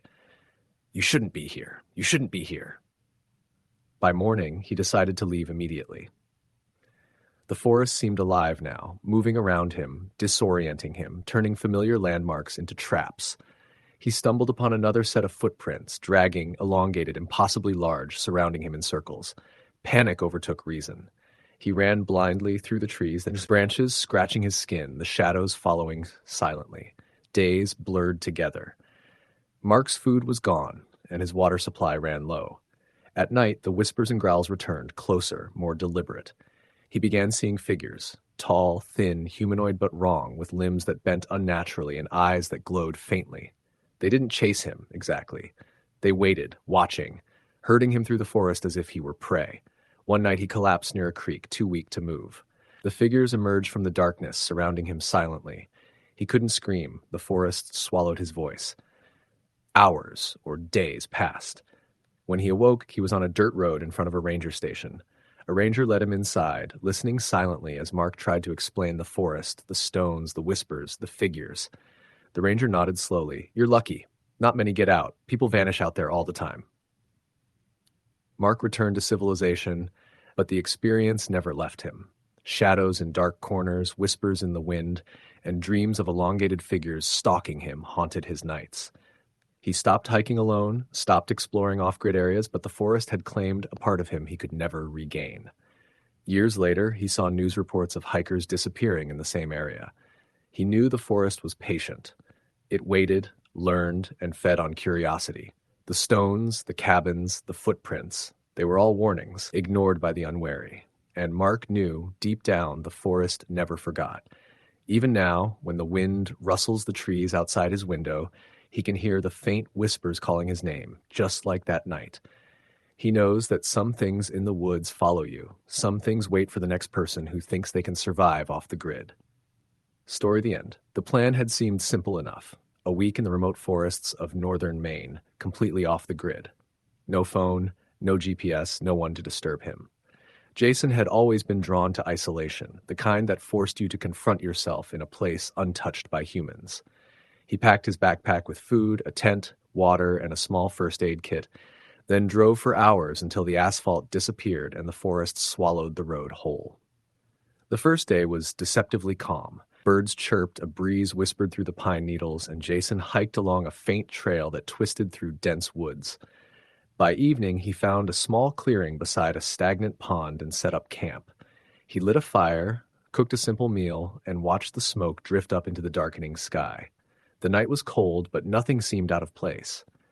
Around midnight, he awoke to an odd sound, something large moving through the underbrush, too heavy to be a deer. He held his breath, listening to the branches snap, but saw nothing in the firelight. When he checked the perimeter in the dim glow of his flashlight, there were footprints, too large, uneven, and dragged slightly, as if something with long limbs had stepped deliberately in his camp. Jason shook off the fear and told himself it was probably a bear. He had researched the area. Bears were common. But as he slept fitfully, he dreamed of figures at the edge of the forest, watching him. Shadows moved unnaturally, limbs bending in ways no humans could. By morning, he decided to follow a faint trail north, hoping to loop back to a main road. Hours passed, and the forest seemed to stretch endlessly. Familiar trees disappeared, replaced by thick tangles of undergrowth.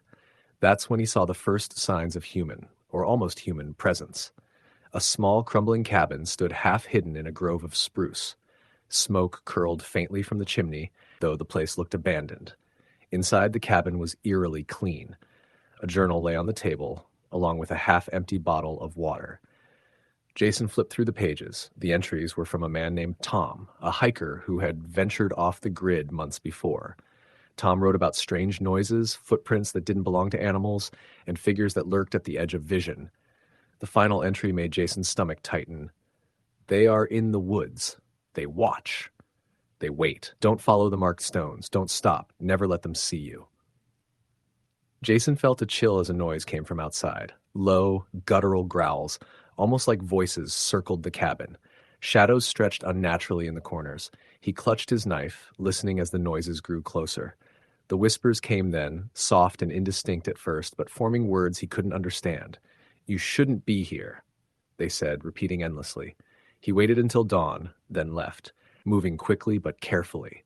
The forest had changed. Paths twisted back on themselves. Trees appeared where they hadn't been before, and strange footprints followed him, appearing out of nowhere.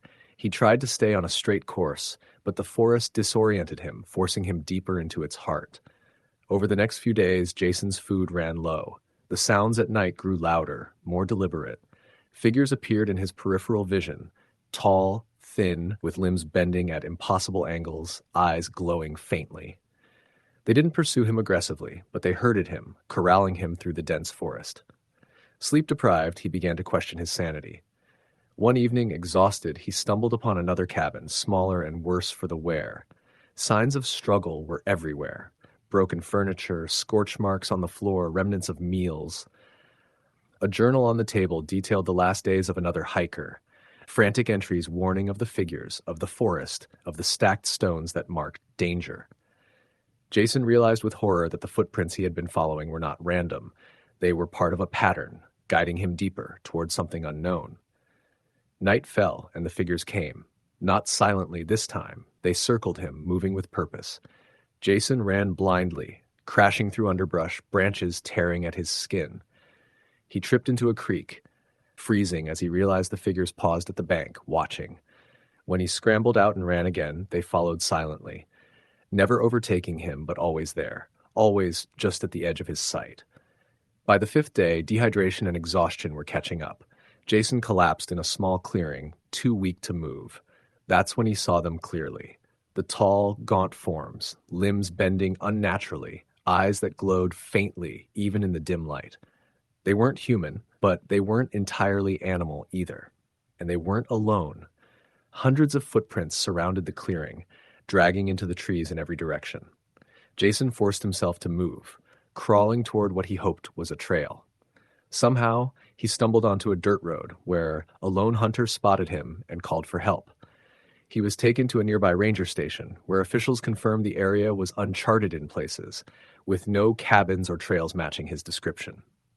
Others had gone missing here, though their disappearances were rare enough to be dismissed as accidents. Jason returned to the city, but the forest had claimed a part of him. Shadows haunted his peripheral vision, whispers followed him in the wind, and nightmares of the tall, thin figures plagued his sleep.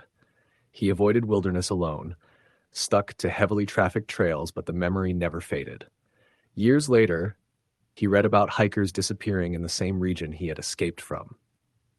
The forest waited, patient and methodical. The stones, the cabins, the footprints, they were warnings ignored by the curious, the reckless, the brave. Jason knew that the figures were still there, watching, herding, waiting for the next person, foolish enough to believe they could survive off the grid. At night, he would hear the wind through his city apartment's windows and swear he heard whispers, the same guttural, half-human sounds from the woods, and he knew they were patient. They wait. They always wait. Story the end. When my brother Jake told me he was moving off the grid, I thought he was joking. He'd always been the city guy, coffee shops, music festivals, Wi-Fi, but after his divorce and getting laid off, something in him shifted. He said he was done with people, done with everything artificial. He found a patch of land in northern Idaho, deep in the Selkirk Mountains. No cell service, no utilities, and a half-collapsed cabin that had belonged to a logger back in the 50s. He called it starting over. I called it running away. For the first few months, he'd text me from the nearest town every week or two, giving updates. Got the solar panels working, built an outhouse, caught my first trout today. Then, around late February, the messages stopped. No calls, no texts, nothing. After 3 weeks, I drove up there myself. The road was worse than I expected. Snow still crusted the edges, and fallen branches littered the way. The GPS stopped miles before his land, and I followed the coordinates by instinct more than anything. I finally found his truck parked near a line of pine trees, half covered in needles, like it hadn't moved in a while. The cabin was smaller than I imagined. A single window, smoke-blackened roof, and an uneven porch. When I knocked, the sound echoed like there was nothing inside to absorb it. The door creaked open. It wasn't locked. The smell hit first. Damp wood, mold, something faintly metallic. There were dishes on the table, food half-eaten, frozen in place. His jacket hung by the door, his boots underneath. Everything looked like he'd stepped outside and never came back. I shouted his name until my voice cracked. The forest swallowed the sound. Inside the cabin, his notebook lay open on the counter. His handwriting, messy as ever. Open quote, February 6. Heard them again near the creek. February 7. Trees don't look right. Moved somehow. February 8th. Something is knocking at night. Not wind. Close quote. There were more pages after that, but they were smeared, water damaged. The last entry, barely legible, said, open quote, February 11th. Don't open the door when it calls my name. Close quote. My gut turned cold. I spent the next few hours searching around. His footprints led down to the creek and disappeared near a cluster of old spruce trees. The ground there was strange, soft, sunken, like something had been digging. The sun dipped low, and I decided to spend one night there before heading for help. I locked the door, lit the lantern, and tried to read more of his notes. Every entry mentioned the knocking, It started once a week, then every night, then multiple times a night. He wrote about hearing whispers outside, about voices mimicking his own. Around midnight, I heard it too. 3 knocks. Slow. Deliberate. I froze. It came from the wall behind the bed, then another from the opposite side of the cabin. The sound moved, wall to wall, window to window, like something circling me. I whispered his name, half hoping, half dreading an answer. Then from outside came my own voice. "Hey, it's me! Open up!" I felt my body go rigid. The voice was identical, tone, rhythm, everything. But it wasn't possible. I hadn't said a word loud enough to echo. The knocking stopped. Silence stretched long and heavy. Then one single knock on the door. My hand hovered near the latch. My brother's last entry flashed in my mind. Don't open the door when it calls my name. I didn't sleep. By morning, I ran to the truck and tore down the mountain road. When I reached cell service, I called the sheriff. He sent a search party up that afternoon. They didn't find Jake. They said there were no footprints other than mine, no signs of struggle. But when they examined the area by the creek, one of the deputies told me quietly that they found something odd. A hollow space under the roots of a spruce, deep enough for someone to crawl into. Inside were bits of fabric, bones of small animals, and what looked like a torn piece of Jake's flannel shirt. I didn't go back. A few weeks later, I got a call from one of the deputies. He said they'd closed the case, ruled it accidental disappearance. But then he hesitated before hanging up. "Off the record," he said. "You should hear this. The guys on night patrol near your brother's property, they keep getting calls on their radios. Someone saying, 'Hey, it's me. Open up.' Every damn time it's on your brother's old frequency." That night, back home in Boise, I woke to a soft, deliberate knocking on my apartment wall. 3 knocks. Pause. 2 more. Then a voice, my brother's voice, whispered through the dark. "Hey, it's me. Open up." Story the end. The first time Logan Price set foot on the ridge outside Silver Pine, he felt like he had stepped into another world. The dense forest stretched endlessly in every direction, and the air smelled of damp earth and pine. He had been living in Portland, Oregon for years, feeling suffocated by the noise, the people, and the unrelenting weight of modern life. So when he found the listing for a small off-grid cabin on the outskirts of Silver Pine, a remote town near the Cascades, he jumped at the chance. The description promised solitude, wilderness, and no one for miles. It sounded perfect. The cabin itself was little more than a weathered shack, built decades ago by a man who had wanted nothing but to disappear. Its wooden walls were gray and scarred by decades of wind and snow, and the roof sagged slightly in the middle. The interior was sparse: a small stove, a cot, and a rough wooden table. No electricity, no plumbing, just the bare essentials. Logan didn't care. He wanted to be alone. The first few days were blissful. He chopped wood, hiked the trails, and spent long hours staring out at the forest from the cabin's single window. The silence was intoxicating. At night, he would lie on the cot, listening to the wind whisper through the trees and feel a peace he hadn't known in years. But the peace didn't last. It started small, the feeling of being watched. Logan would step outside to gather water or firewood and catch glimpses of movement just beyond the tree line. Branches would snap, shadows would shift, but whenever he focused, there was nothing there. He chalked it up to nerves, the isolation playing tricks on his mind. One evening, as a storm rolled in, he heard the first clear sound. Footsteps. Deliberate, crunching over the fallen leaves near the cabin. Logan froze. The cabin was on a private trail, miles from any road. Nobody should be out here. He grabbed the old hunting rifle he had brought and stepped outside into the rain, flashlight beam cutting through the darkness. Nothing. The forest was silent. Yet the sense of being observed pressed in on him, suffocating. The following morning, he found signs that someone or something had been in the cabin. The stove had been moved slightly, the cot pushed closer to the wall, and a single word carved into the wooden table.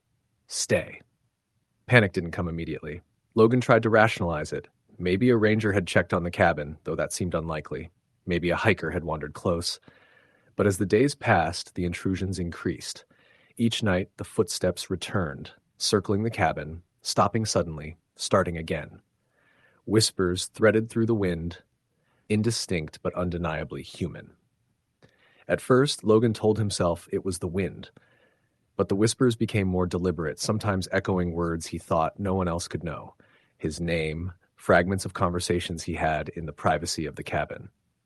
One night, he awoke to see a figure standing at the edge of the window, a pale silhouette framed by the storm's lightning. He screamed and fired the rifle blindly into the darkness.